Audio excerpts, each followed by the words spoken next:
And now, Giant Sports Talk Live. Here are your hosts, Eric and Glenn.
The Giant Sports Talk Live here on this Friday night, December the 27th. Glad you guys could all be with me. Glenn will probably not be with me tonight. He was out in Walnut Creek and Concord, somewhere over there, checking out some model train area. So yeah, it's pretty cool. I know they got a big model train set up over in that area, so he wouldn't checked it out. But again, thanks for hanging out here on the Friday night, guys. Had a bit of baseball news today, right? We had Gleyber Torres went and signed with the Detroit Tigers. Answer me this, guys, before we get into the big topic. Does Gleyber Torres prevent the Tigers from getting Alex Bregman? Because I know they were in on Alex Bregman, if I'm not mistaken. What's up, Raymond Hernandez? Burnes and Sasaki. I agree, man. I agree. Anyways, Gleyber Torres, does that affect anything with Alex Bregman going to the Detroit Tigers? Because I know that was one of his landing spots. I think they said he's going to play second base, right? Isn't that what they said? Trying to remember what MLB trade rumor said, if he was going to be going to play second base. I'm pretty sure it is. And I think Cole Keith is going to be their first baseman, right? If I'm not mistaken. Something like that. So it's going to be interesting. Oh, should have got Torres. Come on. Michi, come on, man. Come on. We don't want freaking Gleyber Torres. Gosh, dang, dude. Gosh. Anyways, title of the show tonight, the Los Angeles Dodgers defer yet again. Man, dude. Look, I understand deferments are part of the game. I get it. We'll read an article here that I found talking about deferments and kind of the history of the deferments. We could get into that. Because you can get burned. You can get burned. Midnight PK? I don't know about tonight. I'll think about maybe New Year's Eve we'll do something. Maybe New Year's Eve. We'll see. 23 million deferred. They can't keep getting away with this. Well, Raymond, it's in the CBA. That's the problem. Now, I tell you what, let's get into this. Teoscar Hernandez, as expected, I figured he would sign with the Dodgers. I mean, come on. Do you really think he was going to go anywhere else? He just won a World Series. So they were just trying to figure out what exactly they're going to do as far as the contract. What was that? 3 years, 66 million, 23 of it being deferred with a $23 million signing bonus, right? Something like that. But let's take a look at it. Hey, again, it's allowed, and there's history about this. Let's take a look at this, guys. This is from Sportico, the business of sports. God, okay, guys, when we talk about business of sports, we're not going to get into the stuff we got into yesterday. That was a little bit weird. A little bit weird. Oh, my gosh.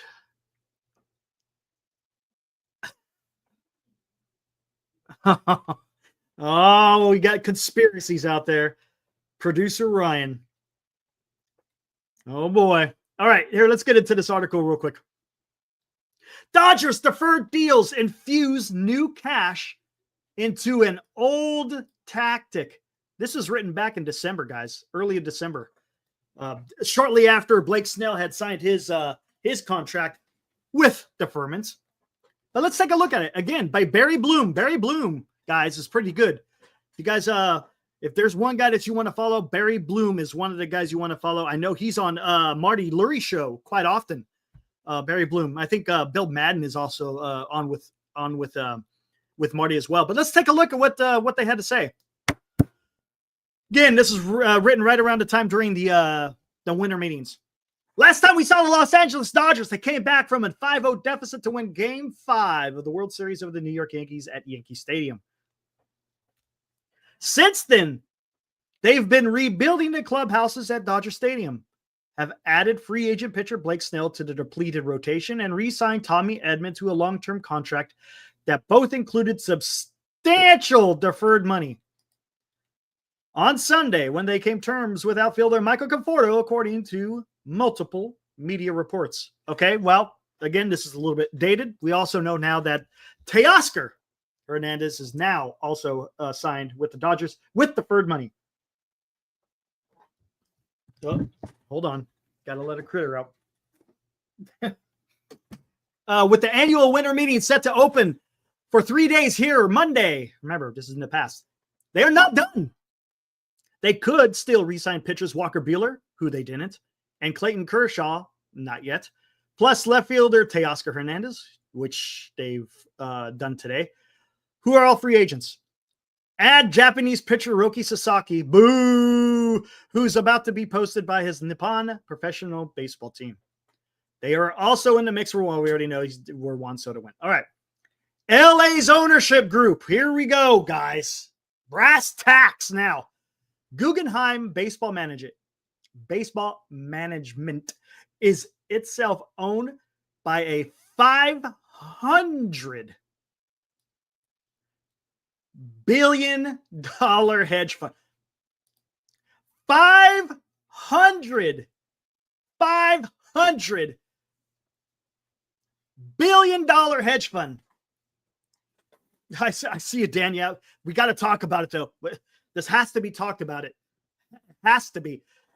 We all know this is Giant Sports Talk Live. We're not Dodger fans, but we're just talking about the deal with these damn deferments.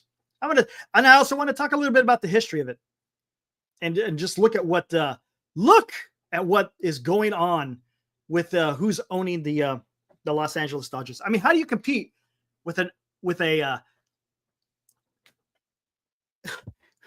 a hedge fund worth $500 billion? Now, you don't make $500 billion by being crazy with your money, right? You just don't. So it's going to be interesting how this plays out. Let's keep going. So the Dodgers can spend whatever they want. They are one of the richest teams in Major League Baseball, if not all sports. Valued earlier this year by Spartaco at $6.3 billion, with $637 million worth of local revenue in 2023 alone. That's not even this. Again, this is not even including what they just may have brought in 2024. Both figures are second in MLB behind the Yankees.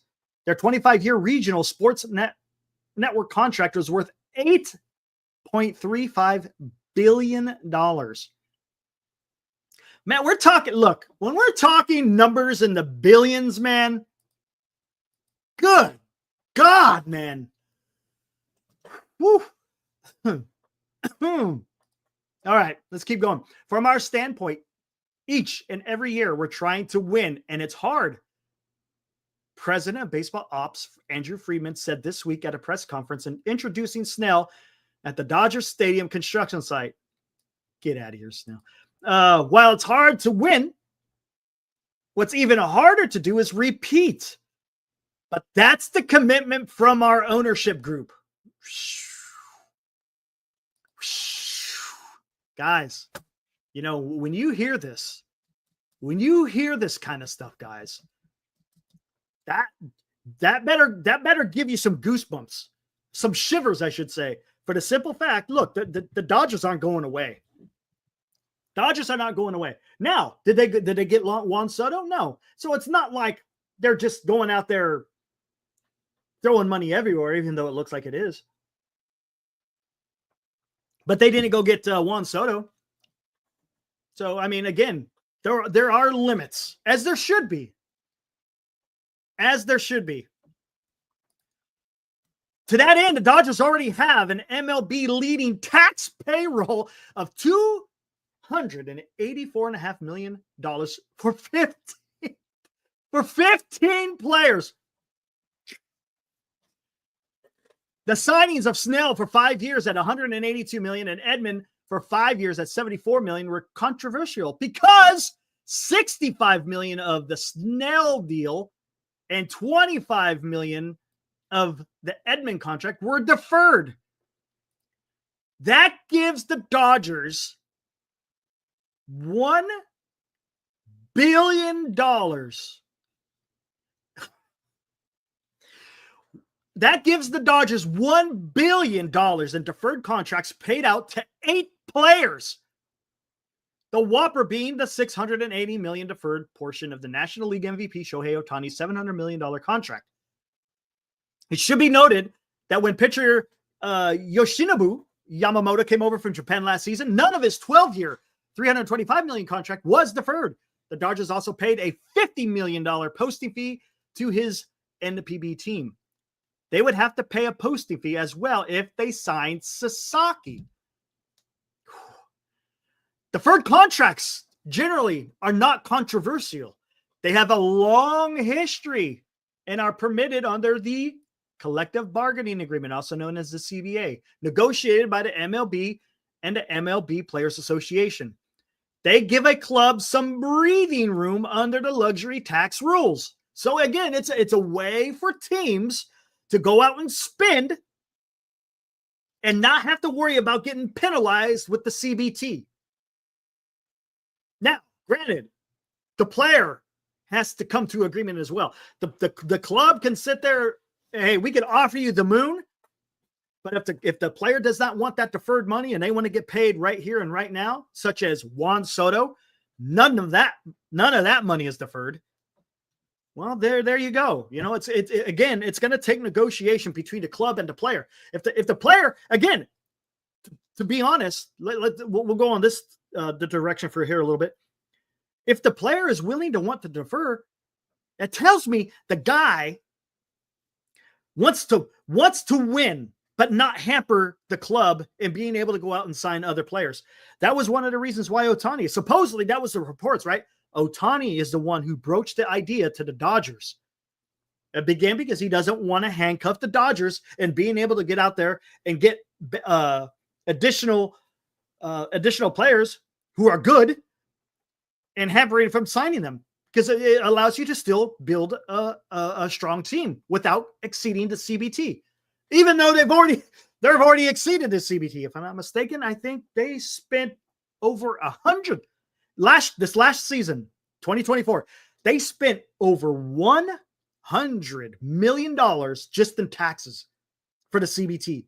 They're just throwing that money away. $100 million. Where the hell does that $1 million go to? I don't know. Does it go to the players' pension fund? I don't know. But it's a tax that they got to pay the MLB. And honestly, I don't know where that money goes. That's something I would have to look into. All right. For example, in Ohtani's case, each season, his $70 million annual salary is credited as a $46 million towards the phase one luxury tax threshold, which rises to $241 million in 2025. The required funding is discounted by 5% each year of the deferred payment schedule. The money must be put aside for the sole purpose of funding the deferred obligation, but owners have flexibility in how they can invest those funds. The basic agreement says the funds can be kept in cash or cash equivalents, but teams can also invest in registered or unrestricted, readily marketable securities. Woo! Woo! Another provision allows clubs to invest funds in alternative forms with written permission from the MLB. Clubs must certify quarterly to the commissioner's office on the funding of deferred compensation obligations. So the club's got to do some damn homework, right? They got to do some homework. It's not just, oh, yeah, deferred and then yada, yada, yada, let's go. Now, there's got to be a plan in place on how you're going to do these deferments. And again, you've got to be in constant communication with the MLB commissioner's office. There are myriad examples of deferred contracts in MLB's free agent era. 1984, reliever Bruce Sutter signed a 6-year, $9.1 million contract with the Atlanta Braves that ultimately paid out $47 million, thanks to a 12.3 interest rate. Check that out. Likewise, in the 1980s, the San Diego Padres offered deferred contracts to stars Rich Gossage and Gary Templeton. Ahead of the 2000 season, the New York Mets released Bobby Bonilla. We all know about Bobby Bonilla Day, but still owed him $5.9 million. Bonilla and his agent, Dennis Gilbert, offered to defer the payment for a decade and stretch it out over 25 years at an 8% interest rate. Then owner Fred Wilpon accepted the deal, thinking this double-digit investment returns with Bernie Madoff. Oops.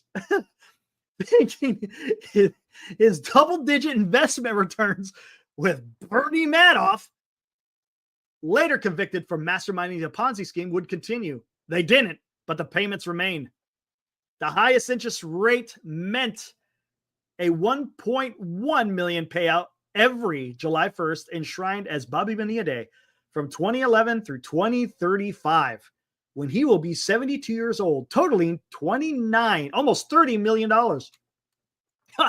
The Mets previously did a deferred deal with pitcher Brett Saberhagen that paid $250,000 annually for 25 years. In 2000, Ken Griffey Jr. had half of his $112.5 million contract extension with the Cincinnati Reds deferred at 4% interest. It meant $5 million a year starting in 2009, with the final payment due this past season. According to his longtime agent, Brian Goldberg, only 4 players on the Reds' 2024 roster made more. Here's a big one. This is where it gets a little bit weird. About 25 years ago, Arizona Diamondbacks managing partner Jerry Colangelo negotiated contract deferrals for many of the stars who won the 2001 World Series. Colangelo didn't secure the deferred payments, and when he was ousted 3 years after the World Series win, new managing partner Ken Kendrick was saddled with more than $250 million in contracts to pay off, which he said affected the team's payrolls. The D-backs had to borrow money from the MLB and sell minority shares in the franchise to raise those funds. MLB codified its rules shortly after Colangelo's situation.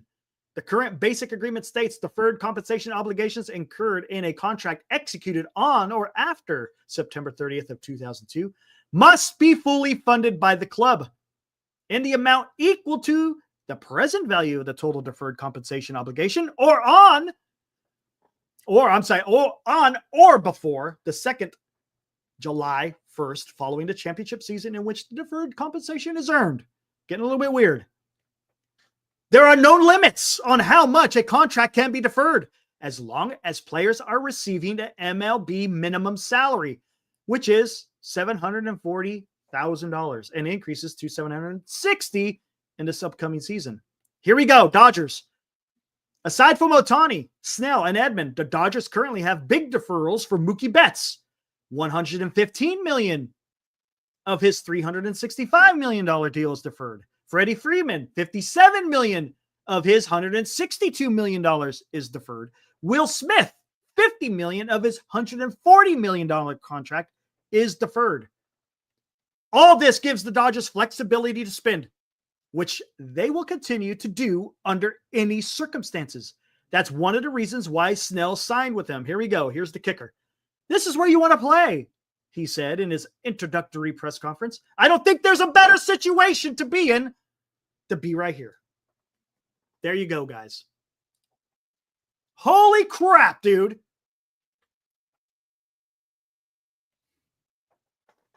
Holy crap. So again, guys, it's perfectly legal now. There's stipulations on what the club can do. They got to have the money for these deferrals, right? They just can't say you're deferred, but you don't have that money to back that deferral up. And the Dodgers are going to keep doing this. As long as the players are accepting it, hey, they're going to go out there and do it. Again, you saw how many players. Look how many players. The thumbnail I put out, right? All those guys, deferrals, Snell, Betts, Ohtani, Freeman, Teoscar Hernandez, also Tommy Edman, Will Smith. I mean, goodness gracious, they got deferrals all over, and the articles perfectly explained it, man. The Dodgers at this current time have over $1 billion worth of deferrals, man. Now they could do that again because freaking the Dodgers have the monetary strength to be able to do that. When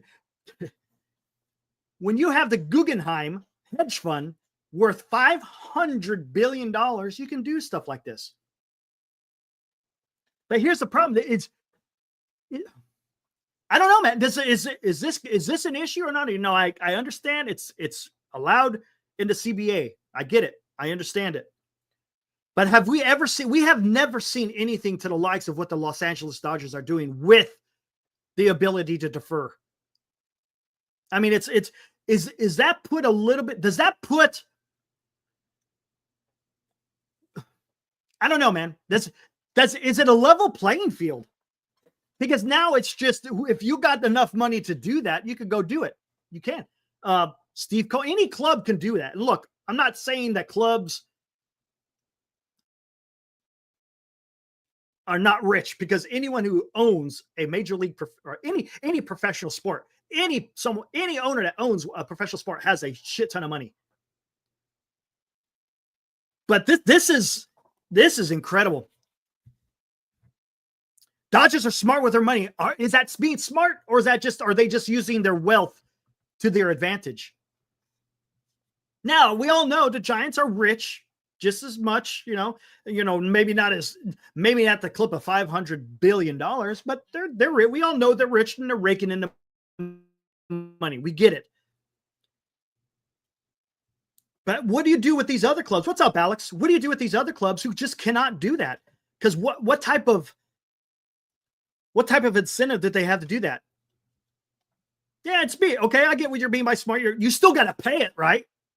You still have to pay that amount. All you're doing is you're just avoiding the CBT. That makes sense. It makes me want to stop watching baseball, says Hope. And there's probably a lot of people out there that feel the same way. They don't like to see this type of stuff happening, man. Again, there's a lot of clubs that can do this. The Giants could do this. Supposedly, when they were trying to court Shohei Ohtani, that the Giants were willing to do the same thing. I don't know. I mean, whatever. Maybe it was, maybe it wasn't. I haven't really heard anything official, right? Unless some of you guys maybe heard something official. I haven't heard anything official. Scott says it's good business to pay players 10 years after they retire. That's what I'm trying to say. CBT, PK, CBT, collective bargaining tax, collective balance tax. Sorry. You exceed that, and the team's got to pay taxes on what they exceed. Fifth richest team, they don't act like it. But it's okay. But maybe there's just a different way to go about it. Absolutely. Grinch, 100%. Absolutely. And I made this point yesterday, guys. San Francisco, listen to me. Los Angeles Dodgers, they were one loss away from being eliminated in the DS. They nearly lost the division. They almost did not win the NL West. San Diego Padres put up a hell of a fight. They came close to knocking the Dodgers off of that pedestal. So yes, just because you spend the money doesn't mean it doesn't guarantee anything. It just guarantees that you're going to get some players, and hopefully that they play up to their expectations. That's all it is. But it's interesting just to see how the Dodgers are doing this. I mean, they're God forbid, look, they're worth $500 billion, but stranger things have happened. Oh, Mark, I know San Diego was so close, man. So close. Oh, man. I thought they had it, man. I did. That last game in Dodger Stadium, I was like, okay, let's go. Let's go, San Diego. Let's get this done. And they blew it. All the teams that spent last year were in the playoffs. Vince, not quite. Vince, the San Francisco Giants. Alex, the San Francisco Giants, they spent over $200 billion. Listen to me. They spent over $200 million last year to try to improve the roster. And it didn't do a damn thing for them. Matter of fact, a few of those guys wind up had to pack their bags even before the season ended. So just because you spend money doesn't mean you're going to get anywhere. It depends on who you're spending it on, man. If you're spending money for the sake of spending money, you're not going to have very much success. Look at what Farhan did. Farhan's a perfect example.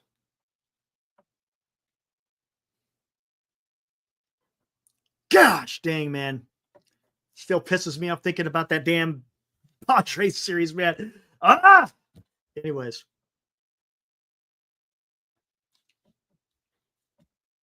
Now, let's get to the Giants. Can the Giants do it? Yeah, sure, the Giants can do that. But here's the thing. One thing that the Dodgers have going for them is they've been winning, right? And that helps. That helps attract players, of course, right? If you got players who want to win and they want to be on a winning team, of course, look, Dodgers are a prime location to go. And if you're willing to sacrifice not getting that big paycheck every single year, but eventually getting it down the road, hey, man, that's up to you. It's up to the player.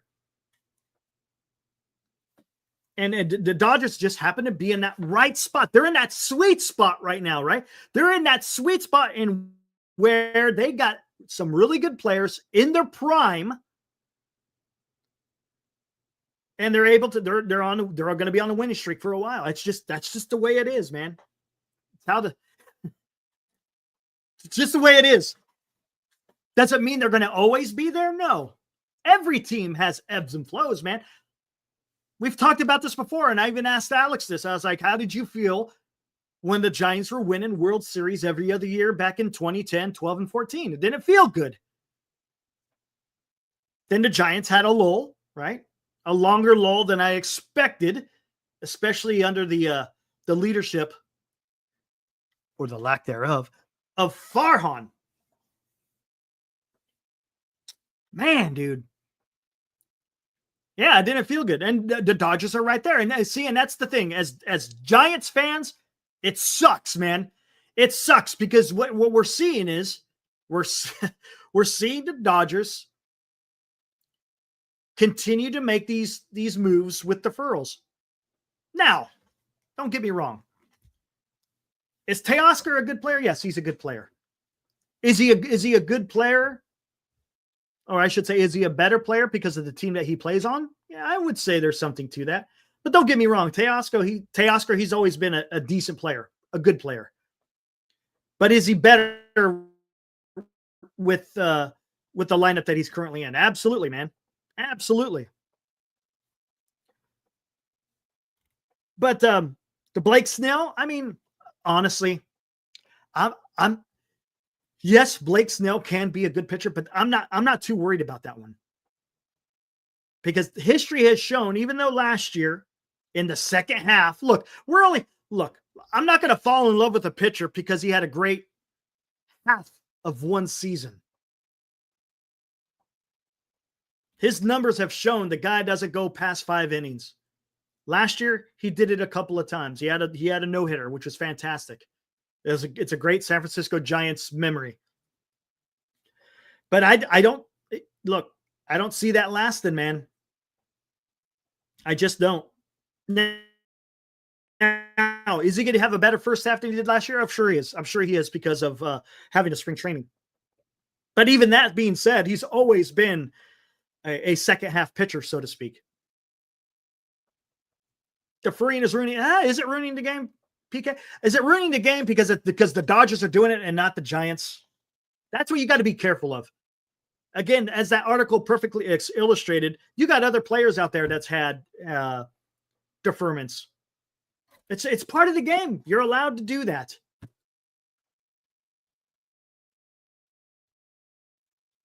It's well within the rules of the CBA, and that ain't going to change anytime soon. If you think the deferments are going to go away, it ain't happening, man. There's no way, because it benefits both sides. I mean, the player, even though he's not getting paid up front, he's still getting a freaking paycheck.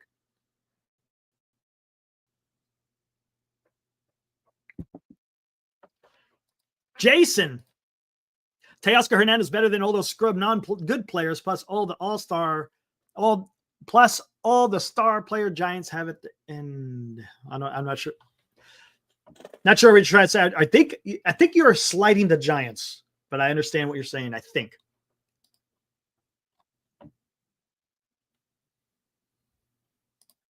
He says with the Dodger bullpen, he doesn't have to go more than 5 innings. Plus, he'll be in a 6-man rotation. Be a little bit flashed. There's a possibility, but you got to remember this.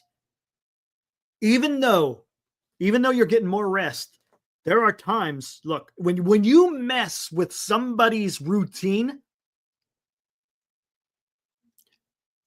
it could still, even though you're getting more rest, it could cause problems. If you got a rotation of players who have never been in a 6-man rotation, it's gonna be a learning curve. 6-man rotation is for wimps. Oh man, it wasn't that long ago. It was a 4-man rotation, man. Roku needs to debate Marcus. What's up, Greg?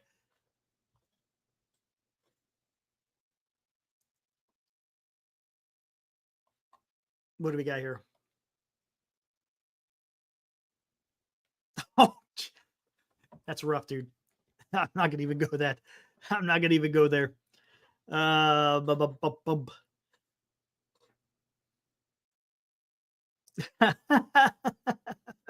I love the Dodger Giant rivalry. Gotta love it, man.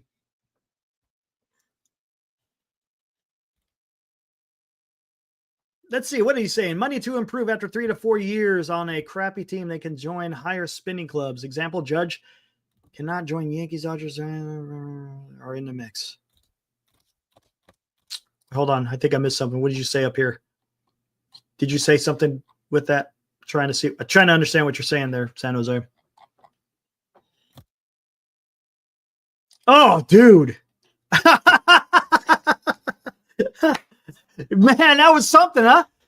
Good God, I don't even know what the hell happened, man. What happened, Niner? That was crazy. Here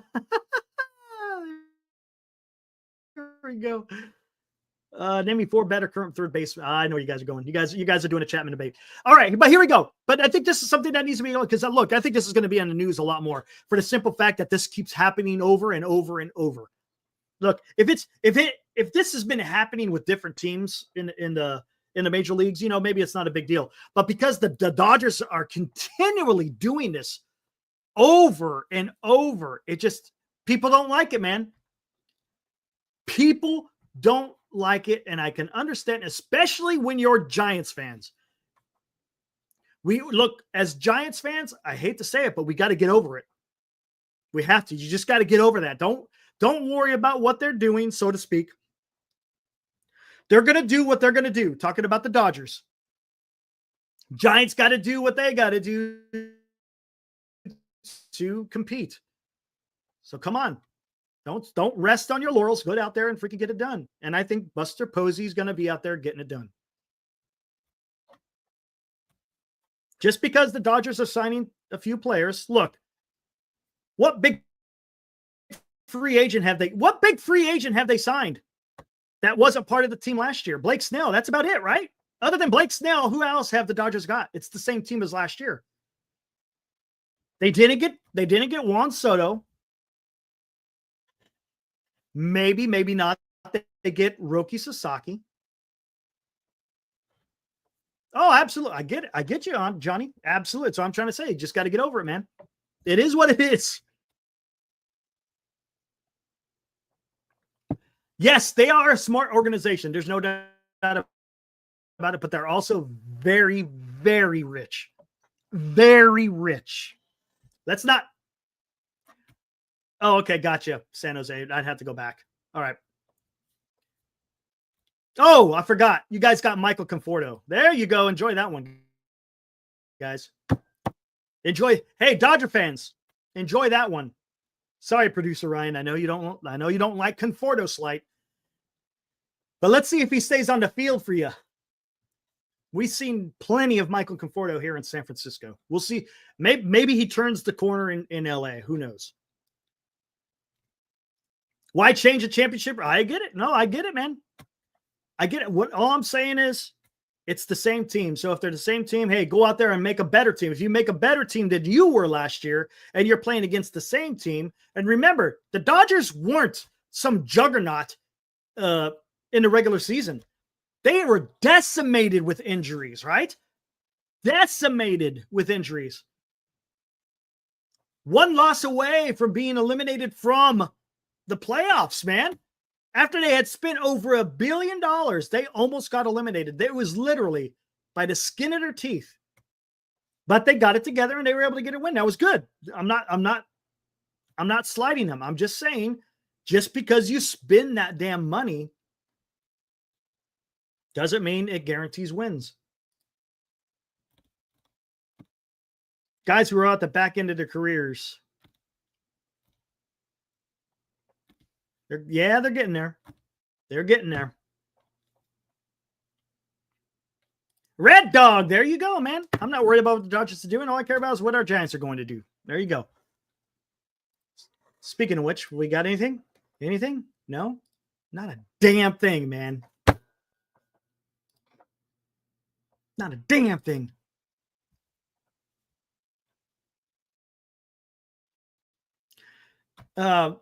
No, what I mean by the skin of your teeth, you are one loss away. That's all I'm saying. One loss. I'm not talking about the scores in the individual games. I'm saying you were one loss from gone. That's not a comfortable position to be in.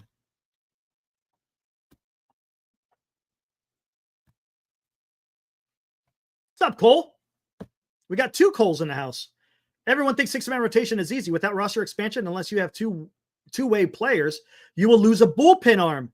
Do you want that? Ohtani doesn't cost a bullpen arm. 6. Yeah, okay. Ohtani doesn't cost the bullpen arm. 6-man, more realistic. Okay. Fair enough. Fair enough. That makes sense. I get that.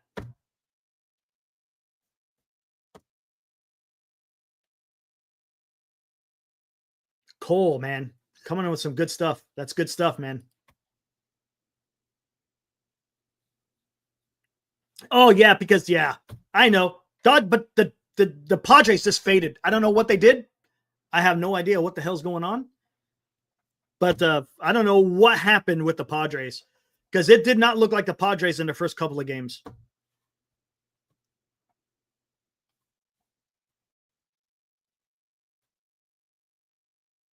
You know what? I don't know. I don't think Trout had any deferred money, man. They choked. There you go. Simple as that. They choked. That's, I guess, the easiest way to say it, right?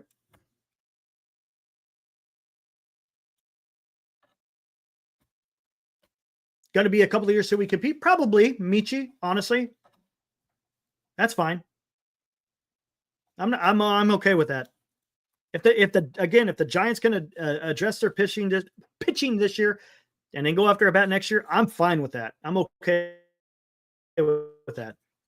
If they do more, hey, I'll be even more happy.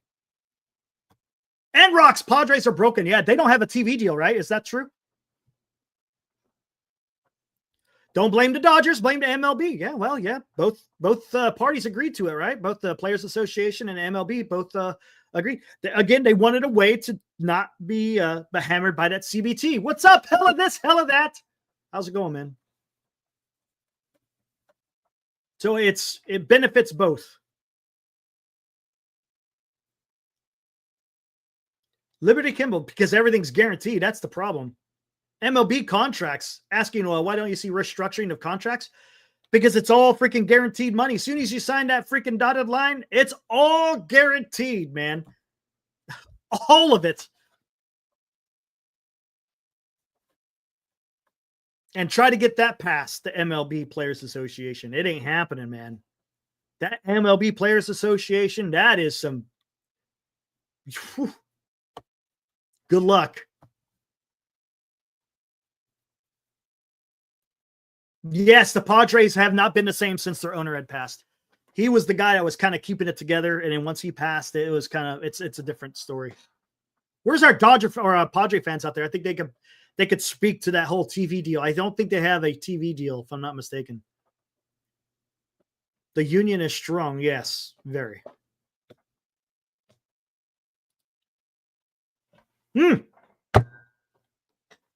All right, now that we got hey, that was good. 40 minutes worth of that stuff. Not too bad.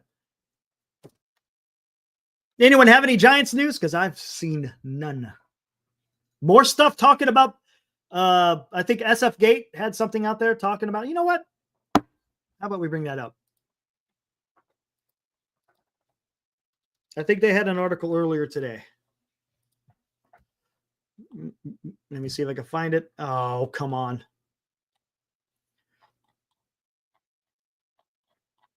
Did they show the sports? Because it's showing everything. Oh, Dave Cavall resigns as A's team president. How about that one, huh? Oh, there it is. Got it. What'd you guys think about Dave Cavall? I think I'm saying his name right. How do you like that crap, huh? That piece of shit's out of here. Wasn't that guy a piece, if I'm not mistaken?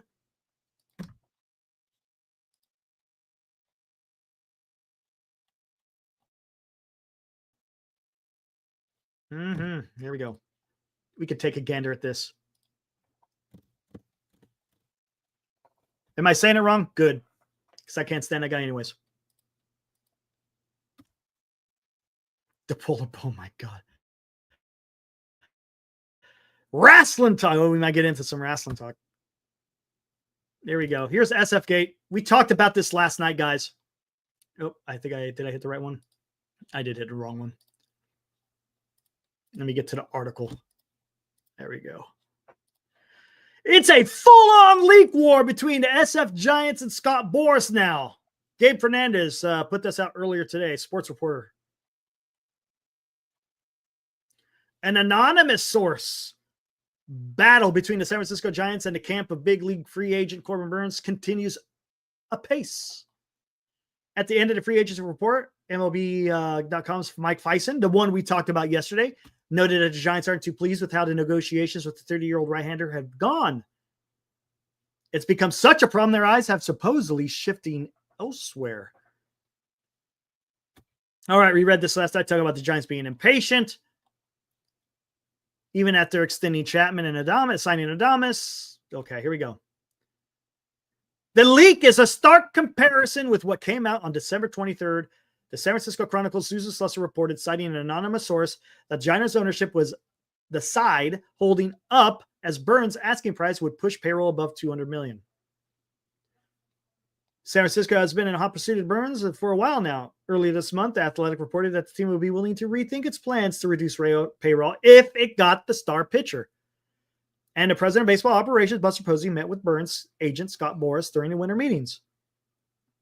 Negotiations stalled for some time with no end in sight, until Jeff Passan reported that Burnes would likely sign after Christmas. It's now 2 days after Christmas, but it's hard to know what will come first. Burnes and Boras putting ink to paper with the Giants, or another anonymous leak sniping at one side of the negotiating table. Okay, I'm going to tell you something. This is the part that's just a little bit weird. Where is it today? No, they didn't. Okay. A little bit weird. Little bit weird going on here, guys. Let's talk about this a little bit. You remember when Susan Slusser had that tweet? And I think it was actually a tweet talking about, yeah, it was a tweet. Hold on, I'll find it. Stand by.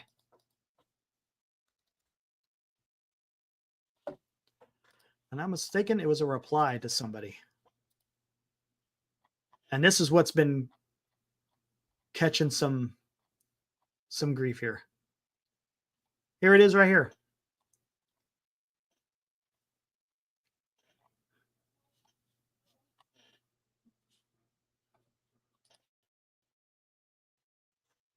Let's take a look.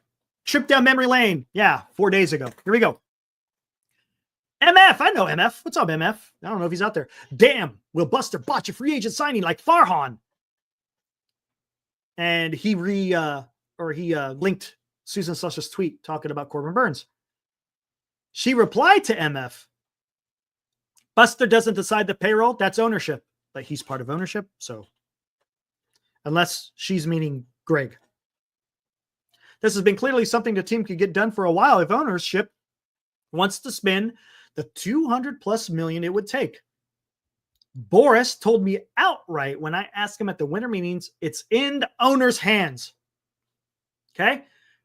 Remember, that was back on December 23rd. Okay? December 23rd. Again, Susan Slusser talking about this. But yet, do you guys remember when Bruce Jenkins had an article out? And that was only a couple of days ago. As a matter of fact, I think it was a couple of days after that tweet. Talking about sources tell him that it's Boras creating the issue. Mark Feisand yesterday validated what Bruce Jenkins was saying. In other words, it's Boras that's causing these issues and not the club. This is the issue that I have, guys. When we're reading stuff about a club that we are rooting for, all of us, let's look. For all intents and purposes, people who are here in the chat are mostly San Francisco Giants fans. And if we're a San Francisco Giants fans, when we're reading stuff about people who are covering the team or have some inside knowledge on that team, it's nice to get some information that is up to date. We don't want to read stuff that may be weeks old and there's been some adjustments. Because if you read Bruce Jenkins' article in the San Francisco Chronicle, if you meet Mark Feisand's article from yesterday on MLB.com, those two stories, they mesh. They both have the same information that's being told to them. Susan Slusser is the outlier.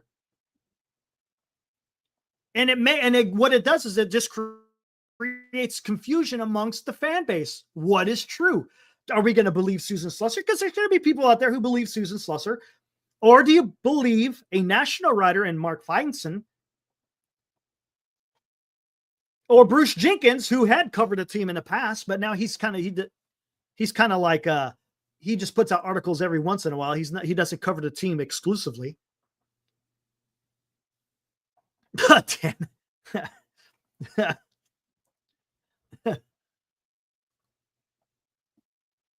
But that's the problem.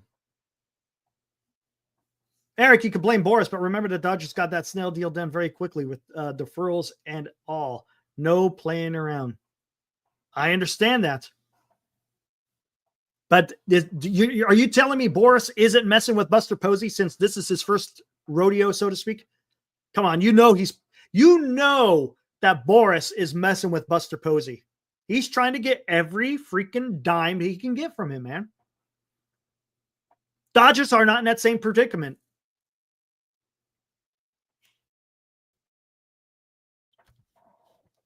And let's not forget there's also deferrals involved with Blake Snell's contract as well. But what I'm trying to get to Oh, absolutely. He's squeezing the Giants, but the Giants ain't folding. They ain't going to succumb to the squeezing of Boras. That's what I like to see with Buster Posey.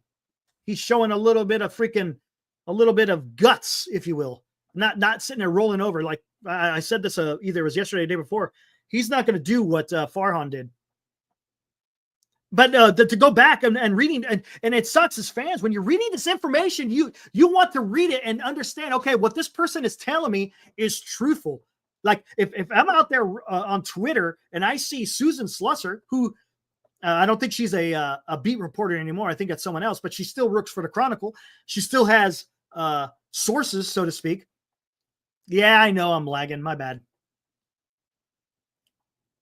That's why I keep waiting for it. Pain in the butt, man. Gotta go reset the modem again.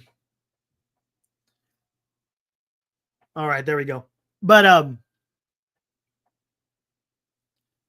if we're out there on Twitter land and we're reading about this stuff, I want to read stuff that is truthful. I'm not saying they're out there telling lies, but it might be dated, man.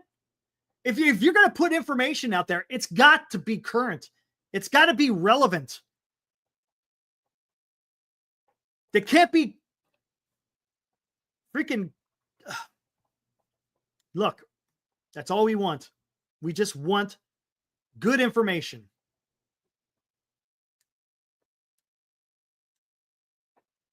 Posey has an ace up his sleeve. He has his agent. Oh, absolutely. Absolute 100%.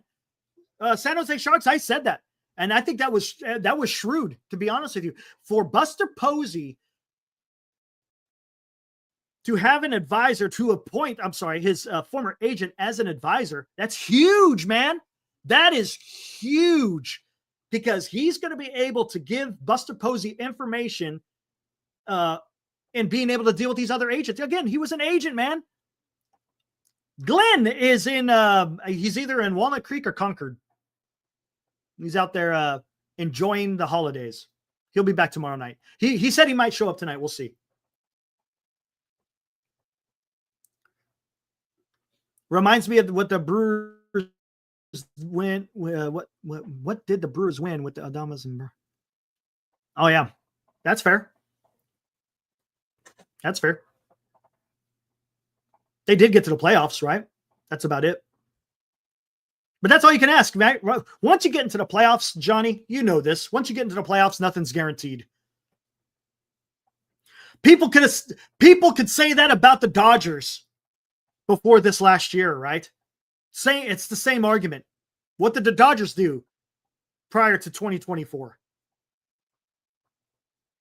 Just because you get to the playoffs doesn't guarantee a damn thing. You still got to go out there and get it done, man. But again, going back to the journalistic abilities of people covering Major League Sports, you just got to be careful sometimes, man.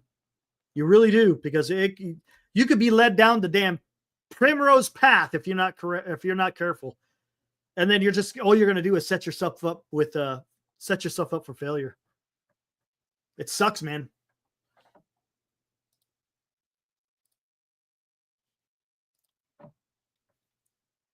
All right, guys. Let me go warm up my coffee. I'll be right back, man. My mouth's dry. Be right back.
I'm back. So what do we got going on here now, guys? Maybe there's another team lying low. I don't think so.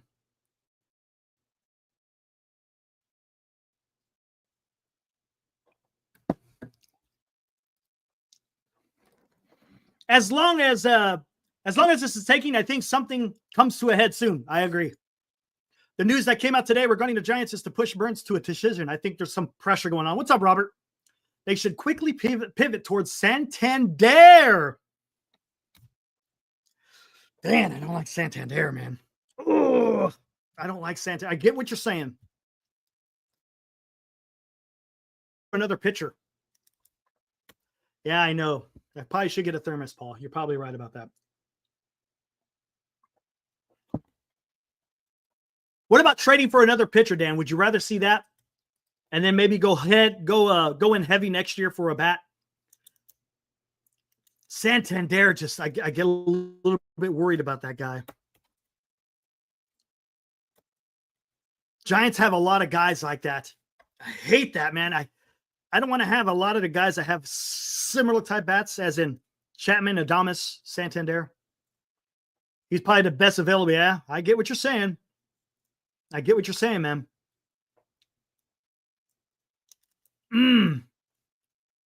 I still think there may be a trade in the works somewhere. Trade for a bat. I've been saying this for a while. Free agency with the pitching, trade for a bat. Because if you could get some of these pitchers, and I've said this for a while, look, you guys know how I am, man. I like to go big. If they get Corbin Burnes and Roki Sasaki, you can trade Kyle Harrison for a bat.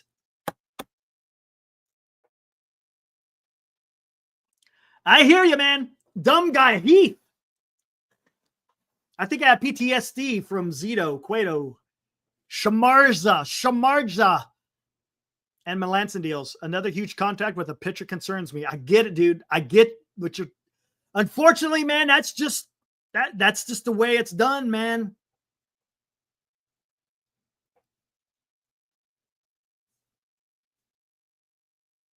Yeah, he does this. Yeah, I know he pops out a lot. He has a lot of infield pop-ups. Talking about Santander. Yeah, he doesn't strike out, but he pops up a lot. Bregman should be the focus after we get Burnes. Hey, guys, talk to me. I know we've gone down this road before. Don't you think the Toronto Blue Jays are ripe for the picking, considering their situation? You got Bo Bichette out there, who's going to be a free agent next year. You got Vlad out there, who's going to be a free agent next year. It looks like we haven't heard anything about any type of extension. I know there was a story out there talking about Vlad is going to give Toronto all the way until the start of spring training, right? To hammer out an extension. I don't know. Giants missed out on Buehler. I'm telling you, I don't think they missed out on anyone. I think they're still going to get Corbin Burnes. I think that's going to happen. It's going to happen. I don't know what the hell's going on, but it's going to happen. Just because it's taking a while doesn't mean it's not going to happen. Now, is it a little bit weird? Is Boras and Burnes, are they playing with fire a little bit? Robert, I'm still optimistic. Because who else is going to go out there? Right. Who else is out there that's talking about Corbin Burnes? Now, it doesn't mean that he won't sign with another team, but it just makes sense, man. It just makes sense.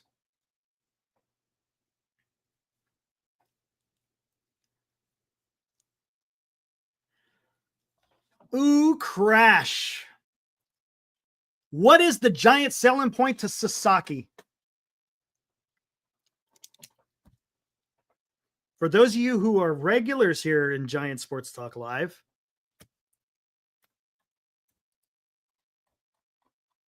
what do you sell? What is the selling point to Sasaki? Here we go.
Come on, man. Good pitching will beat good hitting.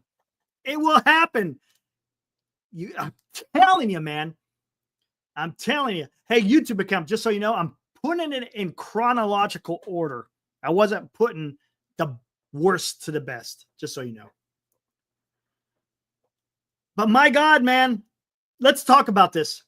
Dan, I know you had a show earlier talking about old school versus new school. One thing I like about the Giants, you could get a little bit of combination in the starting rotation. Look at Corbin Burnes and Logan Webb. Those guys are old school, right? They'll go out there and throw 7 innings, maybe more. Then, of course, you got guys a little bit later in the rotation that don't quite go as deep. Again, because that's just the way that they've been brought up through the system. I'm telling you, man, if you could go out there and get the starting pitching, because you cannot compete bat for bat with the Los Angeles Dodgers. Look, are we only competing with the Los Angeles Dodgers? No, but they are in our division, and if you ever want to win the division, you're going to have to go a little bit of a different direction. Buster Posey knows what it takes. He was an integral part in those 3 World Series in 5 years. He knows what it's going to take. Remember, he wore the uniform only about 3 to 4 years ago.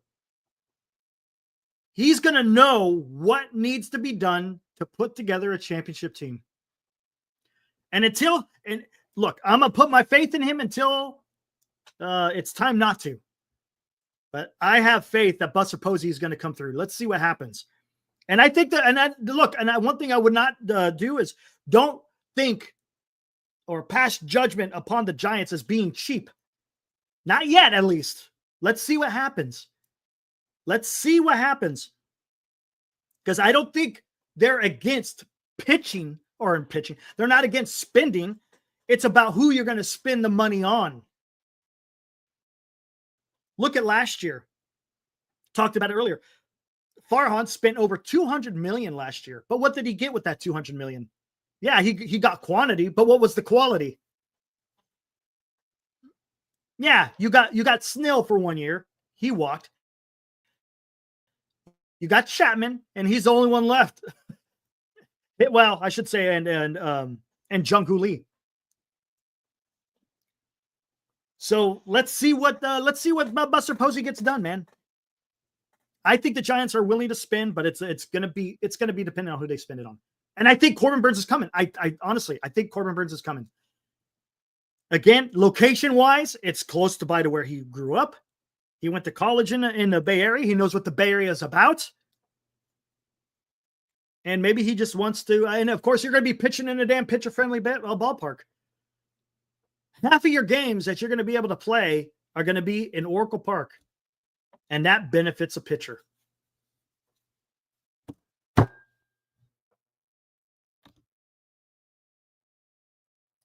There you go. That's another thing. That's what I've been trying to say too, dumb guy. No offense. That's just your name. The left side of your infield is locked down for years. You got a gold glove at third base. You got decent defense at shortstop. You got a gold glove behind the plate. And you have a potential gold glove in center field.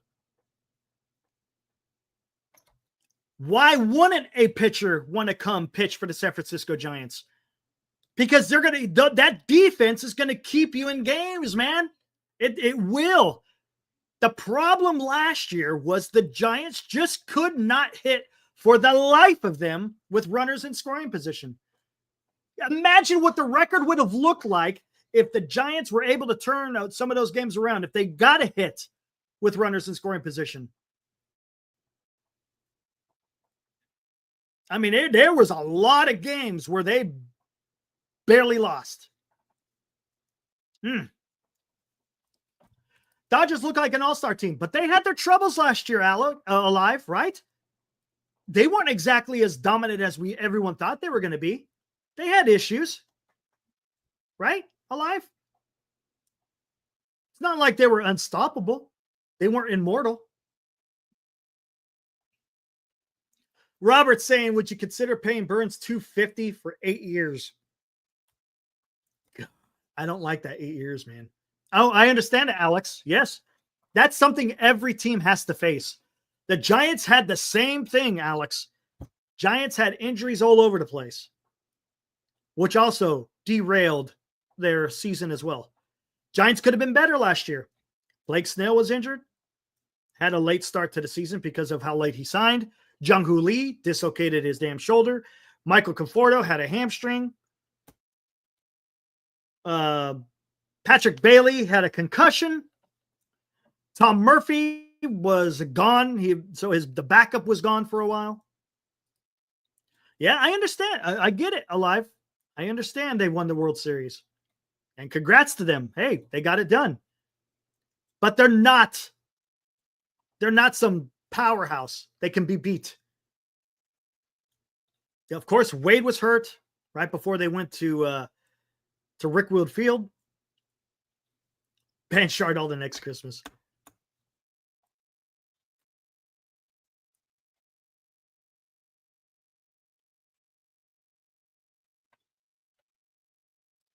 Did we not know the Giants will have to overpay for guys for a while? Look, everybody gets overpaid. It's not just the Giants. Everybody gets overpaid. Come on, that's just the nature of the game. Look, if you're trying to be practical in signing these contracts, it's not going to work out for you. It just isn't, man. There's always going to be some type of overpayment involved in signing free agents.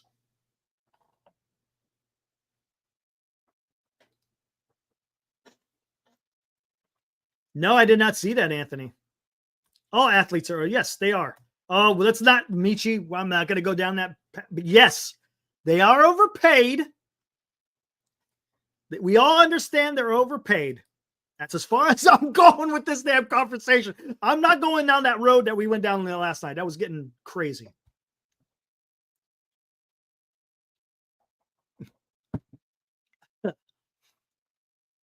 But yes, players are overpaid.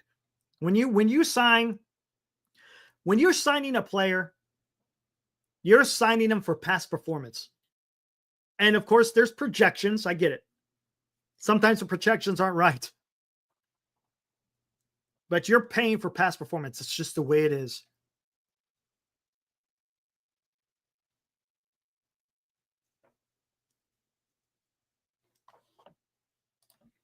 Rookie could get international pool money. Yes. Yes, that's it. Has nothing to do with it's weird. International pool money is totally different. I get you, Callie. What if they tell them they can buy out the next few years of arbitration like they did with Webb and Seattle did with that sleazeball wonder? I think it's, if I'm not mistaken, Callie, I think the international free agents are a little bit different than signing a guy out of high school or college. I think there's rules. You can't buy out their years of arbitration. They got to go all the way to their 6 years and then they become a free agent. I'm almost positive, because otherwise everyone would do that. Everyone would sign an international free agent and then lock them up. And then it's like abuse of the system or something like that. Because I asked that same question, and I think that has something to do with it. But Robert, real quick, I saw what you saw earlier. We were talking about the 8 years of Corbin Burnes. I don't want to go 8 years, man. I really don't. Because what is more important to Burnes? Is it the AAV? Is it the total number? Is it the years? Is it all of the above? Because if he's about all of the above, I'm not going 8 years. If you're paying, for example, if he's getting $35 million a year, I don't want to be paying $35 million a year in his 8th year. Yeah, all of the above. I don't want to pay $35 million in his 8th year. I just don't want to. If you want to pay more up front and then you're paying a lot less further down the road, I'm fine with that. If it averages out to your 35, okay. But I don't want to go past 7. And I know that's about a 2-year overpay, but you have to overpay. That's just the nature of the game. Unless there's nobody else out there. Look, if you're the only guy and you're just betting against yourself, well, then that's a different story. But if you got another club out there that's also vying for the services of the guy that you're trying to get, you're going to have to overpay. Right now, honestly, I don't know. Is there any other team that's really seriously involved in Corbin Burnes?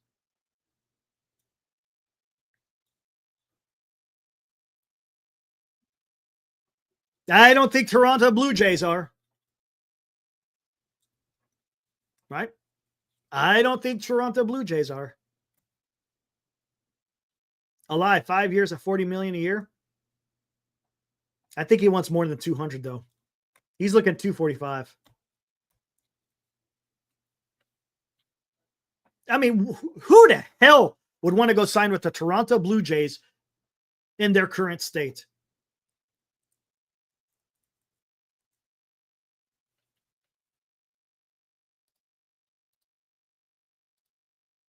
Get rid of that. There we go. Who the hell would want to sign with the Toronto Blue Jays? They're a mess right now, man. There's no long-term plan right now when you got Bichette and Vlad getting ready to hit the road. He is not getting fifth. There's no Anthony, dude. There is no way Corbin Burnes is getting $50 million a year. That ain't happening. No way. No way.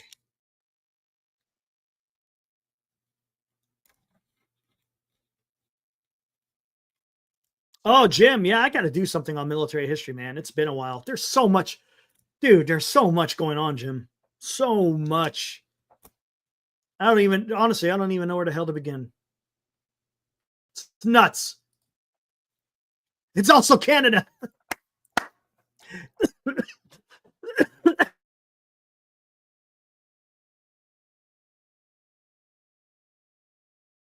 Yes, Crash.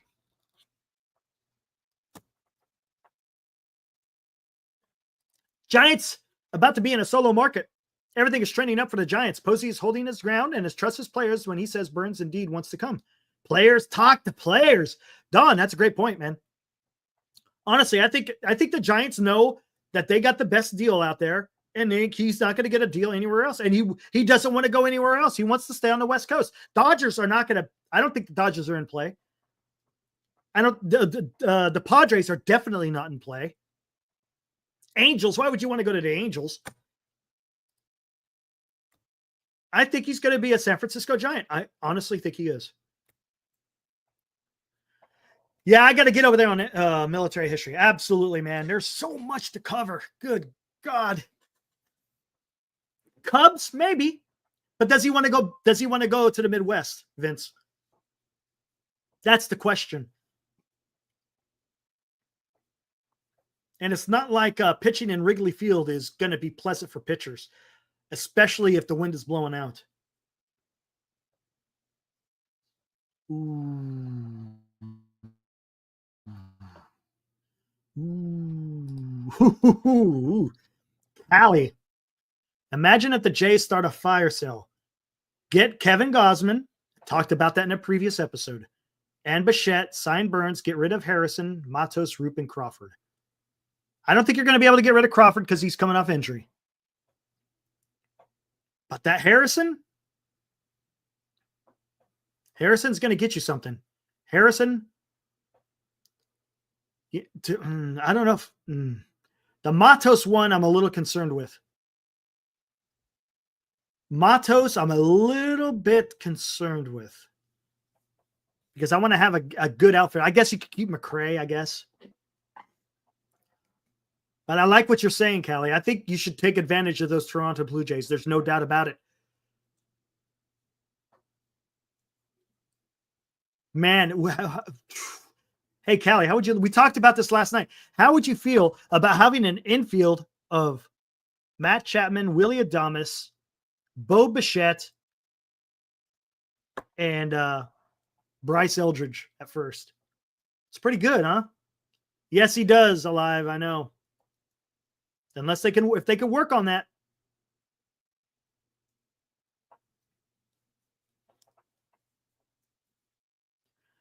No, Justin, I don't think it's I don't think he has huge questions. Come on, let's think about this, guys. Let's honestly. Yes, Vince, I get what you're saying. If you could get Vlad, that would be huge. Huge.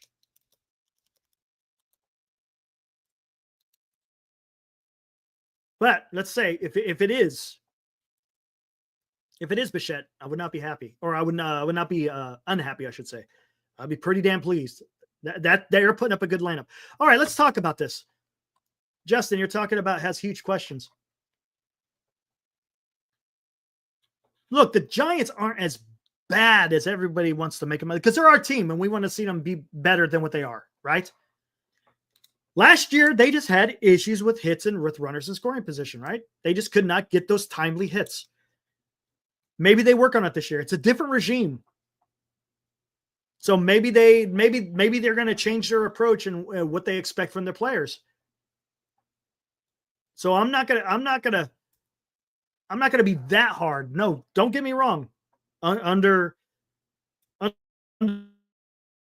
Farhan, it deserved to be attacked and ridiculed because it was bad baseball. And that was the philosophy of Farhan Zaidi. Look, if Farhan is taking down your championship memorabilia in the clubhouse, what is that saying about the philosophy of baseball that he was trying to portray for the San Francisco Giants? How do you take that history away? That's criminal, man.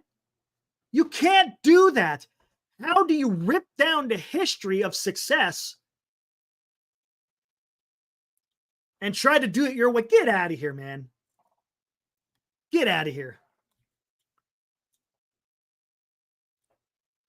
No, I hear you, man. But I'm just, what I'm trying to say is, I think the team is going to be better this year, even if it's constructed as it was last year with the addition of the Adames. They're going to be better.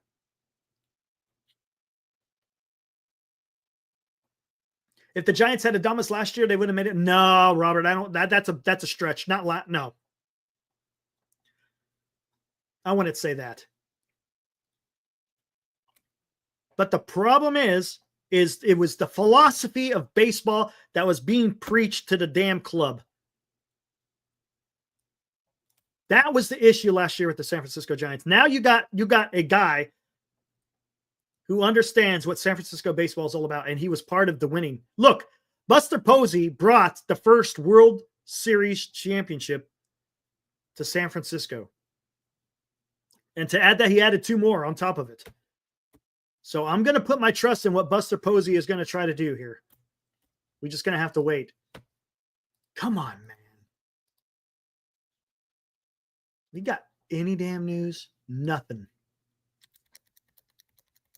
Thanks, Alive. Appreciate that. Yeah, guys, make sure you subscribe. Make sure you hit that like button if you like what you're watching. Out here every single night talking Giants baseball. And of course, we'll talk about other baseball stuff. Like, for example, today we talked a little bit about the deferments of the Los Angeles Dodgers. Again, I think that's important to talk about. It's a team that we're chasing, part of the NL West, part of the tradition, the history between the Giants and the Dodgers. And I think it's important to talk about what the Dodgers are doing, especially with these deferments. But yeah, man, we're on here every single night talking Giants baseball. How many years would you think before the San Francisco are considered World Series contenders? Man, Alex, that's a great point. I don't know. Think about this, Alex. Were the Giants even predicted to win the World Series in 2010? 2012? Really? Were they even considered, as you say? That's the beauty of baseball. That is the beauty of baseball, because you just don't know what can transpire within a season. There's so many variables that are at play when you're playing the game of baseball. You know, they call it a game of inches for a reason.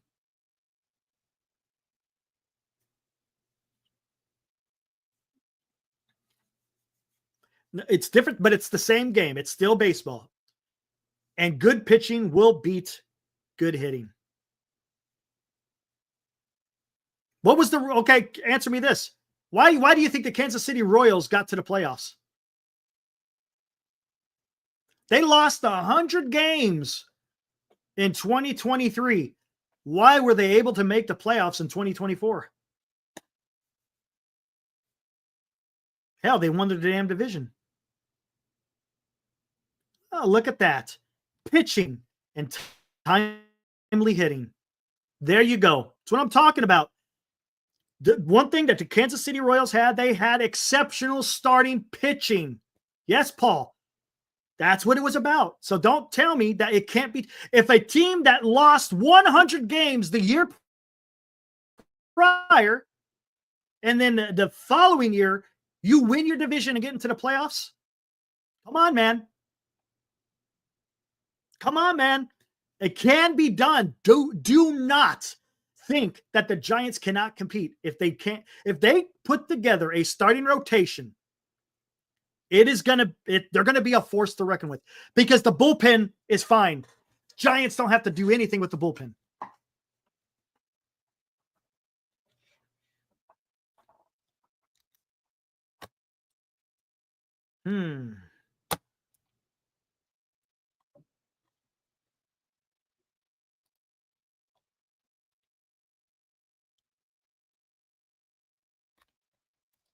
What's up, Robert? Says, being Lee as a contact hitter, would you bat him third? I think I would not be surprised if they bat him lead off.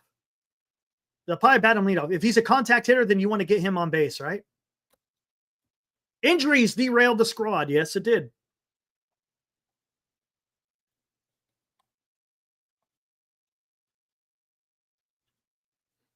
And that's valid, Johnny. But answer me this, Johnny. Again, I'll go back to the Kansas City Royals. Do you think they were considered a playoff contender in 2024? Guarantee you they were not considered a playoff contender in 2024. No way. Now, did they go deep in the playoffs? No. But you know what? That pitching could have kept them in it, man.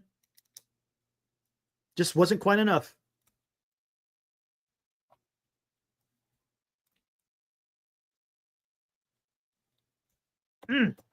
Man, I get excited thinking about if the Giants could get this pitching, man. Oh my goodness gracious, man. It could be special.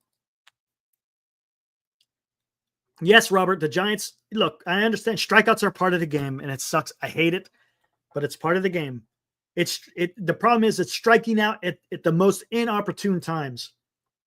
What do I think of Bob Melvin? I don't know. Hope, to be honest with you, I don't know. I haven't really I understand he was the manager for the A's. I really never watched him per se. Last year is a little bit jaded for the simple fact that you still had Farhan Zaidi that was controlling a lot of the things that Bob Melvin wanted to probably do and wasn't maybe allowed to. So let me answer that question after this year, Hope, because I can't really answer that question until I actually could see him being able to manage, given the power that you're supposed to be having as a manager.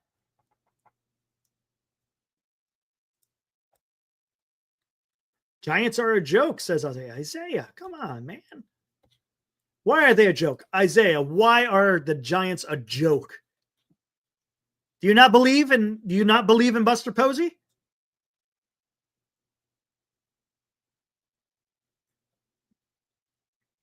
Oh, I get it, Justin. I understand.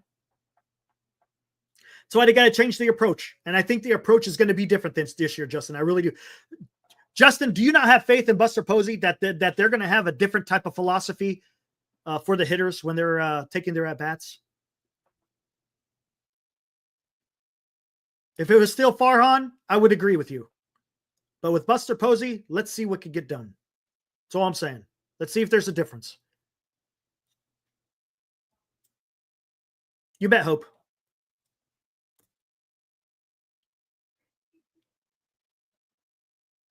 Nope, I don't think so. See, Davis, if you take a listen to Joel Wolf's presser that he had during the winter meetings, which was very excellent. It's an excellent, I think it's like about an hour long.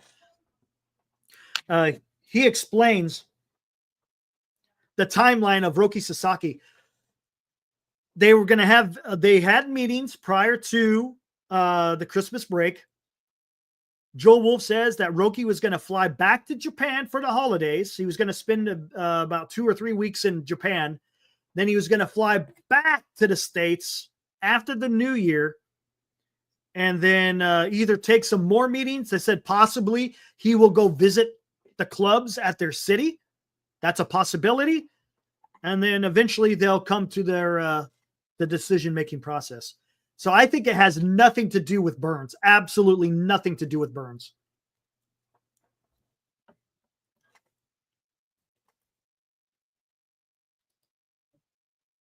The signing of Roki Sasaki and Corbin Burnes, they have nothing to do with each other.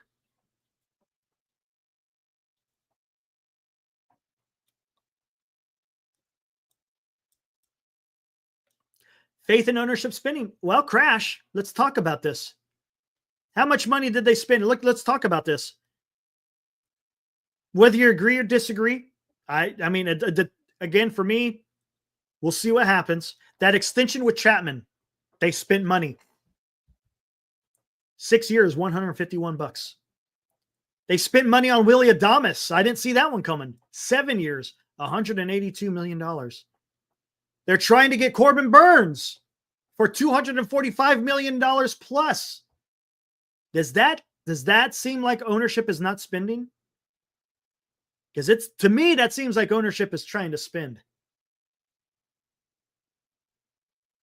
That's not breaking even either, Vince, right? Come on, guys. Let's be honest about this.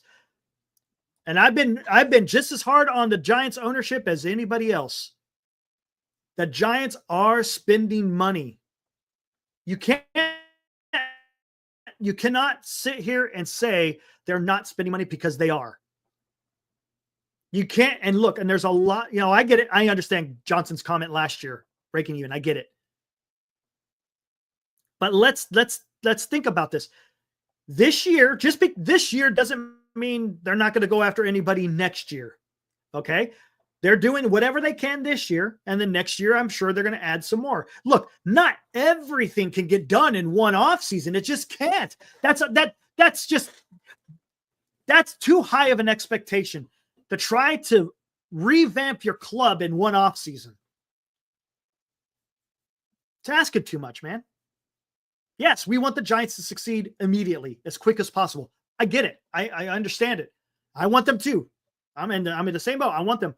But I also realize, hey, got to have a little patience. Have a little patience and see what's going to happen. Reported they wanted to stay under the. How's that going to pan out? Vince, that's another thing. Again, talking about this reporting. You've got to be careful. That's why I get a little bit perturbed on when stuff is being written out there that doesn't necessarily tell the whole story. Because ever since that story has been told, Vince, the Giants have signed Willy Adames, and they're in heavy on Corbin Burnes. Does that seem like you're trying to stay under the luxury tax? They may, but does that not seem that they're trying to compete and they're willing to exceed that CBT if needed? And that's what I'm saying. You've got to be careful. It's real easy. It's easier to be negative on the team than to be positive. It's easy to come on here every single day and just bash. It's easy. Honestly, it's easy to do that. It's hard sometimes to go, maybe the Giants are going in the right direction. That's all we can ask. Yes, it does, Johnny. Yes, it does. Let's think about it. One thing that San Francisco Giants fans is they love having some great starting pitchers. Look at the support and the love Tim Lincecum got. Madison Bumgarner, Matt Cain, Kirk Reeder, Mike Krukow. I mean, think about this. Giants fans love their pitchers, man. And anyone who has pitched for the San Francisco Giants, I would not be surprised if they would not vouch for that. It's a pitching town. And I'm telling you, Corbin Burnes signs here, he will feel that love. If Roki Sasaki decides to play for the San Francisco Giants, he will feel that love 100%. I'm telling you, if the Giants get Roki Sasaki, you're going to feel there's going to be those Tim Lincecum vibes.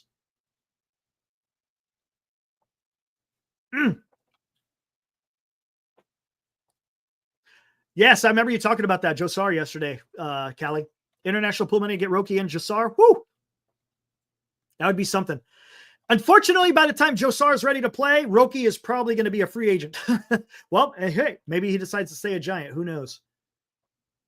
But Roki is for the now. Josar is for the future.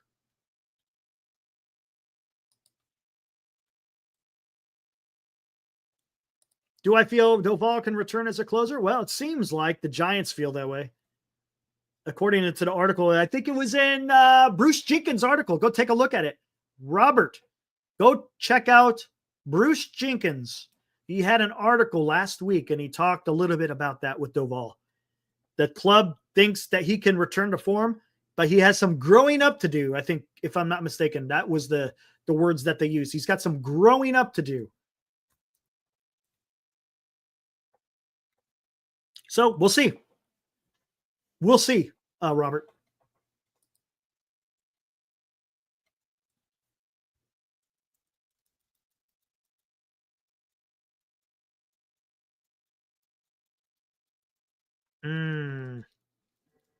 It would be awesome to see Tim come back around. Gosh, that would be awesome. He's just not that type. And that's the thing. And that's what really perked my ears. If you go listen to Joel Wolf when he's talking about Roki Sasaki, people are asking, what type of person is Roki? He says he's a little bit of I don't think he used the word introvert, but that's kind of what he was saying. He has a close-knit circle of friends, very close to his family, doesn't go out a lot. And I mean, doesn't that sound like freaking Tim Lincecum? That's what Tim Lincecum was. He wasn't gregarious. He didn't go out and enjoy the nightlife, so to speak. He just wanted to throw the ball. He wasn't relishing, quote unquote, the limelight. That's what it seemed like. And maybe that's a Buster Posey season Roki, maybe.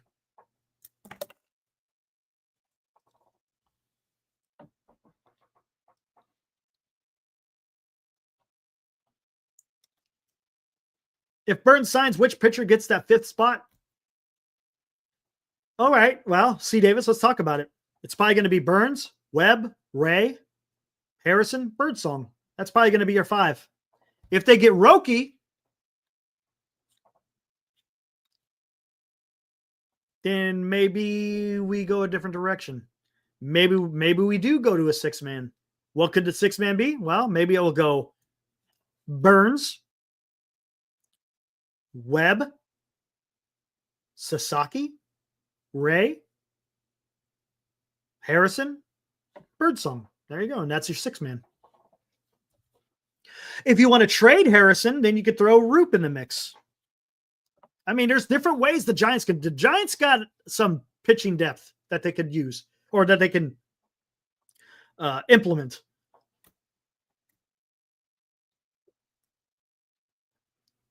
Bauer ain't happening, man. YouTube. Bauer is not happening, dude. It's not happening.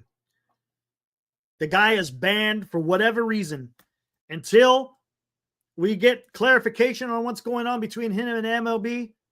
He ain't playing another game in the MLB. It's just that ship has sailed. What's up, Dilly? All right, guys. Hey, I'm going to throw the link out. Anyone wants to come in? More than welcome, man. Boom. There we go. Come on, man.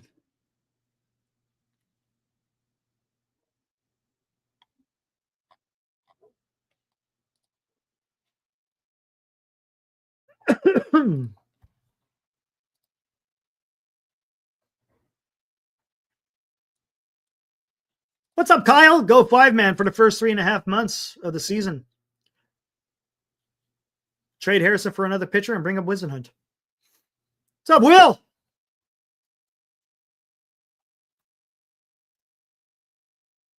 In recent memory, yeah, Mad Bum. All right, let me bring in Dilly. What's up, Dilly? What's up? What's going, man? How was your Christmas, dude? Solid, very solid, actually. Good deal. Yeah. Unfortunately, no signings for us. Yeah, I know. Nothing for us, man. Warming a slice of prime rib, says Will. Woo, boy. Woo. Yeah. The Teoscar was interesting. Yeah. Were Signing you here for the back with the dogs? Were you here for me in the beginning talking about the Dodgers and all? Unfortunately, I was not. I just got That's back. fine. No worries, because I was, went about 40 minutes talking about Dodgers and deferments and the history of deferments. I mean, there's a history of deferments. I mean, you got King Griffey Jr. They talked about Bruce Sutter, of course, Bobby Bonilla. There's players out there that have had deferments. The only thing is, it's kind of unprecedented as far as how many the Dodgers are doing. It's like you know how much, you know what they got, what the report says, the Dodgers have over $1 billion of deferred money in 8 players. Absolutely. I mean, they're almost there already with Shohei alone. I know. I mean, it's ridiculous, dude. Now, Guggenheim is worth $500 billion. So, but you know how it goes, man. If you don't have that money, and because they were talking about Jerry Colangelo with the Diamondbacks back in the early 2000s. This is before the league required clubs to actually have the money for the deferment each year. Yeah. And he didn't have it secured. So when he left 3 years later after the World Series, he left the future owner with over $250 million of deferred contract just sitting there. So, I mean, don't get me wrong. If a club could do it, you could do it. It's within the rules, but it's a little bit weird. Yeah. I mean, play the game to the rules they set up for it. Yeah, do and what you gotta is. Do. It's until they change it. And you look, and the players have to agree to it. It's exactly. not like you take it or leave it. The player has to go, okay, yeah, I'll take a deferment. The thing with Teoscar was that I initially heard that he didn't want deferrals and he just wanted a straight up contract. So whenever it came out that he was willing to do that, that just shows you how much he wanted to come back to the Dodgers. He was willing to concede a little bit. But here's the deal. That's all fine and dandy to defer your contract when you get a $23 million signing bonus. It's like, okay. Right. I don't really care if you want to defer the rest. Great point, because they deferred $23 million, but he got a $23 million signing bonus. So, yeah. So whoopie-doo. Yep. No, I get it. Absolutely. Alex, I get it. The players who are willing to do the deferment, they're not selfish. Correct. I agree with that. Mm-hmm. Again, both sides have to freaking come to that agreement. Yeah. But yeah, so basically the Dodgers are exactly how they were when they ended the season, plus Blake Snell. Pretty much. Yep. Pretty much. And they're going to have a healthier pitching staff. Hopefully. You knock on wood. Well, you know how it goes. Going into the season. Going into the season, yes. Absolutely. So, it's interesting. And then, of course, Gleyber Torres goes to the Tigers. I was just about to say, that's also interesting. Who was it? I saw a tweet the other day that said that he turned down a contract because he didn't want to play third for them. I can't remember what team that was for. I'm not sure. That I'm not sure. Yeah, I don't know. But that's interesting. He gets to go hang out with Javi Baez. I know. Well, there you go. Because now, does that take him out of the running to get Alex Bregman? I kind of do think that. I think so. Yeah, I think it might. Colt Keith plays for them, correct? Now he's going to play first base. Supposedly, yeah. Now he's a first baseman. I saw that. So, which makes sense if you get Torres, because Torres is just going to hang out at second. Yep. And then Keith at first, Baez at short. I don't know who their third baseman is. I don't know who their third baseman is either, to be honest with you. They would have been better off, obviously, signing Bregman from every standpoint, offensively and defensively, because then you could have kept Keith at second and been fine, and then just figured it out at first. But oh yeah, Conforto. I forgot about Conforto. My bad. Yeah, that he'll be out there. I totally forgot. About him. Yeah, no, that's interesting. But it's interesting with that the Gleyber Torres, just to see what, as far as again with Bregman's market. Yeah, exactly. And I don't know where I think he's going to go either, because I really was high on him going to the Tigers. I thought, you know what, that I don't know why, but it just felt like it fit. I felt like that was a going good back fit, to a manager now, he knows. Yeah, I don't know now, because it's not going to be the Astros. Absolutely not. I don't like, it would blow my mind if the Yankees got him. The Yankees need him. That's like, I would say that's definitely on the needs list, but it would kind of blow my mind if he did end up going to the Yankees, because that's a lot of, like, that's a big offseason for the Yankees. Like, I know it's the Yankees we're talking about, but even so, that's a huge, like, I know they lost Soto, but all the pieces, if they added Bregman onto that's crazy. I would say that's probably the best. If they got Bregman, then I would say the Yankees had the best offseason, hands down. Okay. That makes sense. Spreading that money around that they could have got without signing Soto. They're spreading it around. Because you get a big bat in Bregman.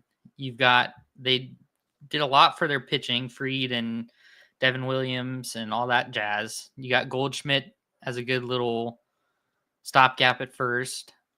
And then they obviously have Judge still, and they're retaining Jazz and all this. So I mean, that'd be solid.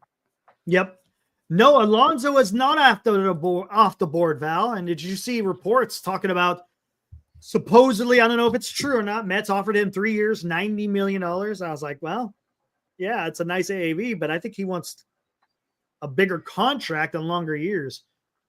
Yeah. Right? Isn't he closer to wanting, like, getting, pushing to 200, somewhere around there? The only way that he does a deal like that is if it's a Snell deal, if it's an opt-out after every year, because it would make no sense for him to sign a 3-year deal, because in 3 years from now, he's going to be worse.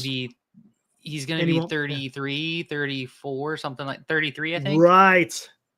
It would ruin his stock. He would be stealing so much money from himself. So it's more advantageous to sign that big try and deal. get your forever contract this year, maybe next year. It would be much better this year. He didn't do himself any favors necessarily by having the year he had last year. He didn't have a bad year by any means. He just has had better years. So he needs a little bounce back something, which I think is why, like, a Snell, if he wanted to take a 3-year deal on opt out every year, that would make sense. Higher AAV. That totally would make sense. $30 million a year, though, that's crazy from the Mets. I know, right?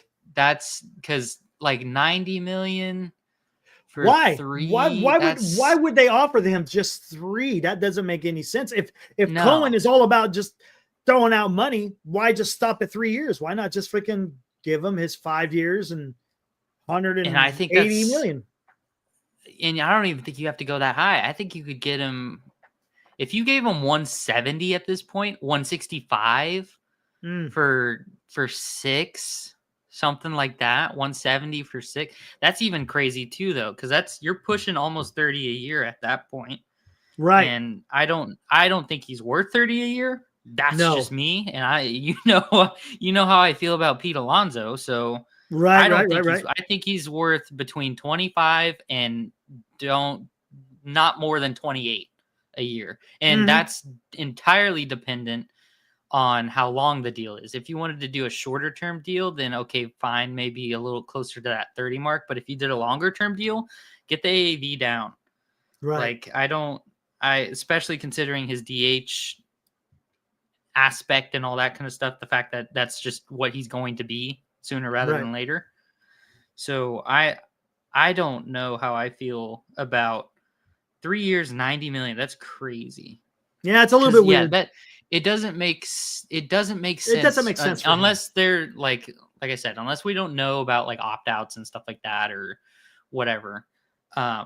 If that's the case, if there is opt-outs, then that makes a lot more sense. If there's not, if it's just a straight up like Jorge Soler type of deal where it's just 3 years straight cash, whatever, that doesn't make sense for Pete Alonso to sign because, like we were saying, his stock is gone at the end of that. You're gonna have to sign smaller term deals after that because he'll be 33 and he'll still be good in 3 years. Don't get me wrong. He's just won't be worth as much because he'll be 33 at that point. Right. So, and then that makes signing a 5-year deal way harder. Correct. Exactly. This is the time for him to get his bag per se. Yep.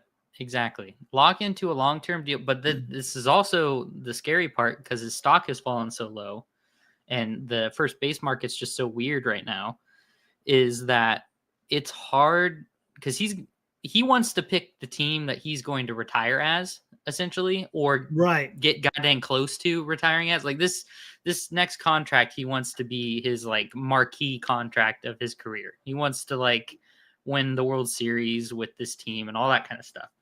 So if you're shopping the A's right now, because that's the most enticing off, that's tough. And if the Mets are obviously in spin big, win as soon as we can mode with signing Soto and getting Mania back and all this stuff. They have a good team and they would benefit greatly from Pete Alonso, but that's just a weird deal. That's a weird deal because if he's willing to spend $90 million on him, $30 million a year, why wouldn't you be willing to spend $26 million a year for the next double that 6 years? That would make so much more sense.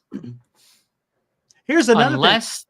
You think he signs a 1-year deal because he knows Vlad's going to hit free agency next year and maybe it helps bump up his market up? See, I don't know. You took the words out of my mouth because I was going to say the Mets offer Alonso that type of deal maybe in the thought of, okay, if he agrees to it and he comes back, cool, awesome. If he doesn't, no spilled milk here because we can make a play on Vlad next year, and that's totally fine.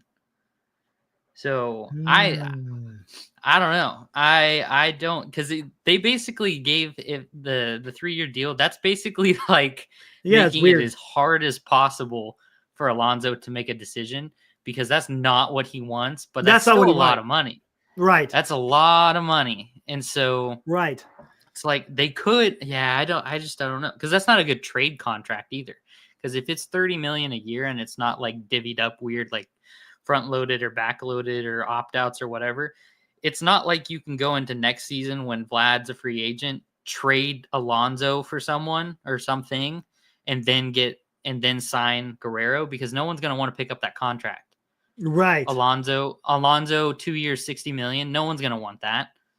So it's just weird. That's it. Like they made it as hard as possible for him to make that decision. And I wonder if that's on purpose. Because if it were a little bit more like if it were 1 more year, then I think it would have been much easier of a choice. Right.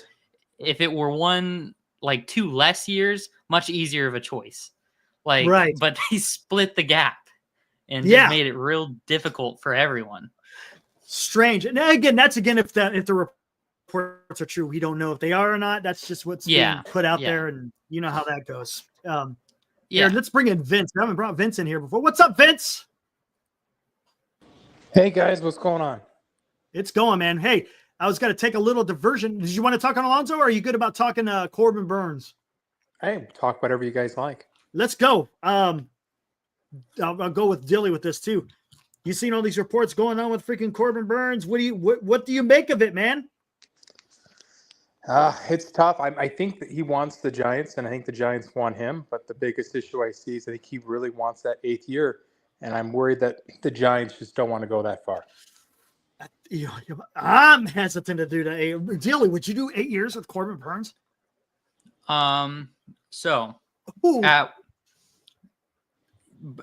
First of all, I just want to say that I'm very pleased with the vibe that I'm picking up from the Giants organization right now and the way they're addressing Burnes. They're not being jacked around. They're not being taken advantage of.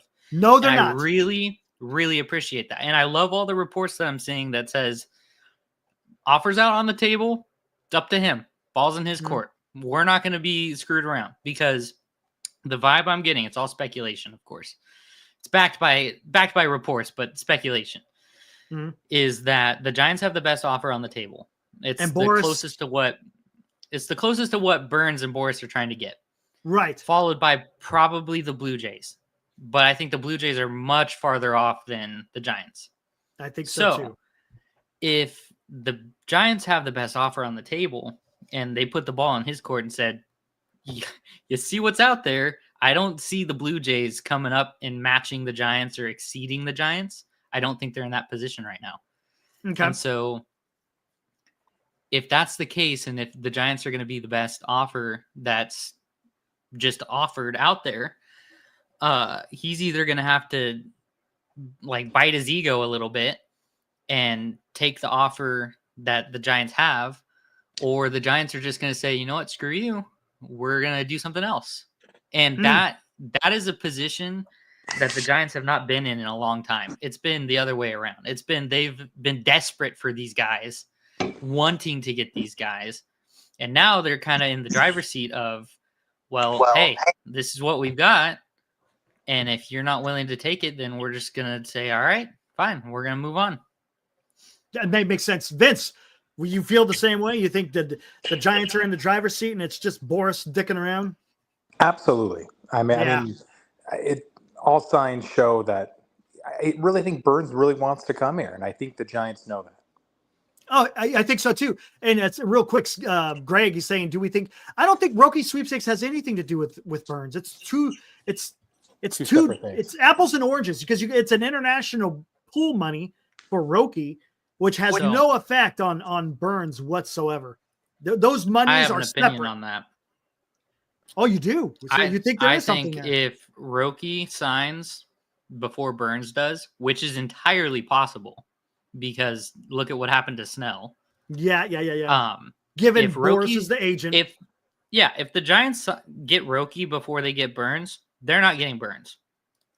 Ooh, so they're playing hardball with Boras. Why would you? Why would you? There would be no point. You're sticking it to the man, because then guess what happens? Either that would be the perfect case scenario. If the Giants signed Roki before Burnes, Burnes will sign for whatever the Giants have offered. Gotcha. Guaranteed. I see where you're going. If the Giants will tell... I see Dilly and Skaters. I see how Skaters is going.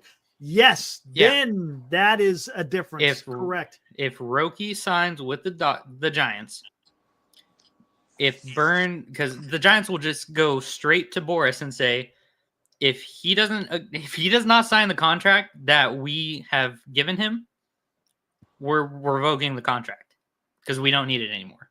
Fair enough. Like and Alex, okay. He goes, if Roki goes to the Dodgers, Burnes' price will rise. But here's the thing: maybe the Giants are feeling pretty good, because otherwise, why would they go down that path? If they're going down that path of saying, you know what, hey, we got a trump card here. Yeah, and absolutely. And they're saying, Burnes, we want you to be a Giant, but we're not going to get bulled over because we got something else. And if we get Roki, you're less valuable to us. And if you walk, that's fine. We could care less. But we wouldn't mind having you at this point in time and have Roki. So maybe the Giants know a little bit of something that no one else does. There could be. That's the vibe I'm getting. What, Vince, you feel the same way? You think maybe the Giants are had that leverage of Roki in their advantage? Yeah, I mean, look, I would like to think Roki's coming to the Giants. I think they're the third team that he's going to go to, and I really think it's Dodgers, Padres, and then the Giants. So yeah, I mean, if that's the route we're thinking, that possibly is. I also think signing Burnes maybe can help Roki to make him think, okay, look, this team is very serious. There's some good pitching staff. I can go to that 6-man rotation. Yes, that is true. About pitching. So it could be on the other side too as well. I would love Roki, and I'm hoping he does go to the Giants. But, part of me does feel, that maybe we could be the second or third team of his favorite wish list of teams that he may want to go to. Yep. No, $7 grand. No. That's not how it works. It's about money. When you're a free agent, it's about money. And no one else is giving it. I don't think anyone else out there is giving Corbin Burnes the money that the Giants want to give him. And on top of that, we've got the highest offer. And let's not forget, where he's back on the West Coast. This is going to be his last contract for all intents and purposes. He'll be back home, and you're pitching in a pitcher's ballpark. You do have the luxury of telling free agents, and look, you don't undersell the Giants so much. You got to remember, Giants were under the leadership of Farhan Zaidi. That's what screwed everything up. This is the different regime, and the Giants are going to be a different team. It's going to take a couple of years, I'm sure, but the Giants are taking a different direction. And I think that's what Buster Posey is telling these free agents, that he's giving them his vision of what he wants the San Francisco Giants to be. And it's going to have to be up to the free agents to, hey, it's in their court. If they want to turn down that money, hey, that's fine. We'll just spend that money somewhere else then. Because, that's just the way it's going to, that's how it works in negotiations, right? If you don't want to be part of something, then okay, cool, man. Then you can see your way somewhere else. Man. But yeah, Vince, to your point, I want to see the damn Dodgers or the Yankees.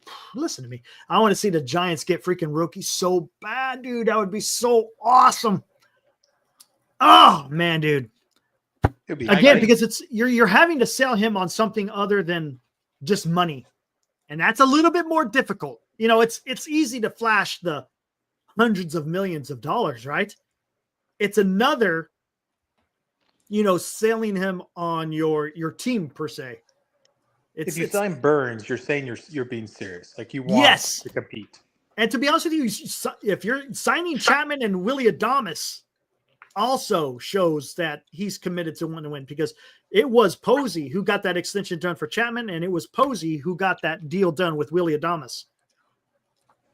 And your catcher just won a Gold Glove. Your catcher just won a Gold Glove? Everyone's saying that Bailey's going to have like a breakout crazy year next year. Right. I keep seeing that a lot. Like he's going to just shock the world. And I'm here for it. That sells. Posey knows, like I said, he's a great people guy. He knows how to talk to people. And it helps that he's only a few years removed from playing and he knows these guys. And same with Roki. What better person to talk to Roki than a catcher who won 3 World Series? Right. And who pitched who played his entire career at the park that he is now leading. So $245 for 8 is just over. Well, it's almost 31 a year. Mm-hmm. So not only would that be the biggest contract in Giants history, it'd also be the highest AAV on the team. Right. Which, okay, fine. I think they might know something a little bit more intimately about Roki than what we know. Correct. And I think that they might view themselves as being a legitimate option for landing him. Spot. Yep. And so I truthfully do believe that if they sign him, it's going to be take it or leave it. You have 2 days to decide. It may come to that. And then something like that. Because why would you, at that point, if you got Sasaki, why would you budge on your price on Burnes? Right. There would be zero chance. Zero. If anything, it should go the other way. Mm-hmm. Now his price should go down for the Giants, especially since the Dodgers aren't in contention for him. The Yankees don't seem to be in contention for him. Like all these other huge market teams who do have the money are not fishing around for him. It sounds like it's just between the Giants, and then the runner-ups are the Blue Jays. Used to be the Red Sox, but then they filled up on pitching. They're done now. So I think they're done as well. That was the only other team that I was like, nope, I don't think the Mets are. I don't think it's the Dodgers. Not with the Teoscar now. Nope. I think the Mets were reported not wanting to go more than 5 years on any pitcher or something. Yeah, that's Stearns' deal. Yeah, he doesn't want to do that. Well, there you go. So I always think the Cubs, though. I am worried about the Cubs. I mean, you don't make that kind of move Cubs do True. without wanting to go something big on something else. I mean, they're what, And now- 180 in their salary right now, or their overall payroll, I should say. I mean, it screams something big they'll do, and I don't. You just don't do all that just to stay pat. It's kind of weird. That is true. That is true. But they do have some decent things. I mean, they still got Shota Imanaga. They got Justin Steele. They got some decent pitching already. I mean, yeah, it wouldn't hurt them at all. But is that where Burnes want to go though? I don't know, but you got to look at too. Did he want to be in Baltimore? Maybe he did. I don't know, but yeah, he maybe want to be on the West Coast. That may be where his heart is. But with the Cubs, well, that was a trade though, right? He got traded to Baltimore. Yeah, he was traded. Yeah, he didn't have a choice in that one. Now he has a choice. And real quick, $7,000 says, but will Saki be comfortable in summer? Well, yeah, Kodai Senga, he's the only Japanese player in for the Mets, right? I don't think there's another Japanese player on the Mets, if I'm not mistaken. He seems to be doing fine, other than having a damn bum shoulder. Yeah. But I don't think he's having a problem. Jung-Hoo Lee's the only Korean player on the Giants. Yep, And true. he fit in just fine. Yeah, absolutely. I don't think there's anything to worry about that. Buster will make sure. Buster will make sure that the players are comfortable. For sure. No, I see vintage. I get what you're saying. I understand what you're saying, but there could be other things at play that we're not. And I don't know, is winning everything right now for Roki Sasaki? Look, of course, you're not going to play unless you want to win. I get it. But the Giants aren't that bad, man. You guys act like they're the freaking Chicago White Sox. And they're not. They had a bad run under Farhan. It's now Buster Posey's car to drive, so to speak. And I think he's going to do something, man. And he's talking to these players. He has a vision that the players can understand because, again, he was a player at this time. So I don't know why everyone wants to just push aside, Giants just have no chance, because they do have a chance. Look, does it mean he's going to land here? No, not at all. I'm not saying that. But look, the Giants have a history of having fantastic starting pitchers. You're in a ballpark that will be conducive to a pitcher learning his craft at the major league level. You got a catcher who just earned his first Gold Glove. You got a defense that's fairly solid behind him. You got that center fielder also out there that's going to be roaming Oracle Park and also other parks. That's going to help him stay in the game, man. Don't underestimate the ability for the San Francisco Giants to lure a starting pitcher. Remember, what is one thing that San Francisco Giants fans always talk about? There's no issues in getting a starting pitching, right? There's never. It's always you can't get. So come on, man. You got to be able to get something. If you're not going to be able to get hitters, you should be able to get pitchers. And we can't sit there and say if there's a pitcher out there to get, we can't get him. Come on, guys. Let's have a little bit more confidence in Buster Posey to be able to turn things around. For sure. And I like where they're standing with Burnes a lot because they have what they're comfortable with spending out there on the table. Ball's in his court. They're not being screwed around with. They're not going to be. It's so foreign to me because it's been so long since the Giants have been in a position where it's like, no, this is what we're going to pay you. Take it or leave it. And if you leave it, so be it. It's like, whatever. We're not the ones that are getting the price driven up on. It's not like the Blue Jays are the ones sitting in the driver's seat and the Giants need to come. Giants are bidding against themselves at this point. Exactly. So it's just. But they're not. They're staying put. Yeah. I don't know if it's Burnes or Boras. That's my only thing. Because I don't know if it's Burnes really being like, I need that 8th year or I need that extra 15 million or whatever it may be. Hell, it could be Boras telling Burnes, hey, buddy, I got this, dude. Yeah, just wait a little longer. Just wait a little longer. Hey, I know what First I'm doing. Of the year. Just hang it. Yeah, exactly. Right. Yeah, no. And you know what? He might sign with the Giants and then dump Boras as his client or his, it could happen. His dude and then go to someone else. He absolutely could. But I don't know. I think that he signs with the Giants still, because I think that if it is truthfully Giants in first with the best offer, and then the Blue Jays are quite far off in the second place, I don't think that he's willing to go to Toronto.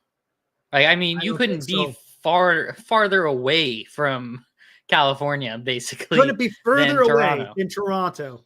Yeah, so I feel like if that's the second best offer and he's really trying to get his payday, then he's going to blink first.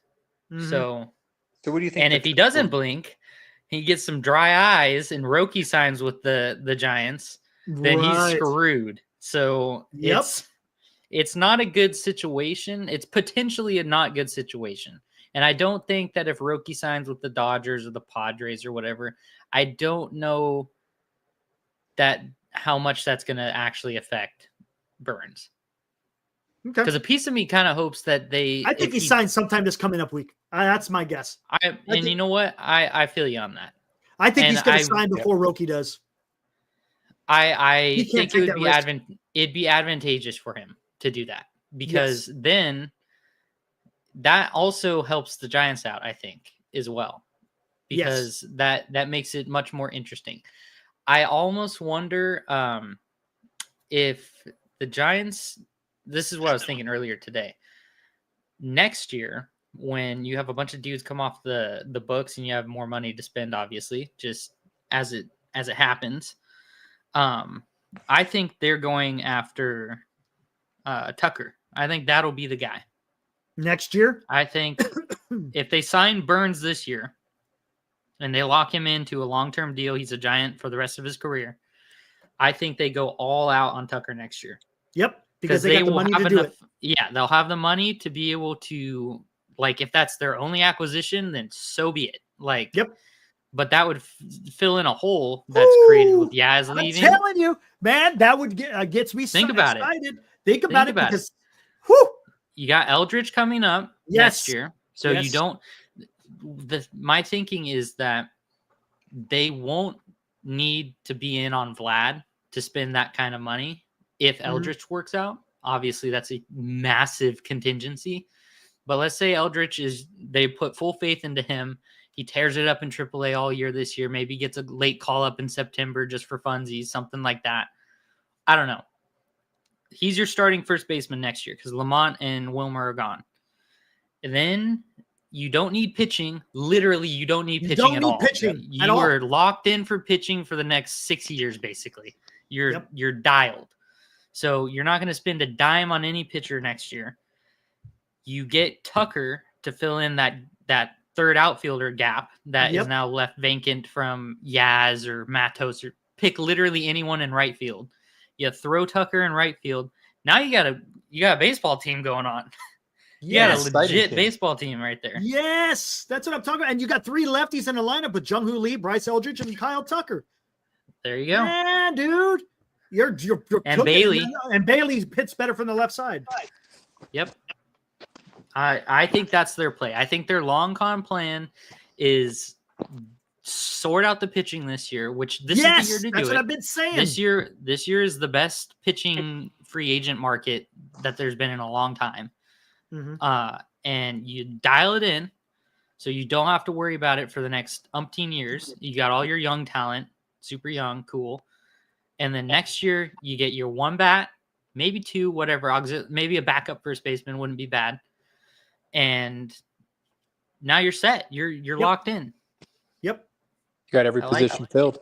Yeah, right, Vince. I mean, come on, dude. Now you're cooking. Yeah. Man, dude, I'm telling you, that gets me excited. There is a plan there. There is a plan there. 100%. And you got and the Giants bullpen doesn't have to be addressed. Now, you may have to address it after next year because right, Tyler will be gone, Taylor will be gone, so you're going to have to adjust that. But still, you still got some young arms out there that can fill that void. Oh yeah. You've got so much pitching talent. And the thing is, that's cool. If they're not going to be in on Vlad next year, which I know that's a hard pill to swallow, if we have our own in-house Vlad, I don't care. Like, Right. because we're getting him younger than we would get Vlad. And I know it's unproven, but if he does end up turning out to be as good as we hope he's going to be, then I'm not worried about that. I'm so not worried about it because he's going to be cheaper. He's going to be under control forever. And he's in-house, which is always, I always am impartial to that. Having homegrown talent, it's cool. But assuming he works out, you can afford to overpay for Tucker because you're not paying that, like you're not in on Vlad. Right, because Vlad's going to be more anyways. Yeah, exactly. Which personally shouldn't be. They should be about the same. Right. Because you look at Tucker's a 5-tool player. Vlad's a 4. So it's... Is Tucker older though? Yeah, he is. He is. Like a year or two older? 3 years, I think. I think he starts the season at 28, right? He'll start this season 28. Next year, he'll be 29. Let me see. He is literally like 20 days away from being 28. Yep. So he'll be 29 when he hits free agency. Give him a 5-year. Well, maybe longer than that, I guess, right? Never mind. 10 years. You'll probably have to give him 8. He's going to be something like that. 7, maybe 8. Whew. But those batters like bigger contracts than that. Don't they want 8 to 10 years? Well, because of his age, though, that's the thing. But I mean, that's where normally when people hit free agency, usually around 30. It's very rare do you see these guys like Vlad and Soto, and Harper, because they started so young, and that's why you see these guys hitting free agency at such a young age of 26. Vlad is going to hit free agency when he's about to turn 27. Yeah. About 2 hours. 2 years. Basically, so they're about a year or so off from each other, because 2 years, something like that. But the thing I see happening, and this is just me speculating, I think Vlad will age more gracefully than Tucker in terms of their use case. Because I think Vlad will slide into a DH much nicer than Tucker will, assuming that that's like the trajectory that they go. Because Tucker, being an outfielder, being a speedy guy and all this kind of stuff, is more wear and tear. More wear and tear. He doesn't have as much power as Vlad. The thing is with Vlad is it's the same thing with Alonso. It's like they're built for exactly what they do. They just sit there, hit balls hard. They're not real fast. They don't play real great defense, but for a fact they're going to hit balls hard. And they're basically DHs playing first base. So you take a guy like Tucker, who's really good defense, steals bases, also hits balls hard, also bats for average, like all the good things that you like with the other two guys. But then you start throwing age in there and wear and tear from playing the outfield and stealing bases and all that stuff. It's going to change his game more than Vlad and Alonso just switching to DH, because that's essentially what they do anywaes. So I feel like nature of the position, and the tools that he possesses. Because you won't necessarily lose anything from converting Vlad or Alonso to a DH or anything like that. You will be losing Tucker, like his defense, and you will be losing his stolen base capability, assuming that age catches up in that regard. I don't know. That's just my speculation. That's fair. That's the only reason why I would think he would get paid less. Okay. That makes sense, though, because we'll see how that's all going to pan out next year, man. This year, man, we'll be sitting around here hopefully by that time, those guys would have already been signed. But Vince, I want to hear what do you think about the coverage of off-season baseball with the media? Do you like what you're reading? Do you think Are you always wondering, what is going on? Do you feel like you're being told the whole story? Let's just say specifically with the San Francisco Giants. Are you like what you're reading about the Giants? Oh, absolutely not. I mean, they play off each other. I mean, obviously, you have agents that will go to either beat Correct. writers or they'll go to the media and just kind of do their part. And of course, there's ownerships like Buster Posey, throwing stuff out there too. It's hard to because, I think, they're told a story because they want to sell something, obviously, and they want people to believe them. But I think what gets me more is all these people who are they're nobodies. They're coming out there saying, I've been told by this source that this is what's happening. There was just a report that just came out saying 100% the Giants are not in on Burnes. This happened yesterday. And so, by some random guy. So that's where it's more frustrating for me is these random people that are just coming out there just saying what they're saying just so they have their 2 minutes to shine or whatever that may be. Yeah, I hate that. I mean, are you liking Soto going to Boston? Remember that guy that came out there and talked about how Soto for sure. I know that guy was get out of here. The dude's full of crap. But are you liking what? Because there's a little bit of I don't even know how I can't even say it. Controversy or no conspiracy? No, I can't even say it. Whatever. I'm not gonna even go. Not gonna even say where there's stories that they don't match up. Totally different stories. Contradictory. Between like Slusser. With Slusser, with Bruce Jenkins of all people, right? He's not exactly a guy who is covering the team all the time, but he's in the know. You got Baggerly coming out in the beginning of the season talking about, the team isn't going to be spending much money, blah, blah, blah. So, I mean, are you liking reading about that? And then you're seeing almost like the exact opposite of what's happening with the team. And it's like, okay, where are these guys getting these information? Where are they getting this information? And then who? Because it puts you in a situation of, the Giants ain't gonna do nothing, blah blah blah. You know what I'm saying? You get a lot of that, and until you really can't say that until the Giants actually start doing something or not doing something. And of course you get impatient, of course, right? I mean, Slusser, I think, has always been known to be kind of she's always kind of been talking to Boras in the past about other clients and other people too. And yeah, I like Jenkins a lot. She's always kind of involved with that. And with Susan's probably a great person. I've never really taken what she said to be really kind of serious on anything.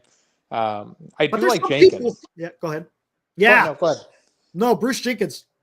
Absolutely. And the problem is so people don't know any better sometimes. If they're not reading what other things are going on out there and it's not jiving, you just can't, you have to do more reading, right? Mm-hmm. That's what you have to do. And that's the problem. Oh, no! Shit! Corbin Burnes to the D-backs, guys. Oh, shit! Oh, shit!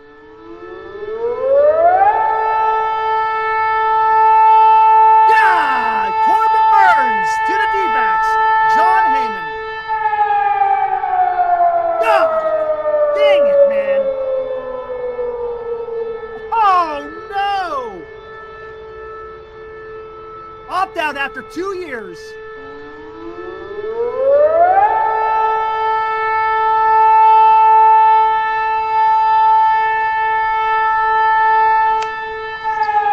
Oh my God. I can't believe it, dude. Son of a bitch, dude.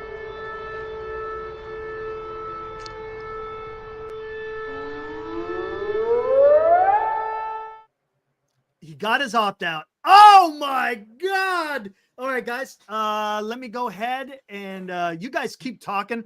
I'm change the thumbnail. I gotta change the thumbnail. Son of a bitch, dude. Hey, no! That's 35 a year. Yep, 35 a year. Which is exactly what he wanted. Oh my God. I wonder if that came out of nowhere. I wonder if that was an FU. Which makes you think that maybe the Giants weren't at 210. Oh, yeah. Man. Maybe they were under 2 and they didn't want to budge. Oh, wow, dude. That's interesting. Now 6 they've years. with an opt out, which that's crazy. Opt out after 2 years. 6 Now years. he's really close to home. Yeah. Oh my God. Well, here's the deal now, because that opens up a whole new can of worms. Are they going to trade? What Oh, is gonna happen? This is What is gonna son of happen? a bitch, dude. Oh, hold on. I'm almost done with this. I got unfortunately, I got to get Let's hope rid of this is an background. arson judge thing. Oh, no, this is John Heyman. Yeah. Oh, fudge, dude. I did not see that coming. One of the sleeper teams Oh. in our division, which makes it even worse. In our division. I didn't even think about that. Oh. That's interesting. That is super interesting. No way, dude. That is super interesting. So maybe Sluster's right. The Giants maybe ownership didn't want to go over 200. She might be right. Oh. Wow. That gets me. Giants couldn't match that. They couldn't match that. Now Passon just put it out. Yeah, I just saw that as well. Oh. That's super I did interesting, not 'cause now see that coming. I didn't Oh either. my God, dude. Wow. Well, that's the mystery team. Oh. Opt out after 2 years. That's An so opt out after intriguing. 2 years, dude. I don't know why you would do that. Oh, fudge. Well, guys, I appreciate you hanging out here while I'm doing this. Oh, no worries. Now, what does the Giants do? Yeah, what do the Giants do? I'm so like, this almost makes me more excited in a weird way, because now I'm curious, like, what's their pivot? If there's a pivot, is there a pivot? Is it now just get Rogie, or this was a failure of an offseason? Or are we going to trade someone? Or are we like, what are we doing? Are we going to get a bat? Well, Posey did say he likes our young pitching. I mean, who knows? He did say that. Maybe we stick to our young guys. Oh, Lord, dude. Alex Pavlovich. Well, that's about the worst possible outcome for the Giants. Yeah. Oh, man, dude. I honestly think that's worse for him to go to the Diamondbacks than for him to have gone to the Dodgers. You know what? He's got a home in Arizona, by the way. He does. Oh, wow, dude.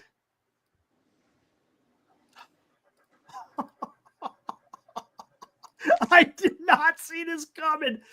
Don't ever listen to me ever again. Oh, my God. Yeah, I just that's crazy. finished. Now I got to change the Diamondbacks are going to be interesting next year. Let me edit this. Actually, no, you know what? I'm going to edit it on YouTube instead. Oh. Yeah, they're going to try to unload Montgomery now. You watch. Yeah. I think he'll pitch better just simply on the basis of having a spring training. Oh, absolutely. But they got a pretty good pitching. Now they added Burnes. They got Montgomery. They have obviously Burnes, but then there was another guy they picked up last year, or maybe 2 years ago. Yep. And he's not bad too. Last year, but yeah, no, for sure. Oh. They've got Brandon Pfaadt, who was pretty decent last year. He had his first full season. I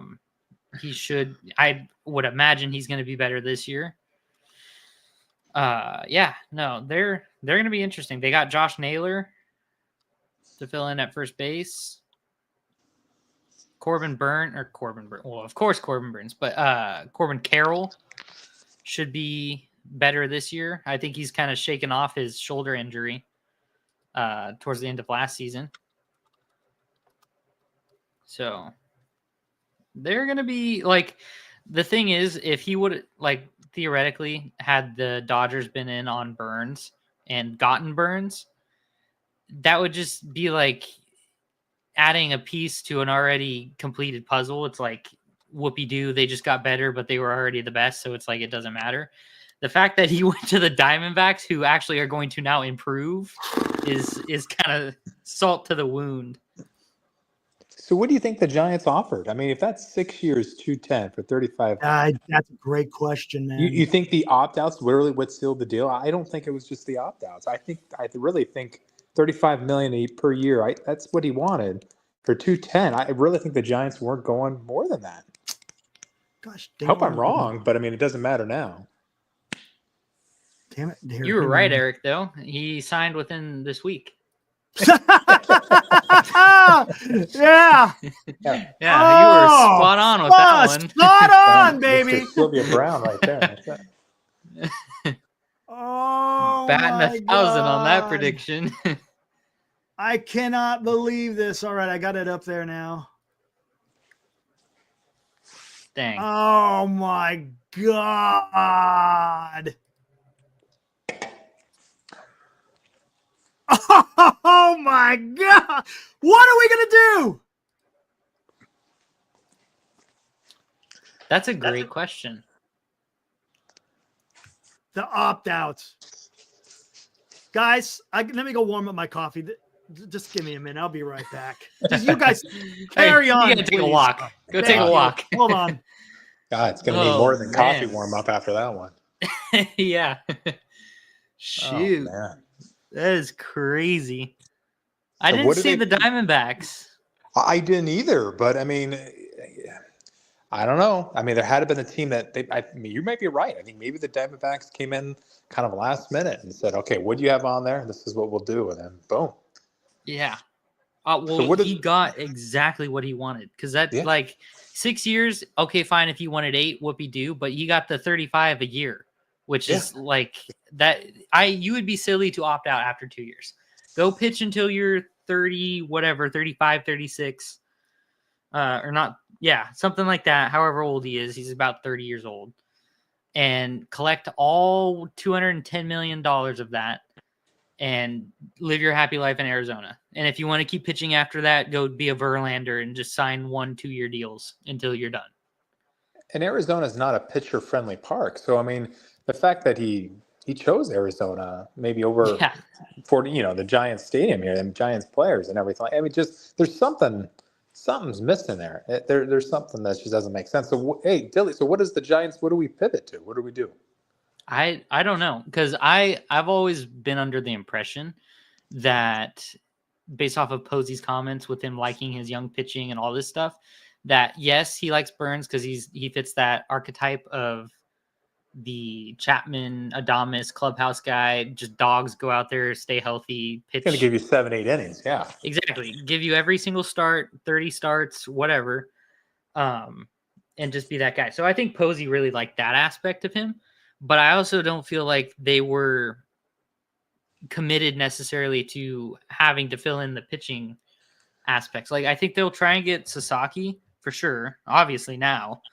But I think they were going to be just as comfortable saying, you know what, we don't need to go sign Jack Flaherty now, or we don't need to go sign whoever, someone like that. Like I think they're just as happy. Wow. Staying with what they've got. I don't think they go out and get a bat. That's what's concerning to me. Because what would make me happiest right now is if they went out and signed a big bat. But there's not really any big bats left. So unless you obviously Alonso, but I highly doubt that's going to happen. I still think he's one of the Mets. Yeah, that would be the pivot of all pivots, in my opinion. But I don't see that being what they do. If you think about it, if they were going to give close to 30-something million per Burnes, do you fill it in with a big bat? Who knows? That's what I'm saying. That I completely agree with that philosophy, and Alonso fits the archetype that Burnes fit. It's the same type of player, just a different use case. But I just can't see it happening. And it breaks my heart as the resident Pete Alonso fan to say that out loud. But that would be that he suddenly has now become, because with him off the board, that's the next biggest free agent, him and Bregman, and they're not going to sign Bregman because they need Bregman less than they need Alonso. So, and I smell Flaherty and Santander, man. I hope I'm wrong, but that's God, I hope you're wrong too. Do not sign Santander, because get Tucker next year. That'd be a much better move. And Flaherty would be like, I don't hate Flaherty, but like, I feel like if you're going to sign a dude on the caliber of Flaherty's level, then just hang on to your young pitching and just ride with it. Because I don't trade for Toronto, get yourself Gosman and maybe Vlad, or if not Bichette, maybe you go that route. You have to. I do think you need an extra pitcher. I think you need an extra pitcher. I mean, I don't know if I like Flaherty, but yeah, we have a young crew, and Webb's a good kind of guy to have there, but I still think you need another person. I mean, Harrison did show some signs of fatigue and maybe not being who he could be, or maybe he is. Maybe this year he does. Outside of that, none of these guys have had, a full season of really kind of being in the majors. I mean, yeah, you give them a shot, but then I still think you need something. You need something else. I mean, you can throw Hicks out there. He's going to burn out. So and I guarantee that's what's going to happen. Is it's going to be what we have right now, and then maybe if we get Sasaki. I think signing someone like Flaherty, and don't get me wrong, I'm just like Cole Kuiper in the sense that I can say what I say right now.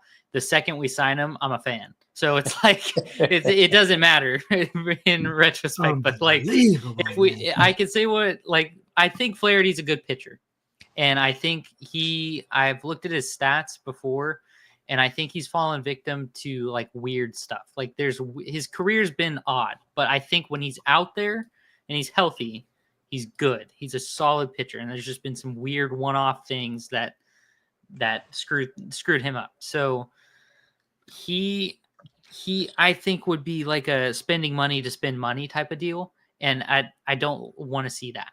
The next, if you wanted to trade for a pitcher, the pitcher I would trade for is Framber Valdez. That would be the only, like, right off the bat, that's who I would want to trade for. But Houston wants to compete. I just don't see that happening. I mean, they've made it known they don't want to get rid of him. Mm-hmm. That's who I would want.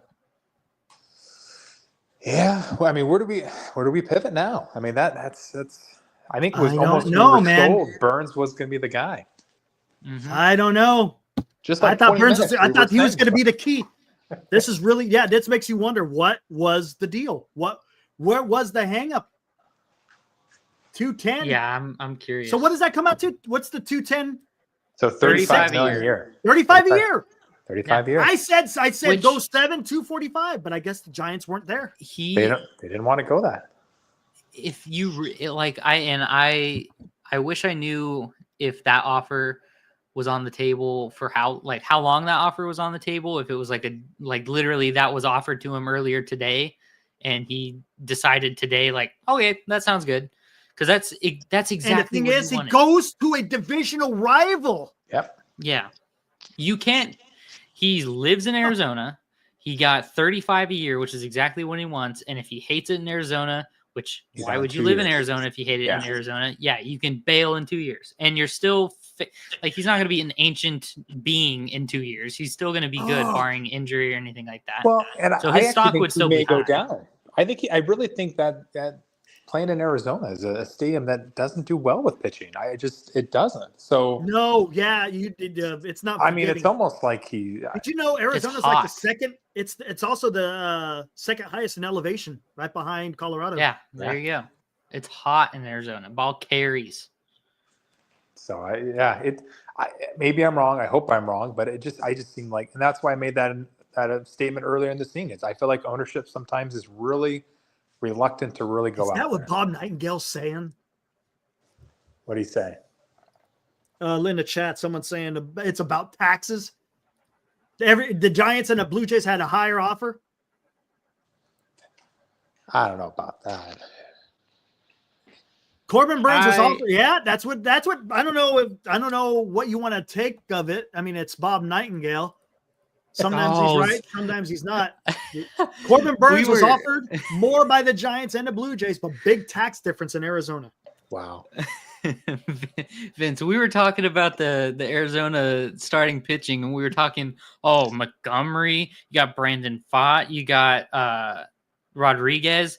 We just completely decided to not mention Merrill Kelly and Zach Gallen, like the two best pitchers on their The team. best guys. they have, It's yeah. just completely skipped over that part. I knew that was coming, Graham. The San Francisco's will San Oh, Francisco Giants will sign Corbin Burnes. Yeah, that freaking aged well, didn't it? Ah, I'm done with predicting, man. I'm done. Man. Gosh dang, dude. I did not see this coming. I did not see the Diamondbacks anywhere in this. Diamondbacks are going to be freaking good. Look, guys. Yeah. What makes this sting even more? They're divisional rivals, man. This is a team that you got to leapfrog, and it's going to be really hard to leapfrog. Holy shit. So Giants got a dominate right there. We got more to go. This is incredible, man. There's a lot of people. Man. Hey, guys, you guys want to come out here and vent, man? Do what you got to do, man. I understand it. This freaking sucks, man. Well, I want to count out Sasaki, but yeah. Officially, I've got to go back to this because when did this break? Literally, Kyle, it broke about 10 minutes ago. Yeah, I don't know because their pivot, because before he signed, there was all this news about, they're growing impatient. They're growing impatient. They might move on from him. Yeah, what the fuck? If they're saying that, that must mean that they had a contingency or have a contingency. They had to, right? Because if they were growing impatient, that alludes to the fact that we don't, if you're not going to make a decision, then we're going to just move on. So if they move on, who are they moving on to? So I'm more intrigued now than before. This yes, occurred. Same here. Because something's weird. Yeah. Something is weird. Posey called Boras' bluff, and it backfired. You think so, Will? I don't know, man. Let's look. I don't think so. Let's not bury Posey. Let's not do that yet. Let's not do that. You may be on it, Will. That may be it. And he might have called his bluff, but that's fine. Maybe, as Dilly was alluding to, maybe. Oh, not Pavetta. Maybe the Giants have something else to go to because they talked about being able to have other options, and maybe the Giants have decided to use it. Maybe they already told Burnes, "Hey, we're done. We're going a different direction." Yeah, that could have been it. Come on, guys. You know what? Careful. That could have been it. They could have just said, "You know what, Burnes? You're cutting you off. We're done." And then he immediately signed with the Diamondbacks. We don't know because I kind of get the vibe that that was like the Diamondbacks entered this equation recent. Like that was not on the table for very long. Man, dude. Yeah, what's the pivot? I want to know what the pivot is. Is there a pivot? Or do they just say, all right, we're going to try and get Sasaki, and if we don't, then we're just going to see what happens? Well, damn, dude. Okay, Don, there's a little bit of sign of positivity. Good job, Posey, standing ground. There are options. Please get Bregman or Alonso or pull off a trade. And maybe you get Bichette, Vladdy, or Gosman.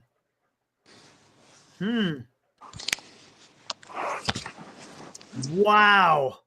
No more Sasaki talk. Oh, my gosh. Yeah, see, you said that. You said that, and I thought you were talking about the damn Kings game. You dropped the F-bomb in there, remember? Would you? I have a question. Go for it. Which would you prefer if the Giants pivoted and went for a bat and stuck with their pitching and said, if we get Sasaki, great. If not, we're just going to ride it out with what we've got.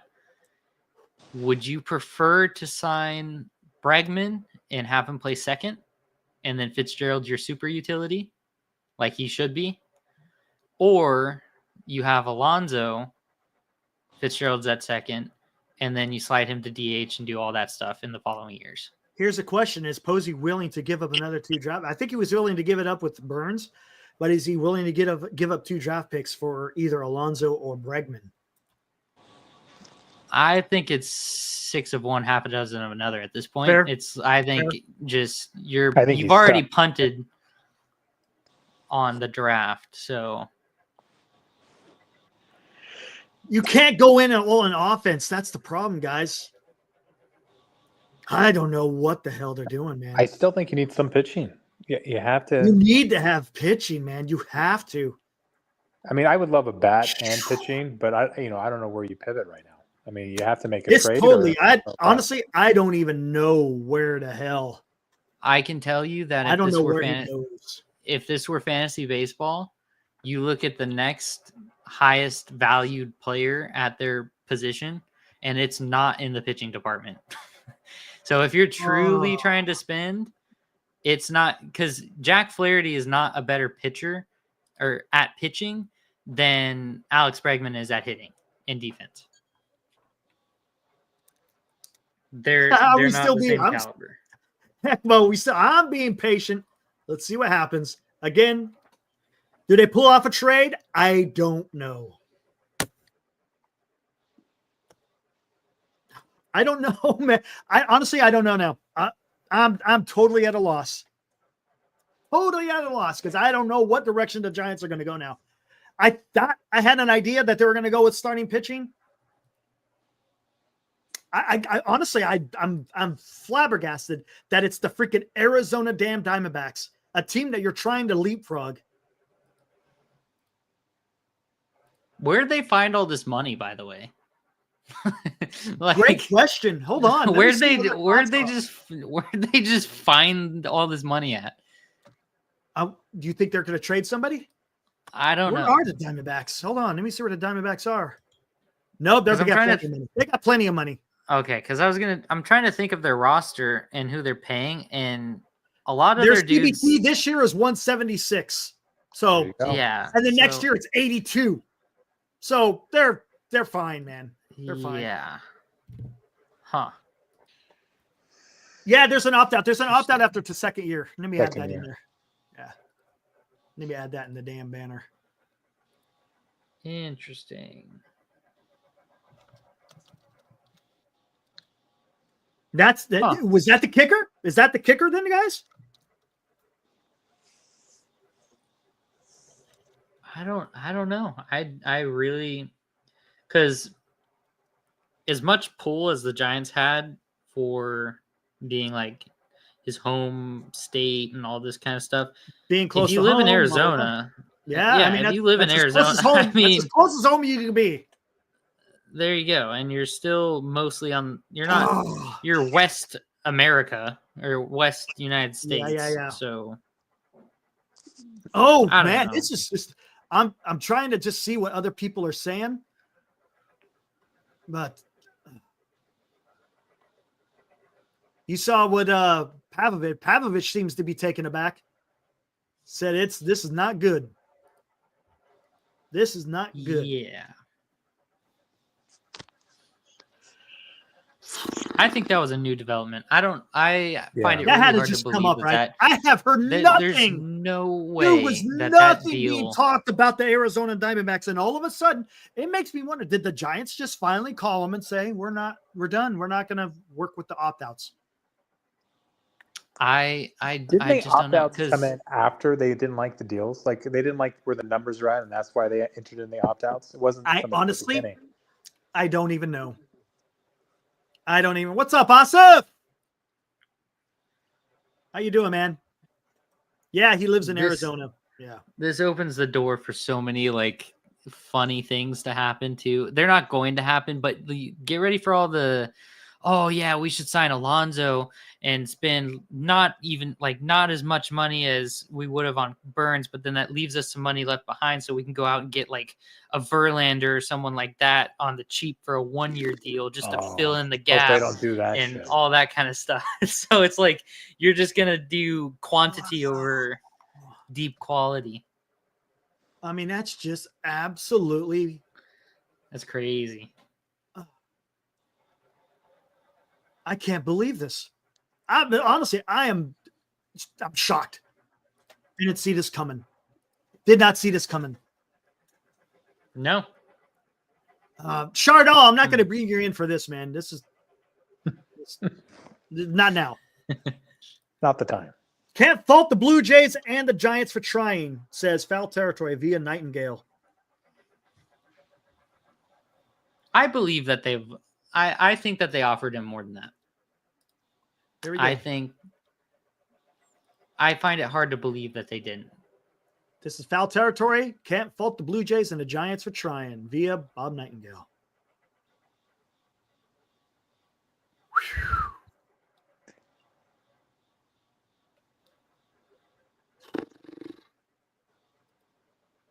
So that's the main reason is for taxes purposes.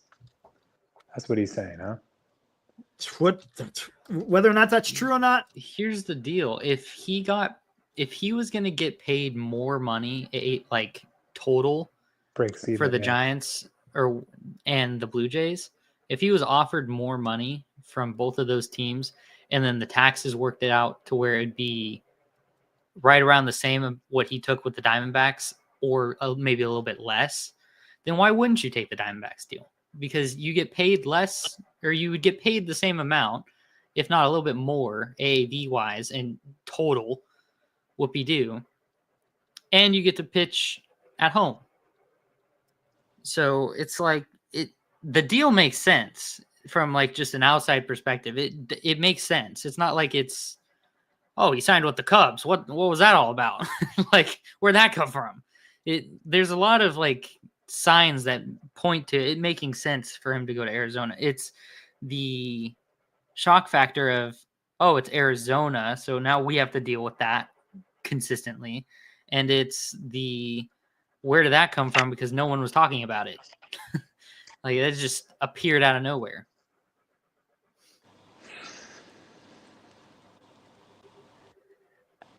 The 2-year opt-out is weird to me. Yeah, I know. That just seems like out of place. That's why I feel like there's something else there. Because if you just said about the tax purposes, I could see why he took it, but then why opt out? I mean, to test the market again? There would be 0 point in opting out of this deal. If it's close to home, you're getting the number you want. Yeah. And I mean, again, you're not going into a pitcher-friendly park. So, I mean, it doesn't make sense at all. Unless he just has it in there and he doesn't opt out at all. I wonder if he is thinking 2-year opt-out, if in 2 years the Diamondbacks are not a like consistent at least wild card team, then he's like, screw this, I'm out. And I want to go and try and get onto a competitive team while I'm still fairly young, still have good stock. Because the Diamondbacks were a good team a couple years ago, obviously, because they went to the World Series. But their season record wasn't like mind-blowing. It wasn't like they won 100 and whatever games, right? No, yeah. Last year, they were an okay team. Not blowing anybody's socks off. So I wonder if he's thinking like, I see the way this team is trending, and I hope it keeps going that direction. But if in 2 years they're where they're at when I sign this deal, then maybe I go and try and see what the Mets are talking about, or see what maybe the Giants are interested again, or something like that. I don't know. What is it that you need, Senior? I'm sorry. I've been looking at Twitter and trying to figure this out, man, because it doesn't make sense. Damn it. God. Don't tell me it's the freaking taxes. Come on. Come on. That sounds like such a weak excuse, doesn't it? Does that not sound like a weak excuse? I think it's a weak excuse. I mean, look at the Dodgers. Look who they signed. Dodgers get people, and they get the damn shit deferred, and they're still paying taxes on it. And Come the Padres, on, man. I mean, other than a couple of years ago, they were getting people Padres. Freaking Angels. Yeah, Angels. Yeah, Come God. on, Imagine man. willingly signing with the Angels. What is going on, man? I don't understand this. Yeah, that's Man, something. dude. I mean, I didn't want him to go to the Dodgers, but I didn't want him to go to the NL West. If he wasn't going to sign with the damn Giants, don't stay in the fucking NL West. Yeah. Jeez, man. Say, whatever. Yeah, that's not a favorable thing. But like I said, now I'm more intrigued because I really hope, because like I also said, I don't think Posey and ownership right now are in the market of just spending money to spend money. If they had Burnes money, let's say they offered him over $200 million, we'll cap it at $200 million. If they have $200 million just laying around right now to spend, realistically, who would you want to give that to right now on the free agent market? Like, who would you? Because I wouldn't want to give any of that to Flaherty. I wouldn't want to give, because Flaherty's going to want a several year deal. And would you want to see Flaherty pitching for the Giants for the next 3+ years? No. So I wouldn't want to do that.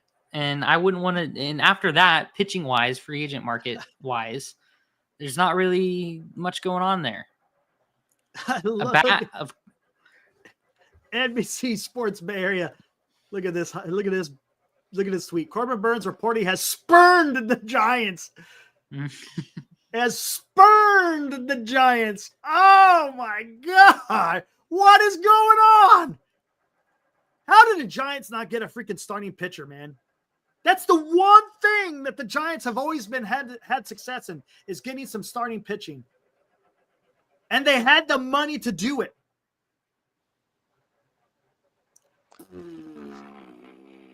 Well, it looks like next year it's Tucker and a pitcher that we'll need to get. Yeah, there you go. Yeah. They're going to be in the market for Dan. Yes. Dan. Yes. Place team. Man, that's right. I'm getting very angry. I'm getting ready to go back to the dark side, man. If nothing gets done, I'm telling you, I'm going back to the dark side. I don't like the way I feel on the dark side, but I may have to go to the dark side. Oh my God. The Arizona Diamondbacks? You lose Corbin Burnes to the Arizona Diamondbacks.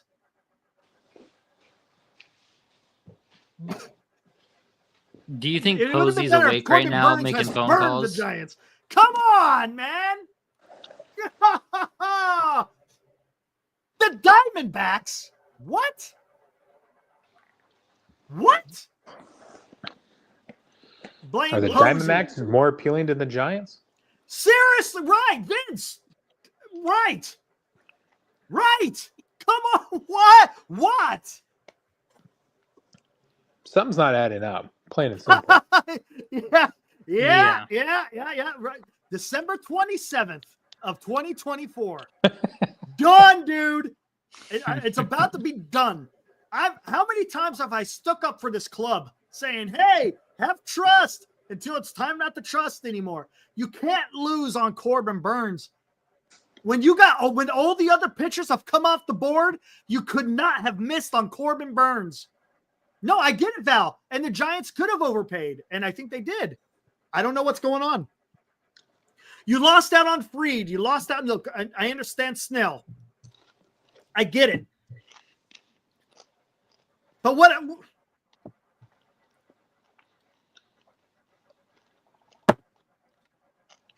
Oh, all is forgiven if they sign Alonso. I'm not even Corbin. Who now? There's been talks that the Giants are going to pivot. I'm so intrigued. Right? This doesn't make any sense. Is all forgiven if they sign Sasaki? It makes no sense.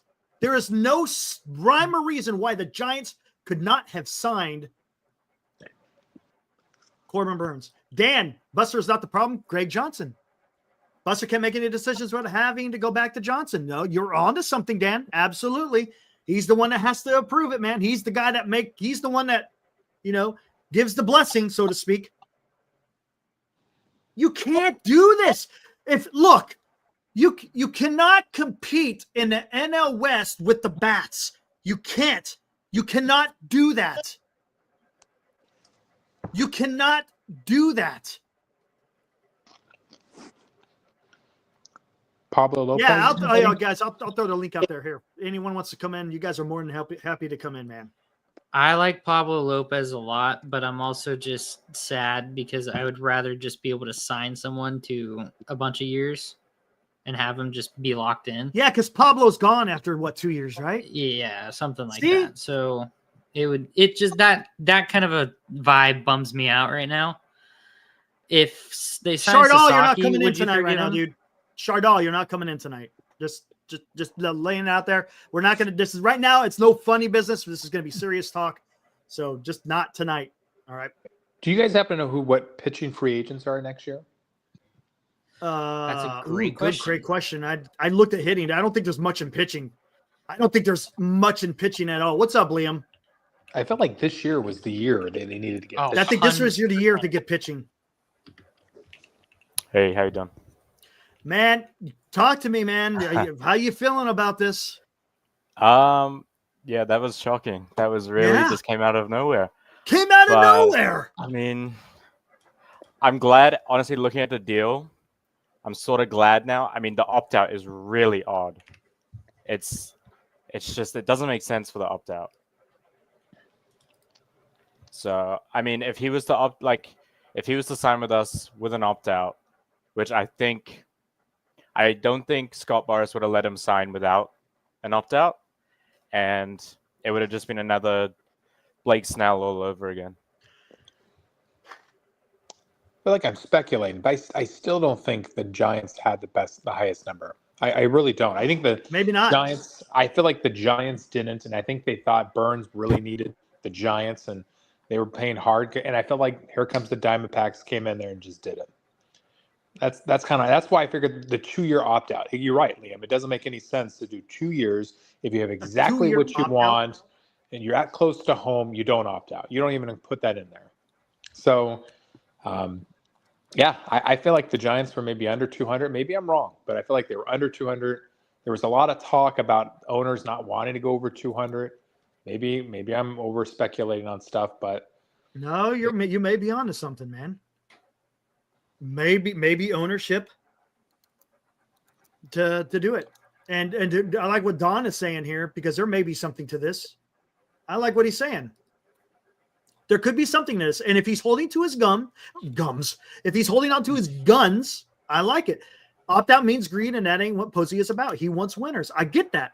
And I'm fine with that. This is the issue I have, though. Hopefully, that there's a plan B. Because I think plan A all along was to get Corbin Burnes. Would you agree? Would you agree that Corbin Burnes was probably the plan A? After Adames, I think that's all they wanted to do. Yes, that's what I'm thinking too.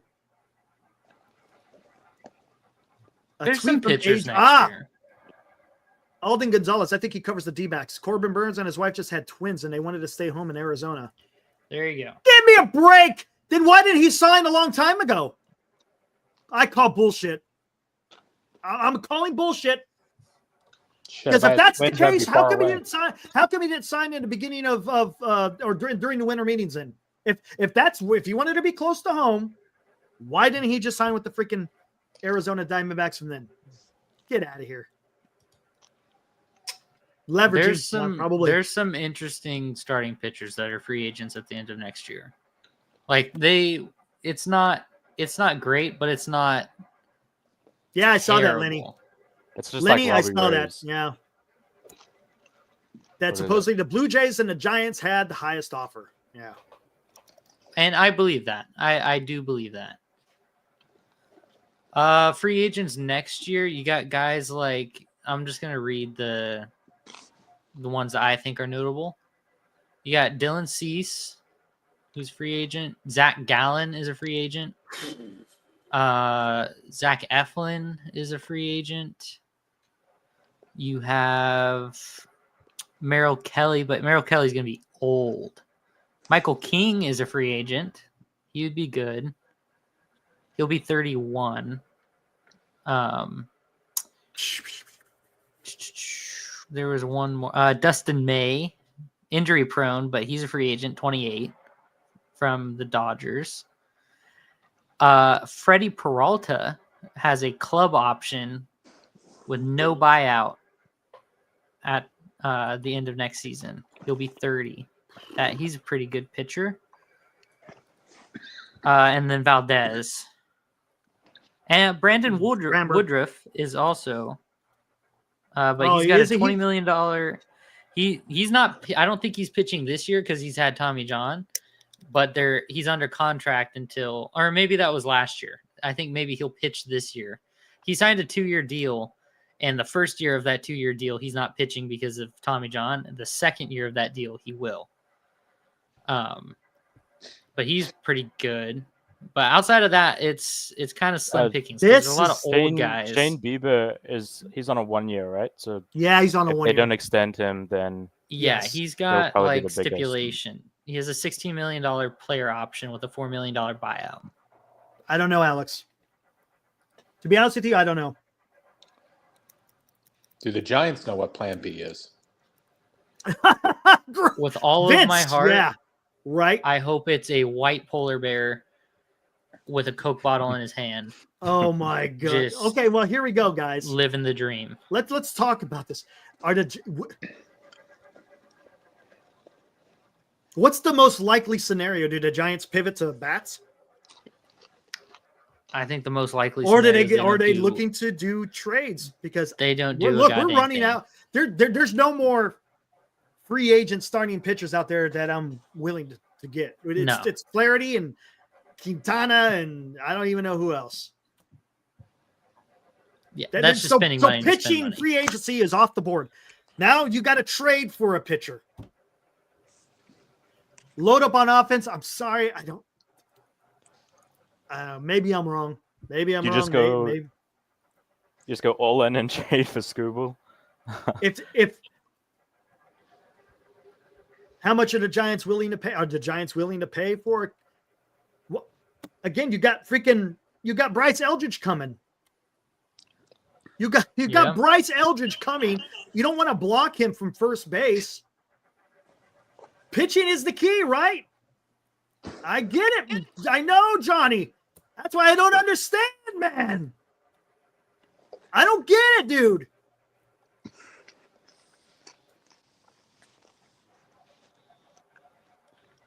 It's weird. Weird things are going on. This is strange. I don't even. Fosse just got off a flight to see this. Well, you should probably get back on the flight. Maybe get back on. Maybe get back on the plane.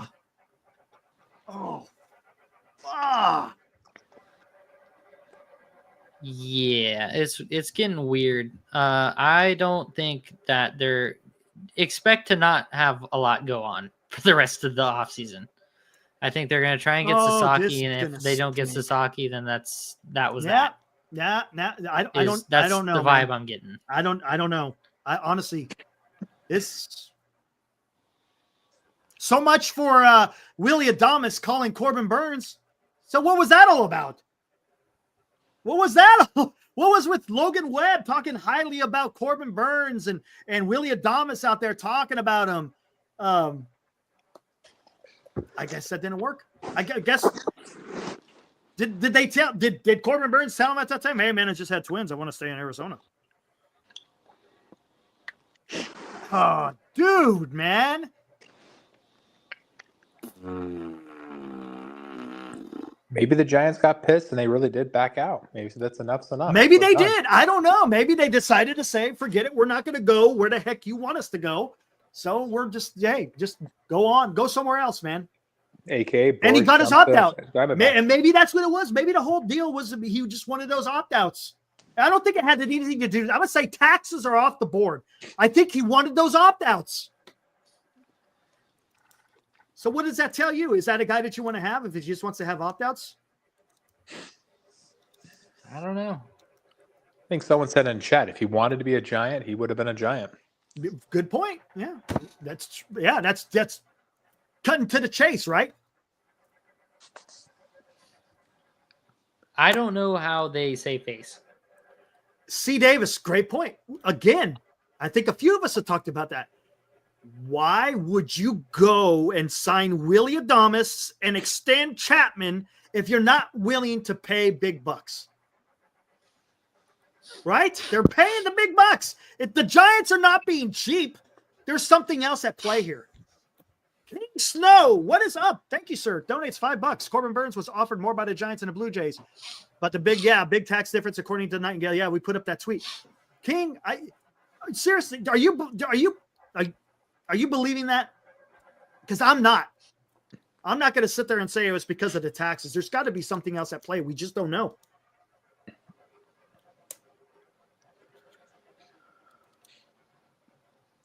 Yeah. It's something. Again, the Giants are paying money. They spent $151 million on Chapman. They spent $182 million on Adames. No opt-outs, no trade clauses. So don't tell me the Giants are being cheap. There is something else at play here that we just don't know. And maybe it's Scott Boras. Because guys, remember, before we start hammering on the Giants, Scott Boras is at play here. And a lot of people, we're in the chat speaking ill of Mr. Boras. So let's not lose sight of what's going on there. Yeah.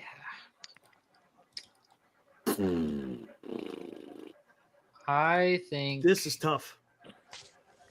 I see you down there. Hey, come in anytime you want, Glenn. I don't know what their play is. And also, if they do make a play, how fast do we think this play gets made? Because I can't imagine that. Like, I feel like these next guys, like in Bregman and Alonso and even Santander and all the because that's like the three right off the top of my head, big dudes. Flaherty, I guess you could lump into that. Like, how fast do we think those guys go away now? And I think I wouldn't be surprised if it's a flurry of some of these other guys. Do we get pivoted to? What's up, Glenn? Mother. Yeah. So, Eric, you want my point of view? Yes.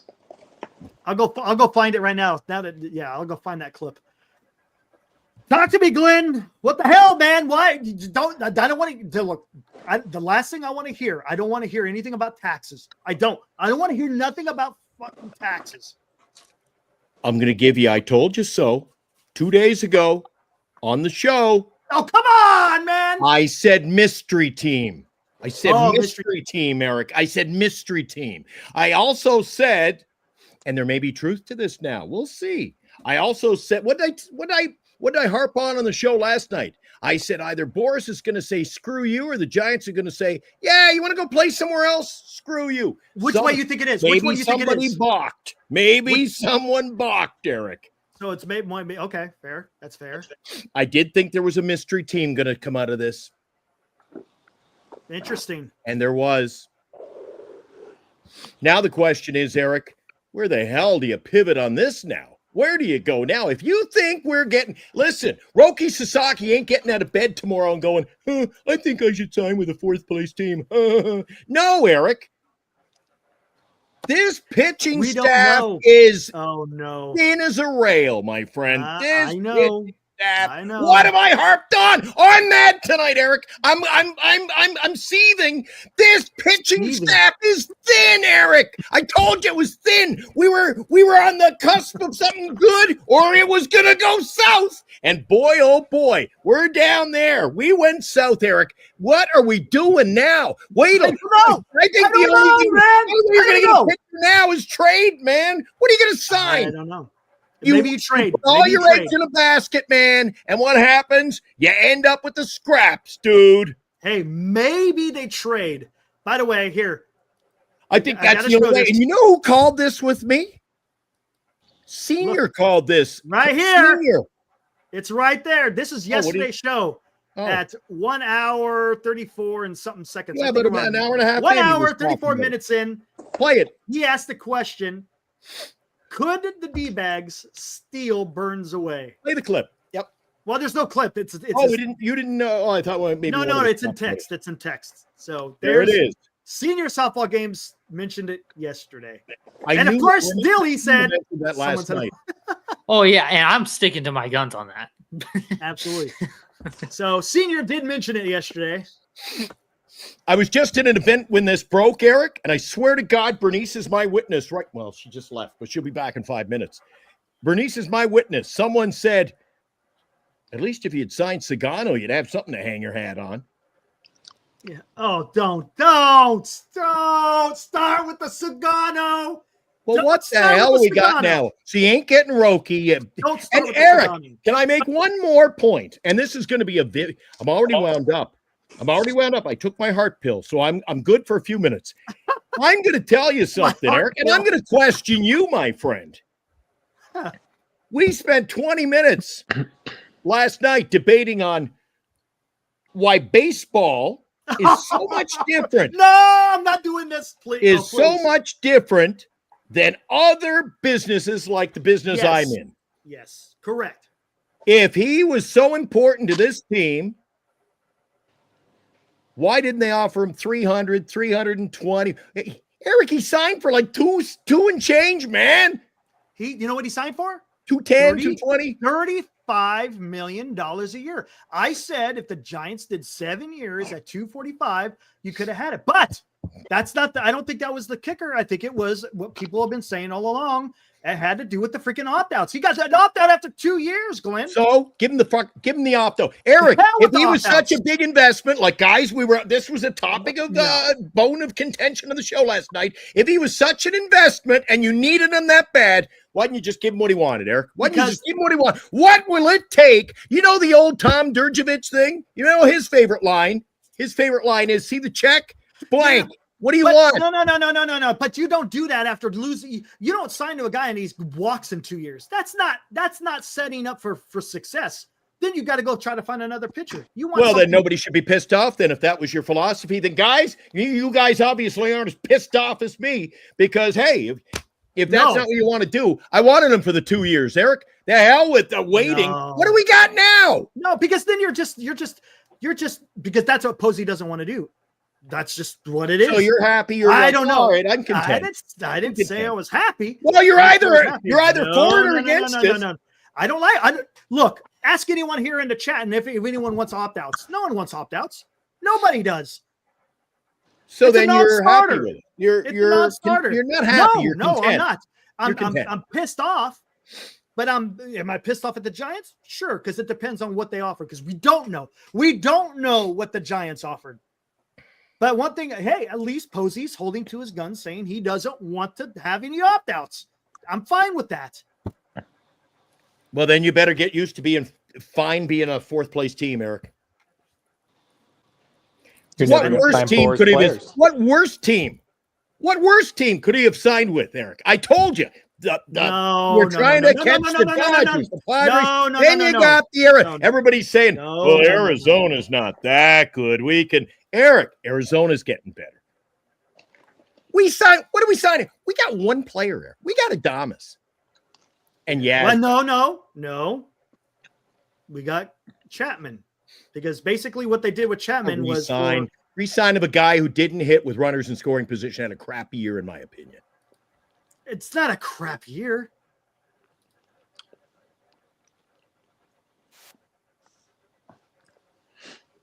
What are his numbers with runners in scoring position, Eric? Last year. In a year when he had more errors than any other year in his career. Listen to what I said. This is great. You want to hear something great, Glenn? I'm just I'm pissed off. Oh, this will make you laugh. What's that? This will make you laugh. You want to hear a great take? Listen to this crap. Listen. There was a walk-off, wild throw. I know there's a walk-off walk. Wilmer Flores got that. Yeah, no, it was Yaz. That was a good one, Eric. Yaz hit a triple. And then they overthrew the throw to third base, and Yaz walked it off. Excellent. Here we Yes. go. Mm. That was pretty awesome. Everyone was like really hyped about that. There's no way the Diamondbacks are getting it. There's no way they're getting.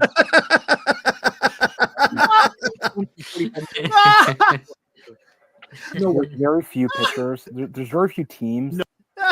No way. That is a new Giant Sports Talk Live record, Eric. The quote of the night, back-to-back nights. Oh man, Back to back. that was so bad. Now I did say they wouldn't sign for 245. They didn't sign for 245.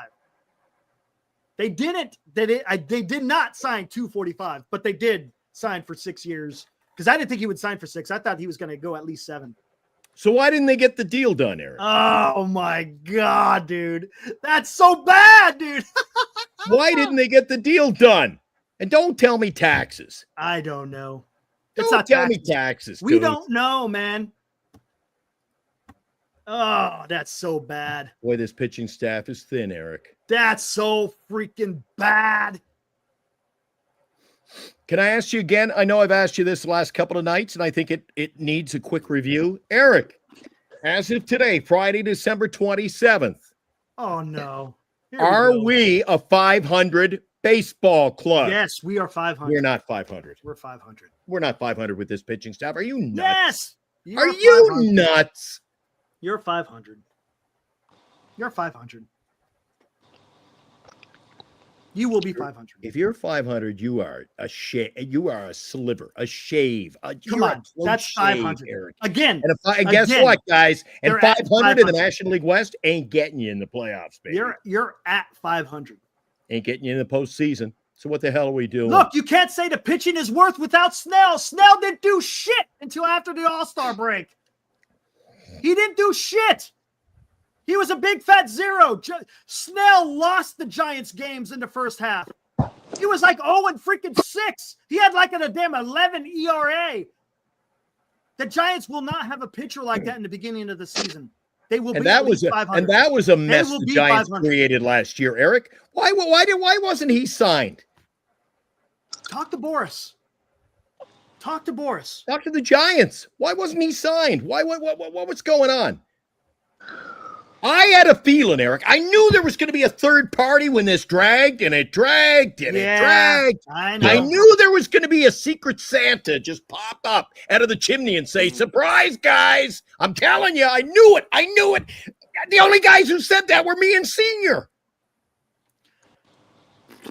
Surprise team. I said, Eric, surprise team. It's going to get you. I knew it. And then when I heard that in the car coming back tonight, I said, I freaking told you so. A surprise element. Dude. Oh, God. Did you see the Diamondbacks at all involved in this? Yes. No, you didn't. Yes, I did, Eric. I was calling the Diamondbacks last No, shows ago. you didn't say Diamondbacks. When did you say Diamondbacks? 2 You or 3 didn't say shows Diamondbacks. ago. Before Christmas. No. A couple of shows, 22nd, 23rd. Yes, I did. You mentioned the Diamondbacks. Yes, I did. I'll go back in the shows tomorrow. I don't remember. But you I'll might bring, have. I'll get it. If it means. Get the tape. Get the tape. Oh, yeah. Tape won't lie. But I didn't see this coming. Here's the problem, and I'm telling. I've said this already. You could not have let him go to another National League West team, especially a team that you have to freaking leapfrog. The Giants have to leapfrog the Diamondbacks. And I don't know if it was Dilly or you, somebody in the process of he could go there. There was, but we're better than the Diamondbacks. I'm like, yeah, you just wait. You just wait. I don't remember that. Good Lord. What a. Yay. See, I love when the guys in the chat. See, Glenn was spot on. My I don't make this up, Eric.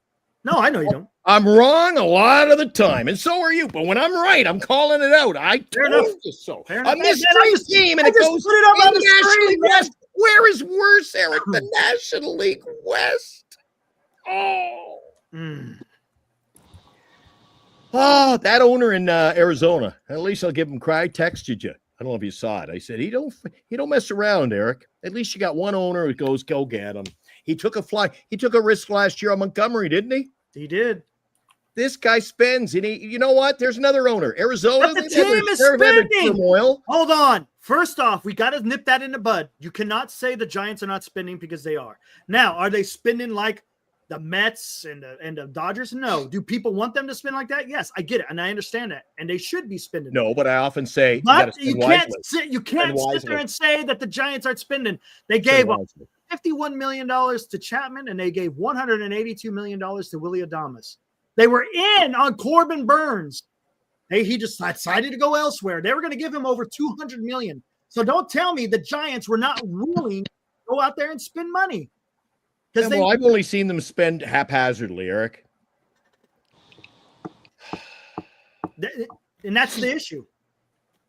Well, you seem pretty positive about the you came in here, you were cussing like a cut snake when they signed Chapman to 6 years. You were like, what's going on? Yeah, I did. Because well, I really, what do we got? Hold on.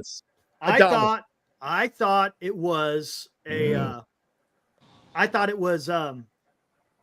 just something to save Farhan's ass.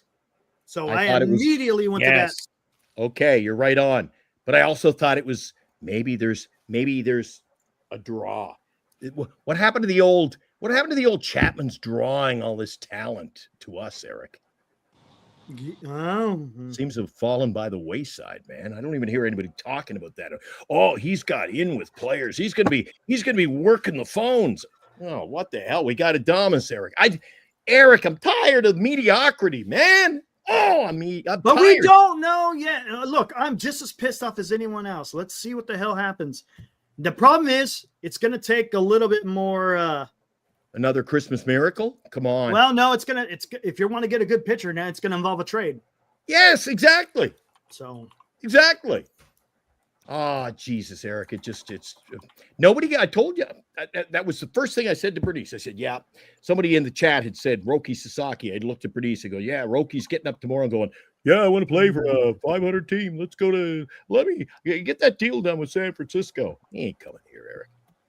I'll bet you right now. I'll bet you. I'll give you 10-1 odds. He ain't signing here. There's no way. Roki Sasaki's not going to be. Maybe not. Hey, give me a minute. I'll be right back. Dilly, are you still there? I sure am. Oh, Dilly. Hello, Dilly. I didn't get to see much of this. I was out tonight. I just came in, walked in. Look at me. I'm all dressed up. Snazzy. I sat down, fired this thing up. I had to jump in, man. I was upset. What's your feeling? I definitely did not see that coming. We were literally talking about how good it felt for the Giants to be in the driver's seat, and how the best offer is them, and then followed by the Blue Jays presumptively, and then literally looked down and went, oh, he's a Diamondback. Oh, that's cool. I guess that just happened. Interesting. So it doesn't feel great, but I was telling Eric, I'm more intrigued now that he signed with the Diamondbacks with what the Giants are going to do, if anything at all, than I was before. Because if they beforehand, it's like, okay, sign Burnes and then cross your fingers on Sasaki and then call it an offseason. Now it's like, well, what's the plan? That's all these things that I've been talking. I don't know if you have any take on it. What's your take on what I've been saying on the last maybe 3 weeks of shows? I said to Eric countless times, I feel that this pitching staff was on thin ice to begin with. I told him, I said, if we don't get Burnes, you think we're a 500 team with Birdsong and Harrison and Hicks and Ray? I said, what a dismal display of a pitching staff that's going to be. Think about it. You compare that to half of the National League teams. That don't stack up at all. Then on top of that, you've got, like I say, Roki Sasaki. We're back into this situation where guys don't want to come here. I wonder why. It just pisses me off, man. So the fact that we haven't addressed pitching. Eric and I have been saying that's how this team's going to turn it around. Where's Dilly? Where's the pitching? I know exactly what you're saying, and I agree with it for the most part. The place where we're kind of differing in opinion is that not last year, but the year before that, when we had the whole Alex Wood, Sean Manaea, Ross Stripling, that whole disaster of a pitching staff that was just bullpen games and like openers and weird stuff going on with all of them. We somehow managed to be hovering right around a 500 baseball team with that. And the guys that we have right now being young, I will take 10 times over before I took an Alex Wood, Ross Stripling, that version of Sean Manaea.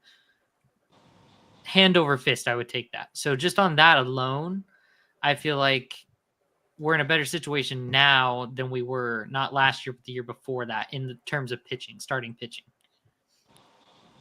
So, and if we were able to... And what you're telling me, what you're saying to me is then we've regressed.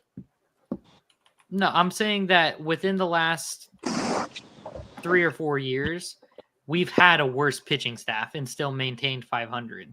So wouldn't you say our pitching staff is worse today than it was last season? No. I'm not talking to you, Eric. I'm not talking to you, Eric. I'm on.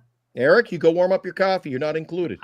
Billy. I think it's extremely similar. I don't know because our bullpen hasn't changed. Our bullpen's fine.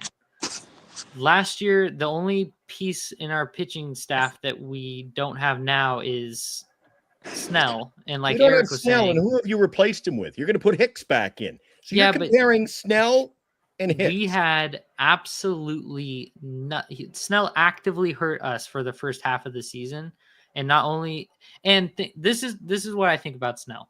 He gave us probably 8 games of legitimate good baseball. That's because he didn't pitch his last start, and he didn't pitch worth anything his first entire half of the season in between being hurt and just being. Nobody's arguing about that. But so let's say him out of your lineup. He's a Cy Young Award winning pitcher, no doubt about it. So you took him out, and now you've got Hicks in. So you're telling me we're as good as last year? There's no way, Dilly. What I'm saying is that you're losing 8 good starts from your pitching staff. 8 good starts. That's all you've lost compared to last year. And that's not saying that you're losing half a season of Snell in 2025. You've lost half. It was less than half a season. That was less than half a season because he didn't pitch his last start, and the back half of the season is shorter than the front half of the season. So, and he didn't pitch worth anything before the All-Star break. So well, you know me when I get set in my ways, man. I and that's fine. Stick to your guns. Stick to your guns. Our pitching staff is nothing like last year as it stands right now. The ceiling is high. I've the said floor we is are low. in trouble. We're in trouble. We're on thin ice with this staff, Eric. Okay, you're welcome back, Eric. Good to have you back in the show. I'm telling you, man. Well, first off, you got to remember, you had Snell, who absolutely stunk. You had Birdsong, who got called up when he probably wasn't ready, but he sufficed, right? Second half, he started waning. Then he came back, but now he's going to start. He's probably going to start in the rotation, so now he knows what to expect. Snell will not have you're not going to have a pitcher in Snell's spot that is going to be shitting the bed, so to speak, because that's what he did. The first half, the dude had an 11 ERA after like the first 5 or 6 starts. Giants will not have Harrison. You get not even Harrison. You got Ray filling his spot, and Ray. You got Hicks back in the starting. I just think we don't know if Hicks is going to be in a starting rotation. Then look at first base. We're back to first base. Get off the pitching, Eric. Everybody in baseball is laughing that we've got Wilmer Flores and Lamont Wade Jr. our first baseman. No, they're not laughing because everyone understands Bryce Eldridge is coming, and he's like the next big thing. All right. Well, I guess then there's that approach. See you in 26. And that's fine. See you in 26. Sometimes things don't line up every year, man. That's just the way it is with baseball. Oh, don't have to tell a Giant fan that, Eric. I know. Tell me something I don't know. Same crap, different calendar. So, again, I thought the Giants were going to get freaking Corbin Burnes, man. That was the direction to go. The direction to go was to get Corbin Burnes. Because you have to, again, The Giants aren't going to beat teams with their bats. But they could beat people with a dominant starting rotation. If they had a dominant starting rotation, the Giants could have made some noise. On the TV. Now with Burnes going to Arizona, it puts a little wrinkle in. Now, does that mean that they're out on getting another starting pitcher? No, not at all. Not at all. They could absolutely go trade for another starting pitcher if they want to do that. But will they? I don't know, man. And yes, and I know people don't want to hear this. Sasaki's still out there, but we don't know. No one knows what Sasaki's going to do. Come on. All right, so I wasn't here. I apologize. I don't have to apologize. You and I had worked that out. I went to a cool event. We'll talk about that off the air, Eric. That was freaking cool. I got you video. It's unbelievable. Nice. If you ever have a chance to do it, do it. And it's up your way. What was the response right out of the gate from our chat? Well, what's the response? How are the guys feeling? Pissed. Yeah. Pissed. There's others out there that believe in Posey. He didn't want to kowtow to Boras with the opt-outs, which is good. At least he's sticking to his guns. But yeah, a lot of people are not happy. Again, for the simple fact that everyone was thinking that Giants were going to go the pitching route, and it made sense to me. Yeah. Get on, swing man. It's unfair to criticize. Anyway, for me, I think it's unfair to that Snell didn't get a spring training. He was hurt the first half. He didn't. But you could blame him. You could blame him. You could blame himself for the spring training because he could have signed earlier if you wanted to, right? Giants could have signed him earlier. Yeah, or another team could have signed him earlier, but he waited. He gambled on him on a team maybe coming out. Well, I didn't see the Giants signing him in February. Huh? So there's much to blame in that. Eric, I am no longer. You know what? No, I get it. Yeah, my New Year's resolution, Eric, I hope you get ready for this. It's going to be on. My New Year's resolution, Eric, is to call a spade more often. Whether the chat likes it or not, I'm going to call it like I see it. No more, we might be able to get by with this pitching staff, Eric. If I say the pitching staff, I think it stinks, I'm going to tell you it stinks. And if I'm actually, takes a real man like me, Eric, to say that we are in trouble with Lamont Wade and Wilmer freaking Flores. It's only one more season. That's it. I don't play for, hey, let's play. I get it. No, I understand. But Eric, I'm tired of the bullshit because in 2 years you'll be saying, well, it hasn't quite worked out now. Next year when it all comes together, Eric, it's always next year. Jesus. This offseason was supposed to be the offseason of freaking Posey. I haven't seen much. I saw one freaking signing, Eric. Anybody in the chat getting a little disillusioned with the lack of, so to speak? The lack of what? Alex must be a fan. Look at that. Glenn's on point. Oh, Alex, money's in the mail, pal. The lack of, you can talk about, well, they were in on. Don't give me the in on Burnes again. I'm tired of that. Eric, we got Adames this offseason. Who else? One move is not salvaging. It's not one move. It's two moves. Adames? And? Chapman. Chapman was before. That was during the season, Eric. Did that extension have to do with 2024 or did that extension have to do with the future? You just sat there 5 minutes ago and said, I sense that was Farhan trying to save his job. No, I said that's the reason why I was pissed off. Then I started thinking, okay, maybe it's something bigger. Maybe it's to track other free agents. I didn't know. For me, Posey's only done one thing, and it's signed. For you, but that's not correct. That's not correct because that extension has to do about the future. Chapman and Adames is a lot of money right there. That's a combined of over $300 million that he's committed to two players. Good luck. Right? Good luck. It's going to be a rough season, man. It is. A lot of shit next year. It's going to be a rough year. And people, just because, look, stop with the recency bias. Blake Snell had a fantastic second half of the season. The first half of the season, he was like it is dog shit. He was horrible. Horrible.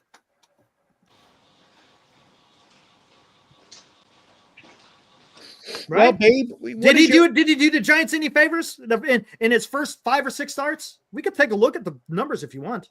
Babe, what do you call fine? The Giants will be fine next year. Giants will be a 4th, 5th place team, and we'll just, but we're going to get Eldridge. Well, I hope Eldridge is good for about 150 RBIs because, dude, we're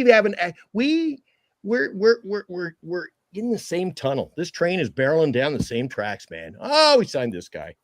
Dude, this team is lacking. This team is lacking, Eric. And like everybody else, like you, like me, everybody else was, oh my God, the complete rebuild. We're gonna turn it around, Eric. So what's the way forward? What's the way forward? The way forward? Yeah. That I'll have to dissect. The way forward was signing your elite pitcher. Okay. So you missed on Burnes. So what do you do now? What's the direction? How did the Giants get better? Room and you try to figure out who the hell you can try to weasel somebody to get in a trade. What direction do you go bats or do you still stick with pitching? This team is not winning with this pitching staff, Eric. Pitching. You're not. Dude, you're piecing together with Band-Aids if you're going back on the free agent market at this point. No, there's no free agent pitchers to have unless you want Jack Flaherty. So exactly, and I think you and I both agree with that. We got to trade. Would you be okay with Pablo Lopez? No, I want a big trade. We got to get a big. Jesus, Burnes was Eric. Should have gotten the deal done with Burnes. That's how this is all going to go down for the years. Well, that ship has sailed. That ship has sailed. So now we need to figure out how do you go forward, man? How did the San Francisco Giants get better? That's the direction that we have to look at, man. We got to see what the hell the Giants can do now. Well, like Dan says, we signed Nicey Yang to a minor league contract, Eric. Yeah, I don't know, whatever. Exactly. This is the kind of this is what we're working with. We got to think about maybe there is a reason why Corbin Burnes went to Arizona rather than signing with San Francisco. Yeah, we don't know. Maybe San Francisco is fine with it. And remember, there's reports. There's already reports. Hey, look, shouldn't be surprised because what was the report that we read about yesterday with Mark Fison? He said the Giants are looking at other. What was it? Here, let's bring it up. Let's bring up what Mark said. That's what's most intriguing to me. There we go. Is that how's Vince tonight? Vince is quiet over there. Let's see. What are you up to, Vince? Nothing. I'm just listening to you go and talk he's about. He's just hanging out, man. Am I disillusioned tonight, or am I kind of on track? Well, how are you feeling about my thoughts? I actually think you're pretty spot on, Glenn. I'll be honest with you. I mean, we were just talking about before you came here that we thought Burnes was a for sure thing, but I could see where you were talking about that. The longer we wait, the worse outcome can come with this. And here you go. I'm shocked because I didn't think Diamondbacks. I didn't think. Again, he wanted $35 million per year. And he did in 6 years with an opt-out in 2 years. Something just doesn't seem right. I feel like there's something we're missing here. And I don't think it's taxes. I really don't think it's taxes because Dodgers sign players left and right. And even Padres a couple of years ago signed people left and right. So Vince, are you surprised? Well, how do I word this properly? Vince, are you concerned or are you kind of perplexed? Maybe when all comes out and said and done, are you somewhat fearful that the word will be, the Giants were nickel and diming again, and we wouldn't give them maybe year 3? Are you thinking that maybe they just didn't come serious to the bargaining table? Well, I'm the opposite of Eric. I do think ownership will spend money if you're their guy. I guess you could say, but I should have been their guy at all costs. Yeah. I don't think Soto was the big bat. Soto, nobody's arguing. Soto, I don't agree with the money, but Soto was the big bat in the offseason. Well, Corbin Burnes was your big arm in this offseason, and the Giants didn't get him. And he signed for Eric. I think that's paltry. I think that's a paltry. Jesus. I think this deal smells, man. Something smells funny about the whole thing. And I think the Giants, and I know Eric brought this up earlier, that the Giants want to spend like the Mets and the Yankees and all these other teams. The Giants do very well. I mean, now they're the only act in town in the Bay Area. I mean, they're making tons of money. I know this idea of breaking even was a huge thing for Johnson the year ago, but I really feel you got to spend money to make money, and you don't just sign Adames and Chapman to still stay at fourth place. They have to do something, and they have to pivot. If they don't do anything, okay, let's talk about this. Exactly. Let's talk about this, Exactly. Vince. And like we said, we I go. don't know if you watched the show last night, Vince, and the whole topic about, what guys get paid these days. Well, if you thought that you wanted to win and you could make the money, but you're going to make money, then you should have been, all right, again, blank check. Corbin, we want you at all. What does it take to get you in a Giant uniform? We won't settle for anything less than you're going to be pitching for us next year. But no, he ends up 210. 210. Something smells fishy. 210. No, it's the same. It's exactly the AAV. It's exactly the AAV that I said, except it's 1 year less than what I suggested. I suggested 7 years. 7 years, 245. That's 35 million a year. That's what I've been saying the whole time. It's the opt-out. That's what it is, and that's what people have been saying. It's probably the opt-out because that's what Scott Boras likes to do. He likes to use opt-outs. So exactly, Dallas. Heilker. Close enough. Exactly. It's the opt-outs. Here, let's talk about this. Here we go. Yeah, Dan. Mark Feinstein. This is what we're dealing with, Dan. Like Carlos Toro. Hold on. Let me read this. As for Burnes, who entered the offseason as a free agent, as the best free agent starting pitcher, the Giants and the Blue Jays have been considered his two most likely landing spots. San Francisco has had an offer on the table, but sources have indicated that the Giants may be getting impatient, prompting them to consider other ways to improve the club via free agency. This is key. Think about this, guys. This right here. This is important. But sources have indicated that the Giants may be getting impatient, prompting them to consider other ways to improve the club. Now, let's talk about this. At this particular point in the offseason, how do you improve the club via free agency? There's only one direction, and what is it? There's only batting. Thank you. That's it. So that tells me the Giants may be going to go sign some bats. Bats or pitching is going to have to come via trade. Nope. What did they say? Via free agency. There's no pitching via free agency anymore. When have you ever believed anything the Giants tell you, Eric? They've been telling the truth. When have you believed anything they told you? All of a sudden, Posey's in the house, and oh my God, we got to believe everything they said. Look what they're saying. Do this. The Giants. They've lied to us for how many years? They're not lying to Glenn. Stop. But sources have indicated that the Giants may be getting impatient. What does that tell you? The Giants are done with Corbin Burnes. And I wouldn't be surprised if they told Corbin Burnes, hey, we're not going to go where you want us to go. So if you want to go elsewhere, have at it. Because they're already considering ways to improve the club. They're telling you right there what the heck they're going to do. So it shouldn't be no surprise. If a team is vocalizing that they're impatient, then we should be realizing maybe, hey, there could be something there. Eric, I got to agree with, I think the chat, it's already flown up the screen there, but just a few seconds ago, there was a good clip that came up in the chat, and it was Ryan. Ryan says he loves you, man, but except that the Giants aren't doing much this offseason. It's all crap. I'm on board that train, man. I understand it. I understand that. I totally get it. I'm just as pissed because I want the Giants to improve via pitching. But that ship has sailed. There's still free agent players out there that could improve the team. Is it going to? Well, who's going to improve them? Santander? You said absolutely not. You don't want him. What about who? What about Bregman? No? Alonso? No? See, these are all guys that a week ago, 2 weeks ago, the chat, you, me, nobody wanted. Now all of a sudden, we're going to pivot to these. I don't. We didn't want them. Because I wanted pitching. Right. But if you want a bat, that is a way. So now it's okay. Nah. I didn't want him then. I don't want him now, Eric. Glenn, listen to what I'm saying. Build your minor league system and let's just rebuild with young players, Eric. If you're going to rebuild, why did they sign Chapman and Adames? That's a good freaking question, isn't it? Because if that's all you're bringing in, then we're in freaking trouble. So listen to me.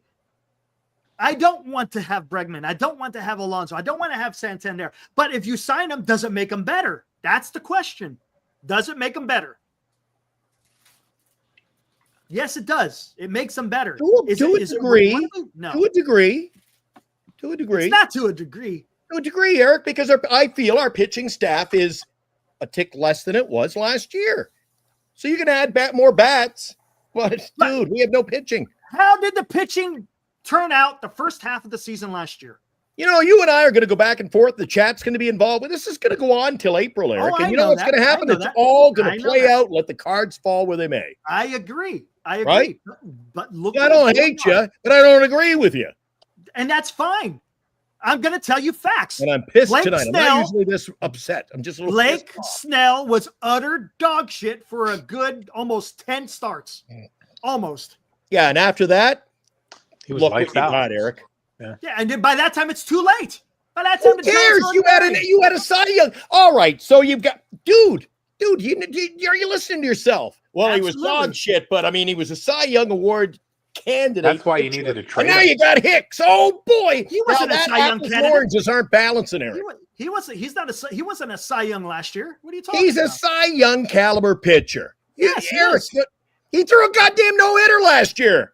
Okay, and what did he do the first half of the season? So how can you sit there and say, Jesus Christ, a guy bats 100 the first month and then bats 700? Eric will go, but he batted 100 the first because month. he contributed to the losses that the Giants suffered in the first half of the season.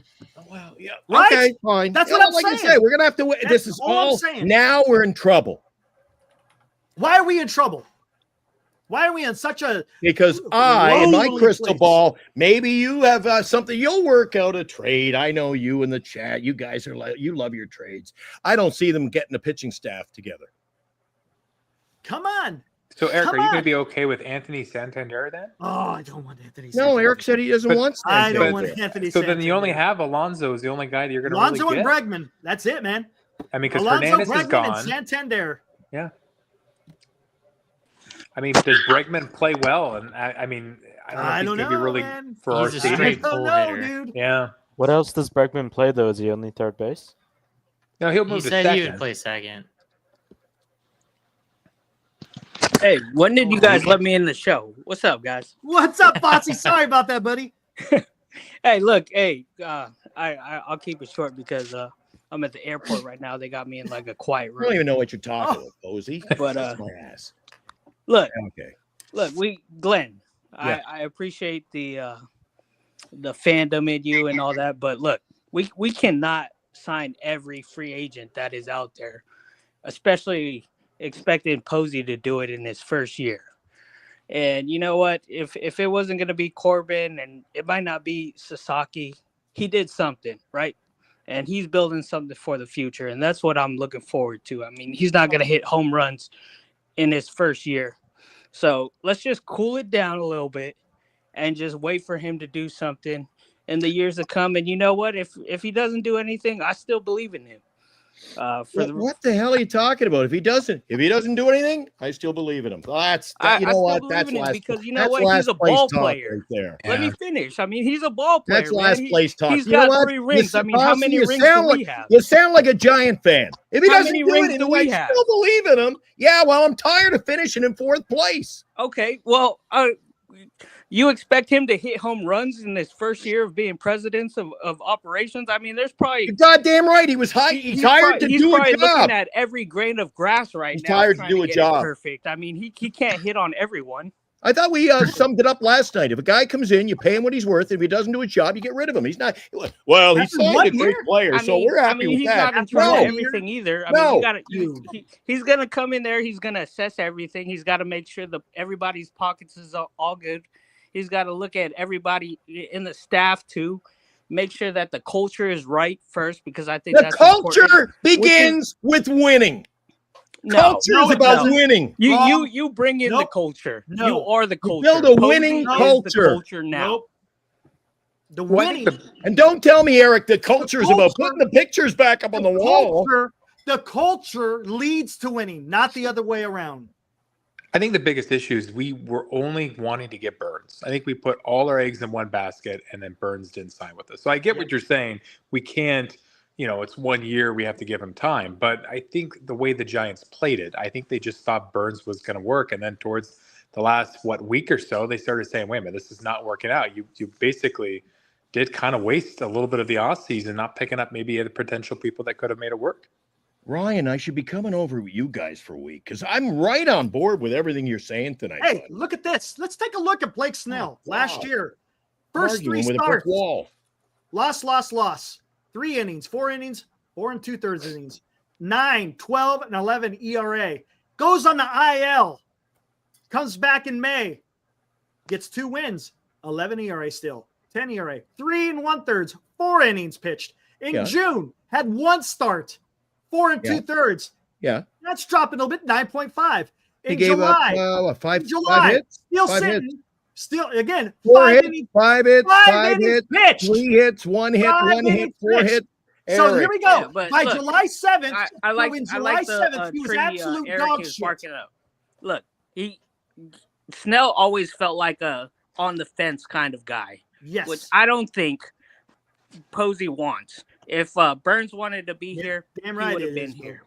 If he didn't want to be here, Posey said to him, "Look, go somewhere else. I don't care if it's Arizona. We'll see you 50 times next year, and we'll beat you." Posey is bringing in guys that he wants, that he knows That he want to wants. be here. Yes. Correct. Exactly. This is what I'm talking about. So don't sit there and say Snell was some magical guy because he sucked all the way until the beginning of July.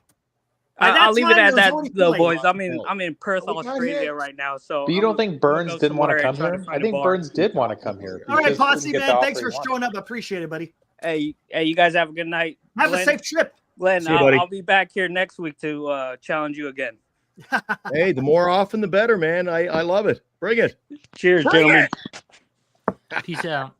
I understand the second half he was better. I'm not debating that. I'm talking about if the Giants start the season are not going to have, hopefully, a pitcher that's going to have the numbers that he had all the way until July. That's what I'm trying to say. Okay, Eric. Then simply put, let me ask you one simple question. And I think I know what you're going to say, and I'm not going to like it.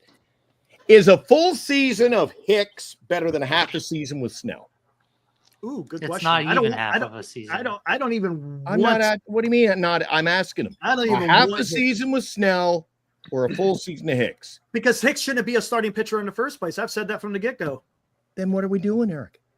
You put him in the bullpen. Want to be or what are we doing? We're going to add pitching in like 2027. What are we doing here, Eric? Well, he's bullpen pitcher. Well, this has been the freaking mess of the San Francisco Giants for all these years. I thought it was Under going who? to turn around. Under We're who? bringing him back from the bullpen, boys. Under who? Under who? Again, you're clouded Under because of Buster Farhan. Posey. Under Buster. He just announced we're bringing him back. He's starting. Yeah, Posey did say he was bringing him as a starter. He didn't say that. You know who said that? Alex Pavlovich. There was no quotations on that, on what he said about that. I don't think Hicks is going to be in the rotation. He might be, but I don't think so. Okay, so if he isn't, then we need at least 2 pitchers. Who are we getting, Eric? I don't know. And all you're talking about I is, don't know. well, the only guy left is Flaherty, and I think we're all in agreement. I don't know. No, My don't God. want Flaherty. Don't want Flaherty. Hell no. Oh, Jesus. I don't There's know, no man. way. I honestly, that- This team I'm is lost. turning back. This I'm team is a honestly mess again, lost. guys. This team is a mess. it's not a mess. And It's not a Davis, mess. we can't even afford to trade Ray now. Everybody trade Ray. We can't afford to trade him. My God. Why would you trade Ray? Exactly. We can't. Why would you? I used to shit on the Blue Jays pitching. They got no pitching. Why would Jesus, you- We may have better pitching than we're going to. You're telling me you would like to trade Ray? Me? Yeah. No. Yeah, you want to keep him, right? We don't have a choice. now. Yeah. But he's I think probably he going to meant be if we better, had- right? we More had than likely, Burnes he's and going to be Sasaki. better this year. See, He's I 1 don't year understand. removed. Guys, I don't understand. Eric, no offense, man, but all of it, like, if you're the GM or you're like, well, we're feeling good, we're feeling confident because in the number 2 spot we got Ray and then Harrison And and it then say that. Birdsong and then You're we got putting Hicks words coming in my in. mouth. This is a crap of a lineup. You're Eric. putting words in my mouth. I never said that. I never said that. What percentile in the National League? What percentile do you believe? I think the Giants pitching staff is in about the 30% range. Sure. I think there are 60 to 30%? 70% of teams with better pitching staff than us. Easily. No question. No question. I don't know what this relevance of, oh my God, we got Birdsong. He could, 18-game winner next year. Eric, you're kidding yourself. You're kidding yourself. You got to hope you get a great season, and it's possible from Webb. But after that, I think it's, dude, you're just throwing darts at the board, hoping you win some games, man. Like I say, I can't wait till April because that's when it gets real, and we're going to be able to. It's going to shake out. I'm going to go, Jesus, Eric, we're 5-20 to start the year. What are you saying now? Where's the pitching? Ray is going to be better. Do you realize Ray is also a Cy Young Award winner? Right? You do know that, right? What's that? Ray did win a Cy Young. Right? You're the one who shits on everybody who gets Tommy. No, John. but well, you don't know when we're getting back. No, He's going to be hurt for you. Not going to the year he comes back. What are you talking about? I said, pitchers who come on, Glenn. I said with pitchers, when they come back from Tommy John, if they come back with already 2 years under the belt from when they got Tommy John, they're going to be better. Okay, we'll see what happens, Eric. We'll see. Last year, I thought he came back too early. They threw him out there too early because they needed starting pitching. Again, that was the fault of freaking Farhan. Wow. A lot of this circles back to Farhan, period. That's why that guy had to go, period. Thanks, Ryan. I'm yes. just calling it like 100%. It is. That's exactly what I was just saying. Farhan left us in shambles. Exactly. That's the whole point I'm trying to say. And what have we done this offseason, Eric? You signed Chapman. You've signed Willie Adames. You were in on Corbin Burnes. What else you got to do? What's Buster Posey done? Adames. He's extended Chapman. You can say that. This offseason, it's Adames. Dude, that's the facts. What do you want me to say? He didn't do nothing? Because that's a lie. That's a freaking lie. Buster Posey extended Chapman for 6 years. He signed Willie Adames for 7 years. They were in on Corbin Burnes. Buster Posey is doing something. He's doing something. Okay. Guys, he's doing something. Look, he's doing something. He signed Adames this offseason. Eric, has he done anything to make us better than the 4th place team that we are? Is the lineup better than it was last year?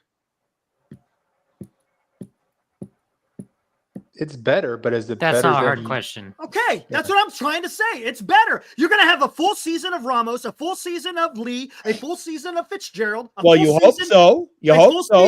A full season of Adames. You hope so. Just coming. It is better than it was last year. You hope so, Eric. Yeah, all things being equal, of course. But guys, come on. So you're saying we got a better lineup, but we got worse pitching. You know what you're doing? You're expecting miracles in one damn year. It ain't happening. You cannot fix the team that has been decimated over 6 years and expect in one offseason to beat the damn Los Angeles Dodgers. It ain't happening, man. All right. Well, it's the same old San Francisco Giants. All our hopes in. We're getting the big dog. Burnes. What? Went somewhere else. It didn't happen. So, hey, that's the beauty of free agency because the player has a choice to where he wants to you know what the beauty of free agency is, guys? The beauty of free agency is somebody always gets their man, and it ain't us. Did you get Willie Adames? Did you expect Willie Adames? Oh, boy, we got Willie Adames. That's good for 30 more wins next year. Woo! That's good for about 6 wins, Eric. Come on. He's a shortstop. And you told me before you spent a month on this show saying, you don't want Adames. He don't have a bat. He's not going to hit the home runs in our park. And all the excuses waited. Correct. Now it's like, we got Adames. Oh, my God.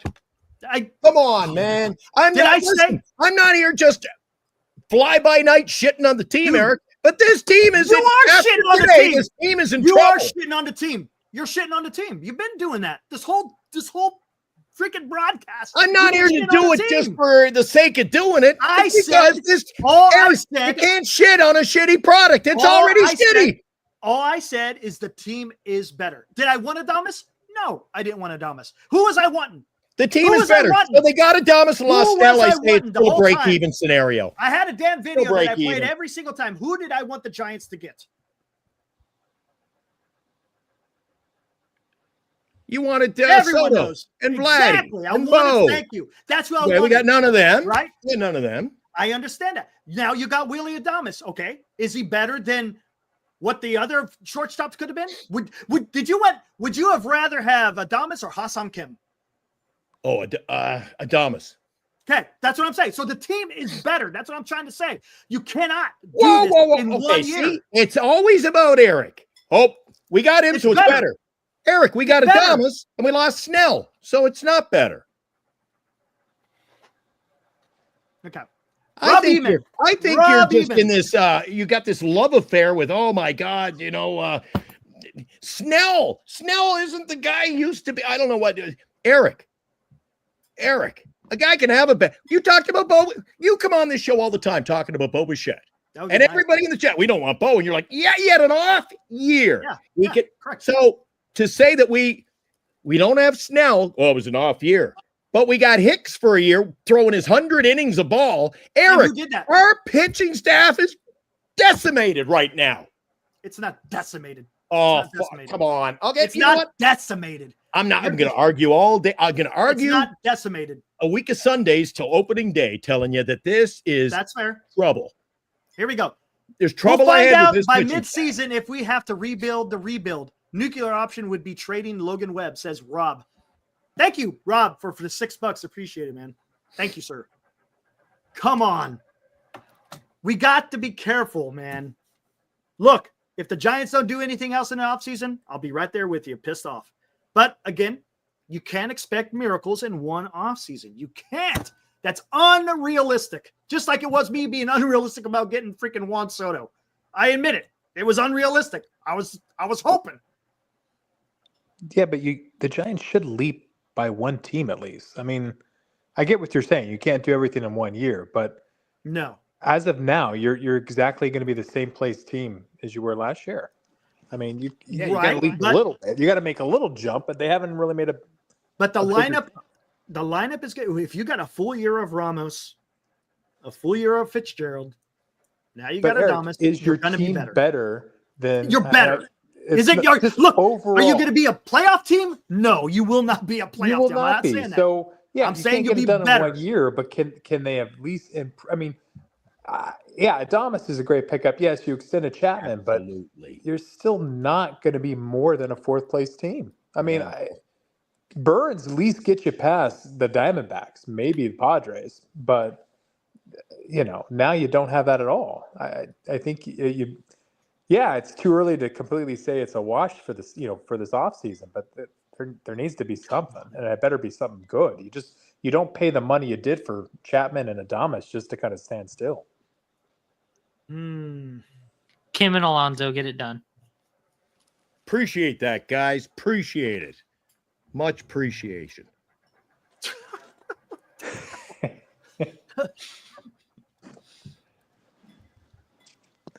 You got to make some leaps. You just have to. I mean, Thank Posey's not you, making Northern memories. California Sports and Entertainment Network. That's correct. Eric is spot on. There Look you at that go. guy. There you go, Eric. Hell yeah. There you go. Oh, we're not going to play Woo! that game. Jesus. You bugger. Yeah, Oh, you one-upped man. me, as I call it. You one-upped me. No. Uh, Eric, admit Posey has had a Farhan offseason. Oh, guys, yep. why? This is what Farhan's done. Do you understand the effect that Farhan has had on the fan base, on the organization? This is where we're going, man. Guys, this is the issue. And I knew this was going to be the problem. I knew it. This is just it's going to be tougher than we think. Even with the firing of Farhan and the hiring of Buster Posey, people are expecting absolute freaking miracles, and it just doesn't happen that way. Yeah, this team, hey, dude, that's the only way they're going to win it with a miracle. It's gonna take time. Okay, but how much time are you talking about? I can't tell you, man. I mean, Depends. It depends on what gets done this season and next season.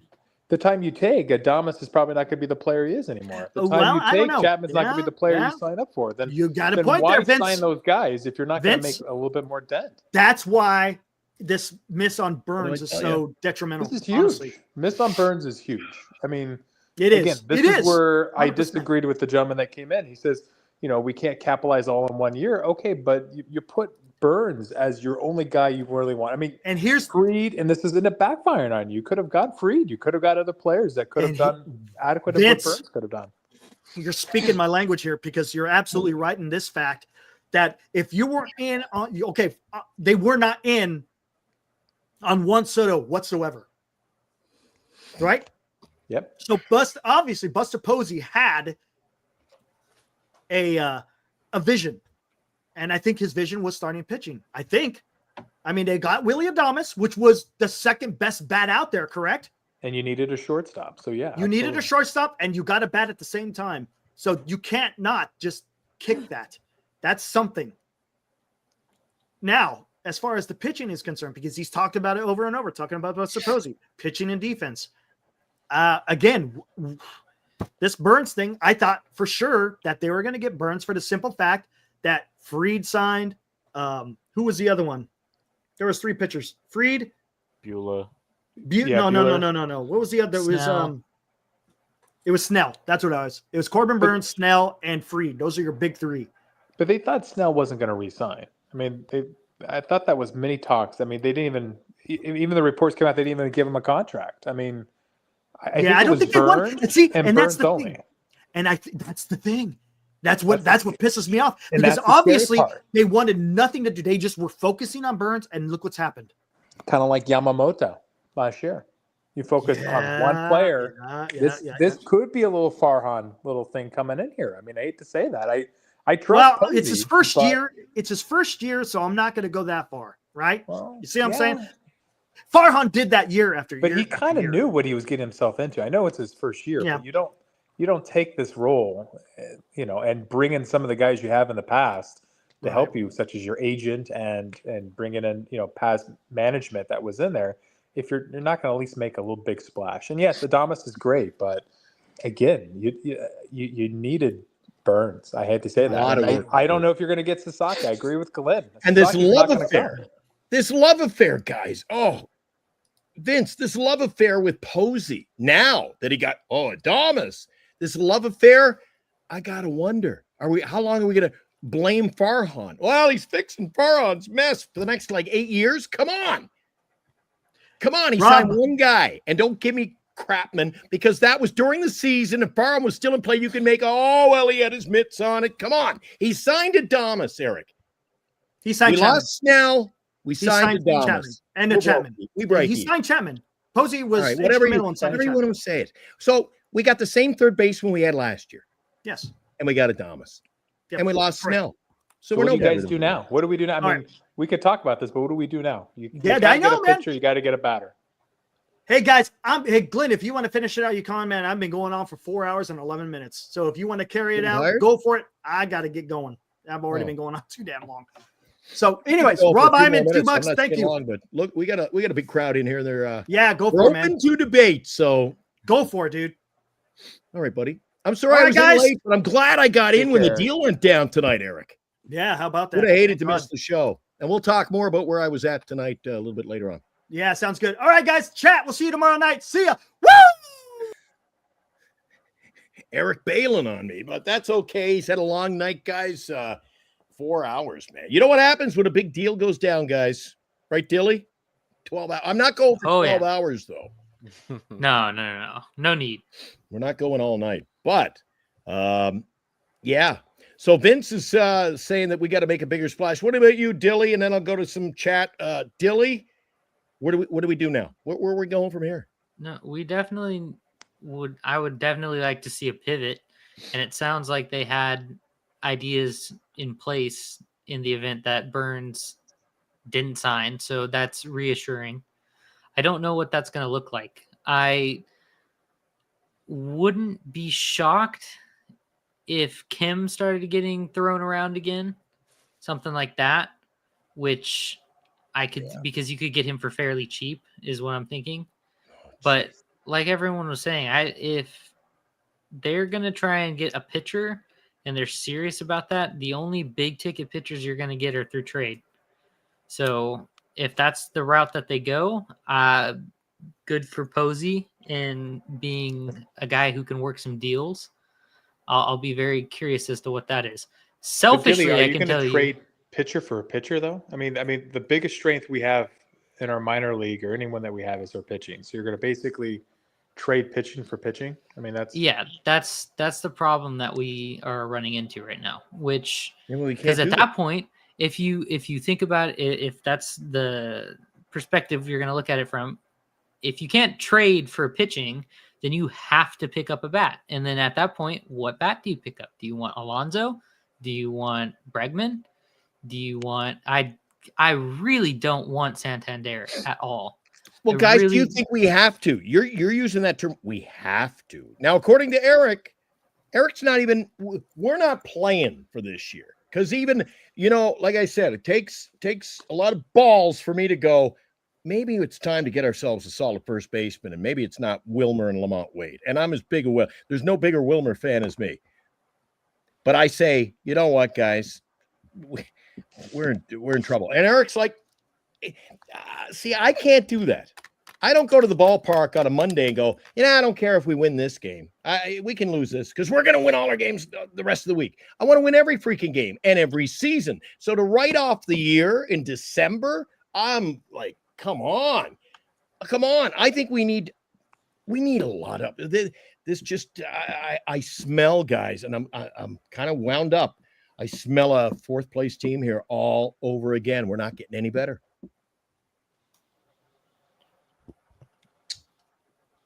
I think we were ravaged by injury last year, more so than normal, because I know every team goes through it every year. But I feel like we unfortunately hit a good chunk of time there where a lot of our team was hurt.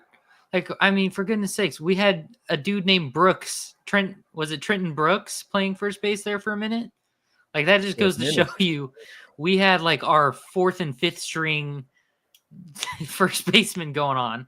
So it's like there's moments in the season last year where it was as bad as it could possibly get offensively. So I think barring something crazy like that happening again, and of course, guys are going to have tight hammies, guys are going to go down, whatever, but maybe not to the same extent as last year. I think our offense will look nicer. The pitching staff, like you were saying, is a big old question mark, but as it stands right now, I don't know how we go about improving that. And so that leaves you back with the batting department. And so if you want to get a good bat, you're really down to two options. And I'm not even going to put Santander out there because I was telling Glenn earlier in the show, my idea for the Giants, and obviously a big old monkey wrench has been thrown into the equation of that because Burnes is now signed with the Diamondbacks, but it was sign Burnes and then cross your fingers on Sasaki. But if you do get him, great. If you don't, then it's okay because you have Burnes. And then next year, you don't need a first baseman because you have Eldritch presumptively coming up. And then you spend the money that you would sell or spend on like a guy like Vlad on Kyle Tucker. And so their big splash next year is Kyle Tucker because you locked down pitching this year. Well, now they haven't locked down pitching this year. So that makes things weird. It shuffles things up. If they get Sasaki, they're looking a lot better. It's a much like that's a big weight lifted off of their All right, chest. what do you think the chances of signing him are? I think they're better than we might like anticipate, but it's pretty evenly spread, I think. And what makes you feel that way?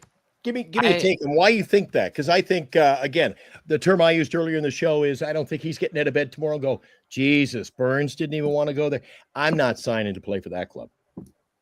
I don't want to go there. I don't know what his mindset or philosophy is. I don't know if he wants to go to a winning team right now. I don't know if he wants to go and just kind of quietly figure it out in the major leagues for the next few years on a team that's kind of like either the Giants on a trajectory to theoretically get better, or what the deal is. Yeah, I but think Gilly, come on, man. Do you think anyone, especially arguably one of the best pitchers in the world right now, is saying, they might be good in a few years. Maybe I should sign with them.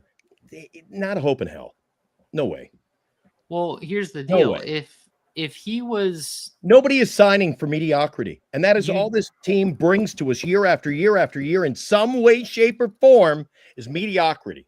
And I don't think a star player of an ilk like him, a guy who, and don't forget, he's going to be locked up. The Giants are going to have him for 6 years. He's not interested in coming to the guys. I will eat my new hat. I'll chew my hat. If he signs with the San Francisco Giants, I have no way. That ain't happening. By the way, I don't want to cut you off, but I want to go to our super chat. go for it. Teran Lewis, much love. Maybe the Giants need to get over the no opt-outs clause on the contracts because it's starting to look like the new age of the big contracts. And you know what? You're absolutely right. This is all these, especially in the pitching categories, guys. That's what we're seeing. We're seeing the opt-outs earlier, 2 years, 3 years. We saw it with Snell last year, 1 year. Didn't Chapman have an immediate out in his contract? Then, in the same point, you've got the San Francisco Giants, who traditionally will not sign a pitcher to 5 years.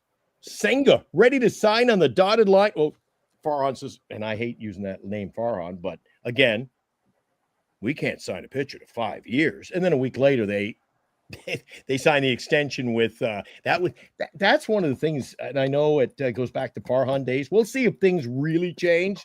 But to say, well, we do not sign pitchers to 5-year contracts, we couldn't sign a deal with Senga, and then 12 days later, we're pleased to announce an extension. We're giving Webb a 5-year extension. Well, what rules are you playing by? One day you can't do it, one day you can do it. It sort of pisses me right off.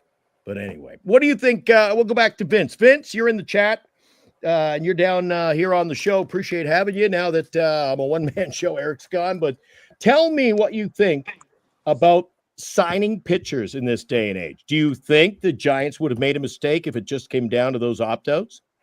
Well, that's what it sounds like it is. I mean, the Giants, I don't think it's for tax purposes. I just don't think that at all. And so I've never heard of that before. I mean, so I've heard rumblings. You've never really heard anybody come out and just go, that's why I couldn't play there. I think that's... Well, and there's two options. Either the Giants didn't really have an offer that was over $200 million, or it was the opt-out. So if they claim the Giants had a higher bid than Arizona did, then it was the opt-outs. That's the only reason that would have been. And so maybe pitching needs that. Maybe they need that. Maybe there needs to be an opt-out. Yeah, I don't like them. I hate them. I think we got screwed over with it big time with Snell, and we should have traded him. There was nothing we were going to gain other than trading him. He wasn't going to re-sign, or they at least didn't want to re-sign him. So, yeah, I mean, maybe that's what it needs to be. Maybe you need to have opt-out with pitching, which is horrible because you do want players like Timmy and Matt Cain and people that you can grow with. But maybe that, like producer Ryan said, if you start winning and you keep winning, maybe they don't want to opt out. Maybe they want to stay. And so, yeah, I mean, I don't know. I don't see this team, and I hope I'm wrong because I'm a big Giants fan, and I know everyone likes to point to the years of us winning the World Series, but that's 10 years ago. Like, we need to be doing something different. Yes. And it's been the same. Yeah, I know it was Farhan, but it's the same mentality that it still is. I really feel ownership doesn't want to spend. I know Eric and I always argue that, but we didn't have the Johnsons like we did 10 years ago. You had the Newcombs who wanted to spend. You had guys who wanted to put more money out there. And I don't know. I just don't. Maybe you sign Alonso, which is something you get in there, and maybe you sign a Flaherty. I think you can't trade for pitching with pitching. You lose out. Maybe So that's you what it's do going a to come couple down years. to. Maybe that's going to be our only right now. It looks like that's the only option. Mr. Lewis, much love, and again, we appreciate your donation to the channel, helping us get by. The channel continues to grow. Look at the numbers we're rolling in. Obviously, a big night. If you're just joining us, are you shocked? Corbin Burnes signs with the Diamondbacks. It's a $210 million deal, 6 years, and the key is opt out after 2 years. Rob, thank you so much for the donation of not only the cash, but your time to the show. Opt-outs and terms are going to have huge CBA implications. Be prepared for a lockout in a few years. Absolutely. Good call, Rob. You nailed it.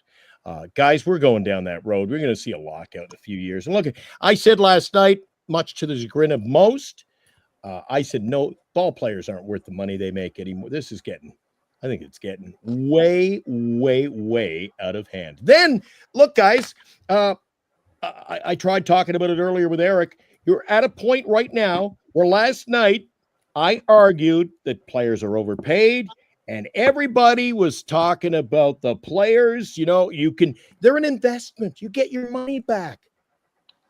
Well, we should have been throwing a hell of a lot more money, shouldn't we, at a guy like Corbin Burnes, who was the best pitcher in this offseason to pick up. Thoughts?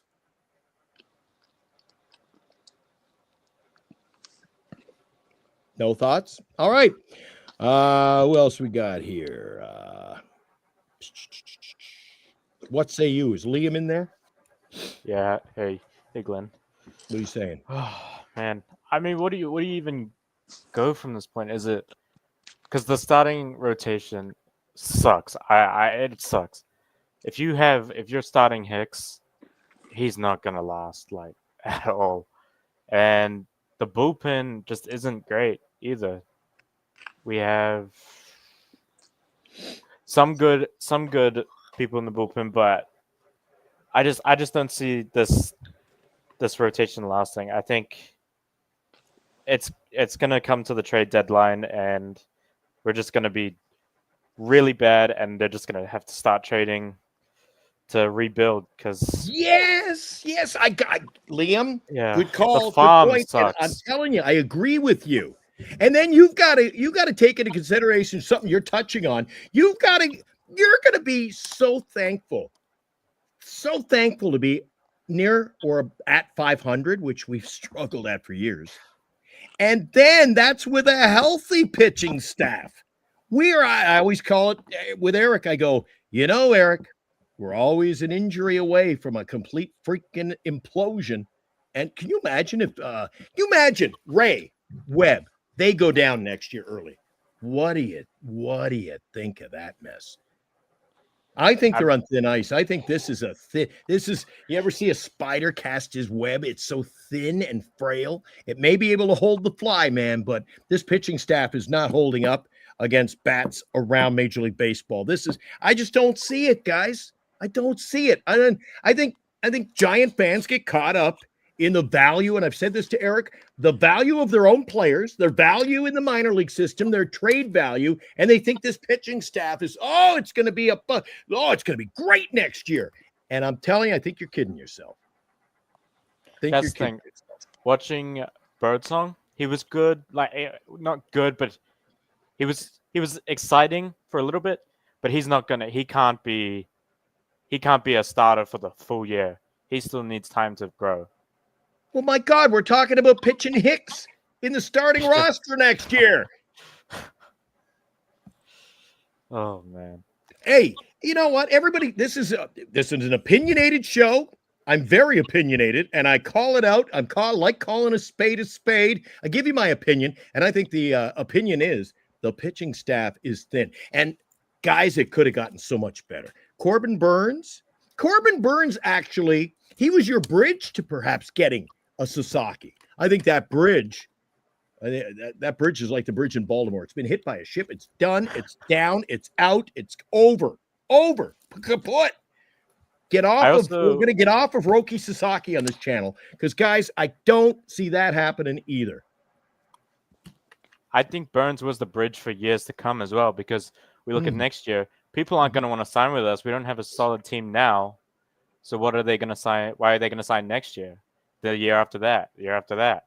It's just there needs to be someone to just hold the team together. And right now there isn't that big name that we've been looking I for. get tired of him there. Okay. Dilly, we haven't had you in for a couple of minutes. If you want to harp on, tell me I'm wrong. Is this pitching staff like a shale little egg? What do you think? No, it's very fragile. I definitely agree that it is very fragile right now because, like you were saying, it's a good point that you're an injury, God forbid, 2 away from literally having bullpen games intermittently throughout your rotation. And you don't want to do that. No one wants to see that. And we do have good depth in our starting pitching in terms of like up and comers, but up and comers are up and comers for a reason. They haven't arrived yet. So you're putting a lot of faith into that, which kind of goes back to what Posey was saying, but it would be nice to have, like everyone's saying, at least one good solid backbone going into next season in addition to what we have right now, just to have some reassurance so that one injury is not catastrophic. It would still hurt significantly, but it wouldn't be like, all right, well, let's see what Keaton Wynn has to offer again. Like something like that, because that's ultimately what we're going to be faced with if something were to go awry. Yeah. I think we have a very high ceiling with the pitchers that we have, but an equally as low floor because it's a very bipolar pitching staff right now, with the exception of like a Logan Webb. And I do think that Robbie Ray is going to have a good year. And I know Eric was saying earlier that he thinks that they brought him back too early last season. I disagree. I think they brought him back perfectly because it allows him to come back and knock some of that rust off, get solid amount of innings in, and then go into spring training fully healthy and ready to go. And then that prepares him, because you're not like science experimenting with him at the beginning of next season.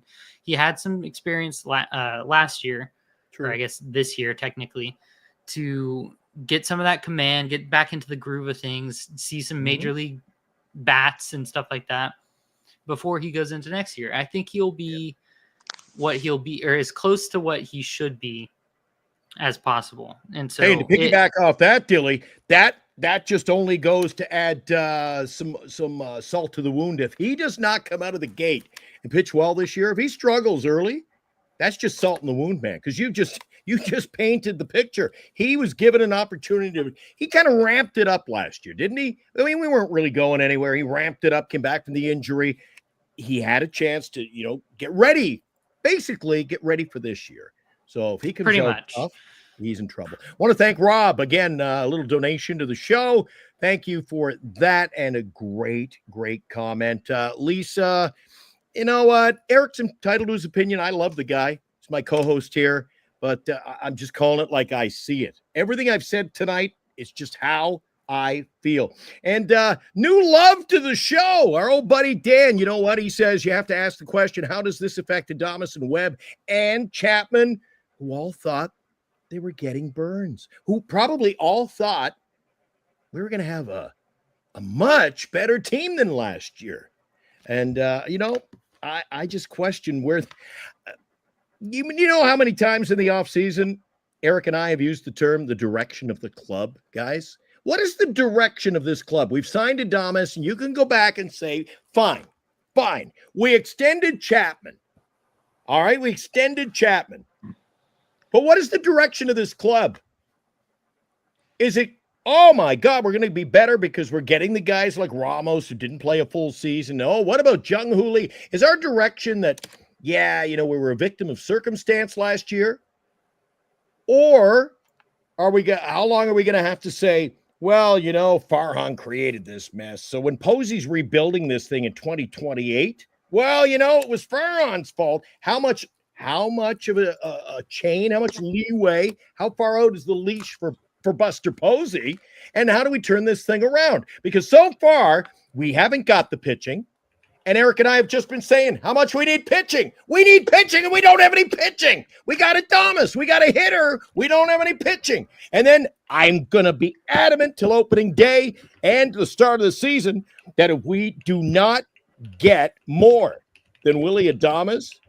After losing Snell, what is this? Snell had a bad year or so. I mean, he's total cast off.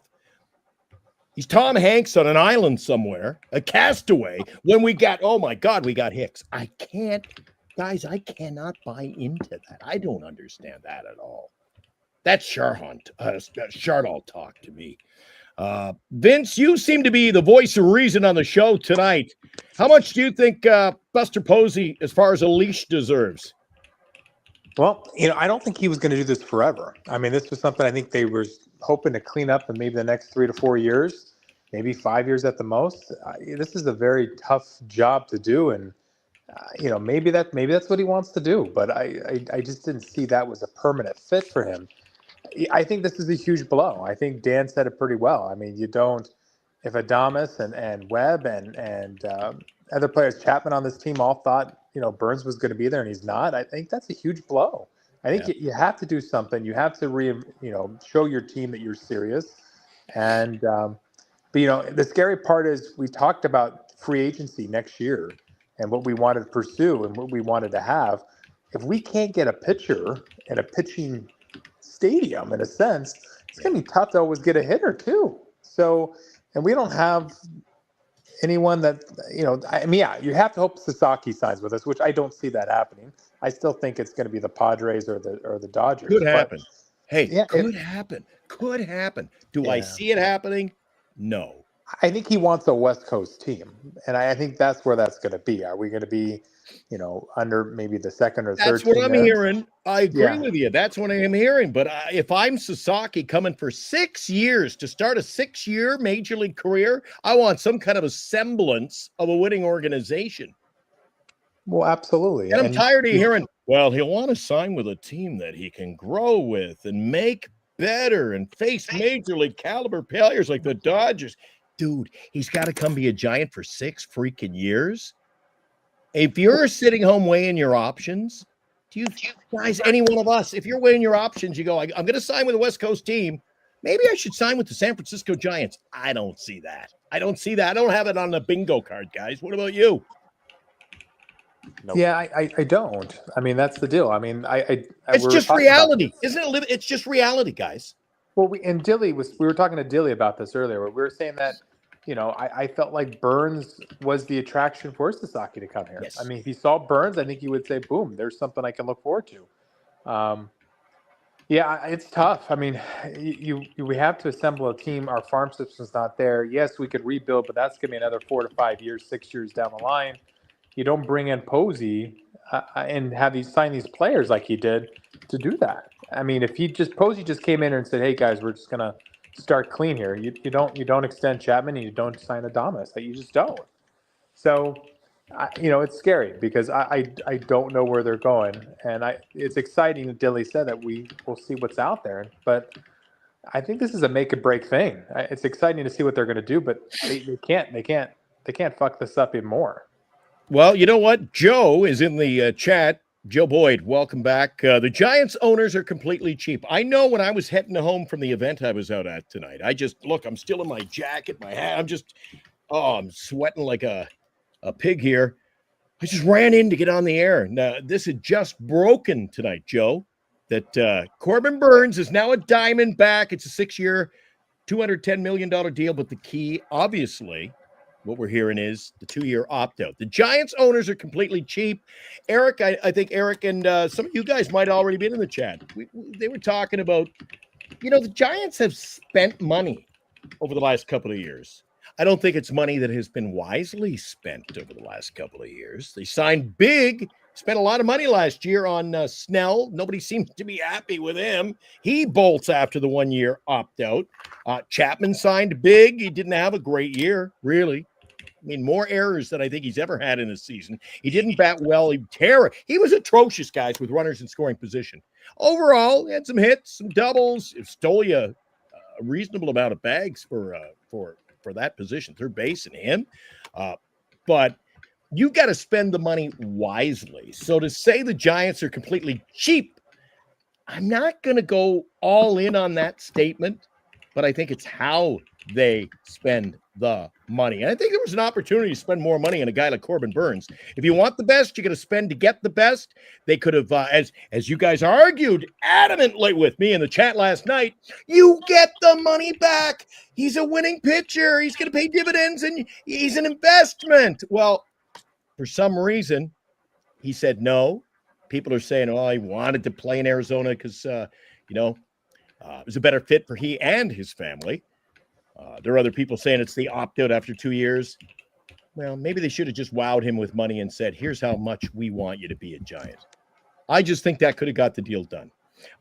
So maybe they were cheap in this deal. And I don't want to, if that ever comes out, guys, that'll really piss me off and haunt me heading into the opening day of the season in 25. Because this team, I say, cannot be like a little chihuahua nipping on the heels of offers other teams are making. You got to come in and make a bold statement to get a guy like Burnes. What do you think, guys? Got to be bold, don't you? When you're a team that has struggled, like the Giants, mediocrity, you're going to have to be bold and spend money to turn this thing around. Yeah. Who do you spend the money on right now? That there's That's not a the lot problem. left. Well, they're running out of options. Because they Too waited. little, too late. Well, this Corbin Burnes, am I wrong, guys? Well, this Corbin Burnes thing, leading up to Christmas, even the last maybe 10, 14 days, 2 weeks, while this was playing out, other teams were making their moves, and guys were dropping off like dominoes, just dropping off the board. Pretty much. Free agent straight pitchers out have to dried up, meetings. really. Yeah. Anyway. We're in a very interesting situation, and that's probably the best way to describe it. It's just going to be interesting from here on out, because as much as I hate to say it, I easily see the Giants just hanging out with what they've got, crossing their fingers for Sasaki, but being fully prepared to go into next season with what they have right now. And that's a bummer, but I'm also a Giants fan, so I'm going to choose to stay optimistic about what it looks like going forward, because I would hate to immediately condemn the Giants to being a terrible team next year, because then that means I get 162 games of just being disappointed, and I don't want that. So it would suck if this was what we went into next season with, but if that is the case, then so be it. Hopefully next year and we get a Tucker and something of the sort. Mm-hmm. Thanks, Joe, for the comment, by the way. I'm going to bring that down. And Eric, the cat came back. He couldn't stay away. He says, hey, guys, it's Eric. I forgot to mention to check out Grant Cohen's show tomorrow at 9. Los D is going to be hosting with Grant talking 49ers football, which, quite frankly, isn't much better than the Giants talk these days, is it? So check that out. Once again, the time in your locale, the Bay Area, 9 a.m. tomorrow mornings. Check that show out. Good call. Thanks for getting us that. Anyway, I don't know how long you want to go on. We're bantering a lot of the same talk we talk about every night, but Corbin Burnes no longer available. He's off the board, guys. So to close, let's go around the board. We'll start with Dilly. Dilly, where do we pivot? I must stick to my guns and say that they sign Alonso to a short-term opt-out after every year. It's similar deal to Snell. All right, don't like that one. Liam, where are we going? Liam, what do we do now that Burnes is gone? I mean, we have to get a pitcher, and the only pitcher that's really there is however you say his name, Jack. All right, Flaherty's off the board too. We're not interested. Vince, you got to be that voice of reason again. Vince, what are we doing? You have to sign a pitcher and you have to sign a batter. Plain and simple. You need something. Kept it simple, kept it sweet. You didn't get yourself in trouble. I like it. You have All to. right. Want to thank Dilly, Vince, Liam, keeping me company tonight. Eric kept you company earlier. I close out the last hour of the show. It's been interesting. Guys. Eric is an optimist, pure optimism, and I gotta credit him for that. He loves his Giants. I love winning. I love Giants baseball, but God, I haven't got much to hang the old hat on as of right now. Let's hope we and turn things around. Dilly, thanks for coming in tonight. You're always welcome, buddy. Absolutely. Good job as usual. No worries. Peace out, guys. Thanks, buddy. Vince, I haven't talked to you much, but we appreciate you having in here. I know you were in with Eric earlier. You stuck around with me. We appreciate your donation to this channel. It's grown. So thanks to guys like you. Thanks, buddy. Thank you. All right. And our old buddy Liam. Liam is, we'll call you, is it still safe to call you a newbie? A newbie fan? Yeah, I'd say so. Wyndham meetings around there. All right. Liam has, you at least you're coming in hard, man. You're, I tell you one thing. If you have had options as a new baseball guy, you know, I'm going to cheer for the Giants. You got a lot of option, buddy. I tell you what, I give you credit for cheering for this team. I could have gone with the Dodgers and just being no happy. Could have went right to the top, right up there. I picked the best team. That's fine. You appreciate the challenge of being a Giants fan. We appreciate you. Thanks, Liam. Bye-bye. Okay, buddy. Thanks for coming in tonight. And all of you guys in the chat who have voiced your concern, your disgruntlement. Some of you are like, hold on. I don't know, boys. Let's just wait and see. Maybe Buster can turn it around. You know, some of you are like, oh, give him 5 years. Come on, cut the crap. It's time to get back on the winning track. It's time for the San Francisco Giants team to turn it around. Oh my God, I'm tired of mediocrity, mediocre baseball. You can say I'm on the wrong page, and that's fine. I can take it like a man. I like throwing them.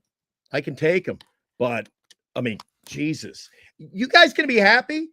Well, we've got, we got a new first baseman. We got Eldridge coming in a year or two. So we suck for another couple of years. You happy with that? I am not. We'll see where we go with the sports talk tomorrow on Giant Sports Talk Live. Before I sign off, something we haven't done, or I don't, you know what?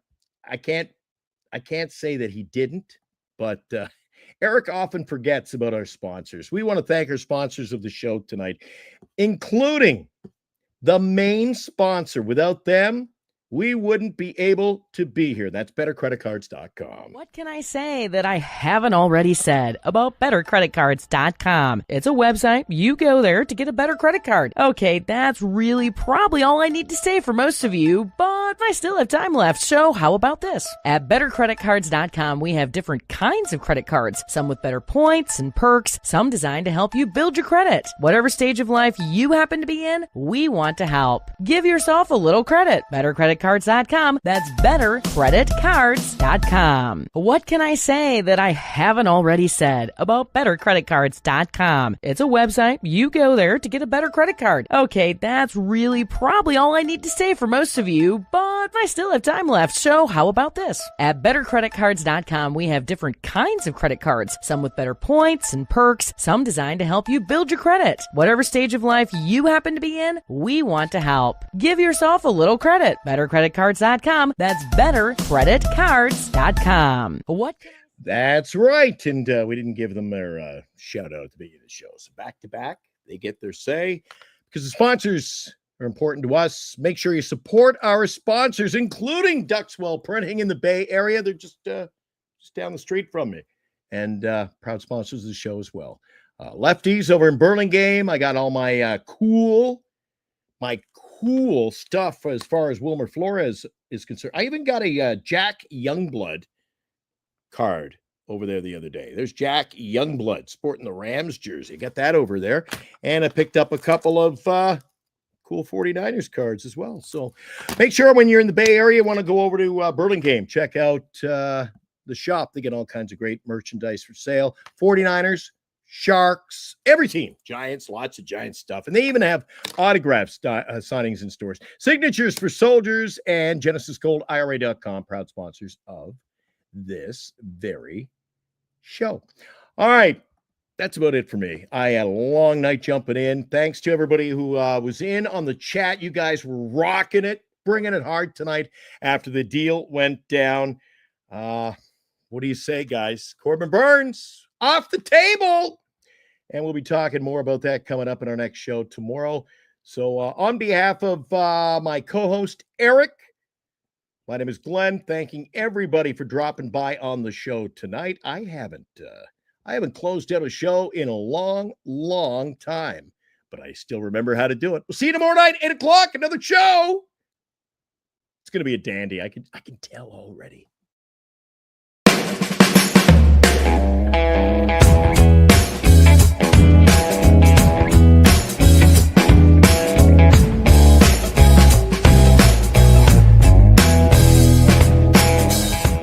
You've been watching Giant Sports Talk Live with Eric and Glenn, a Northern Lights Entertainment Broadcasting production.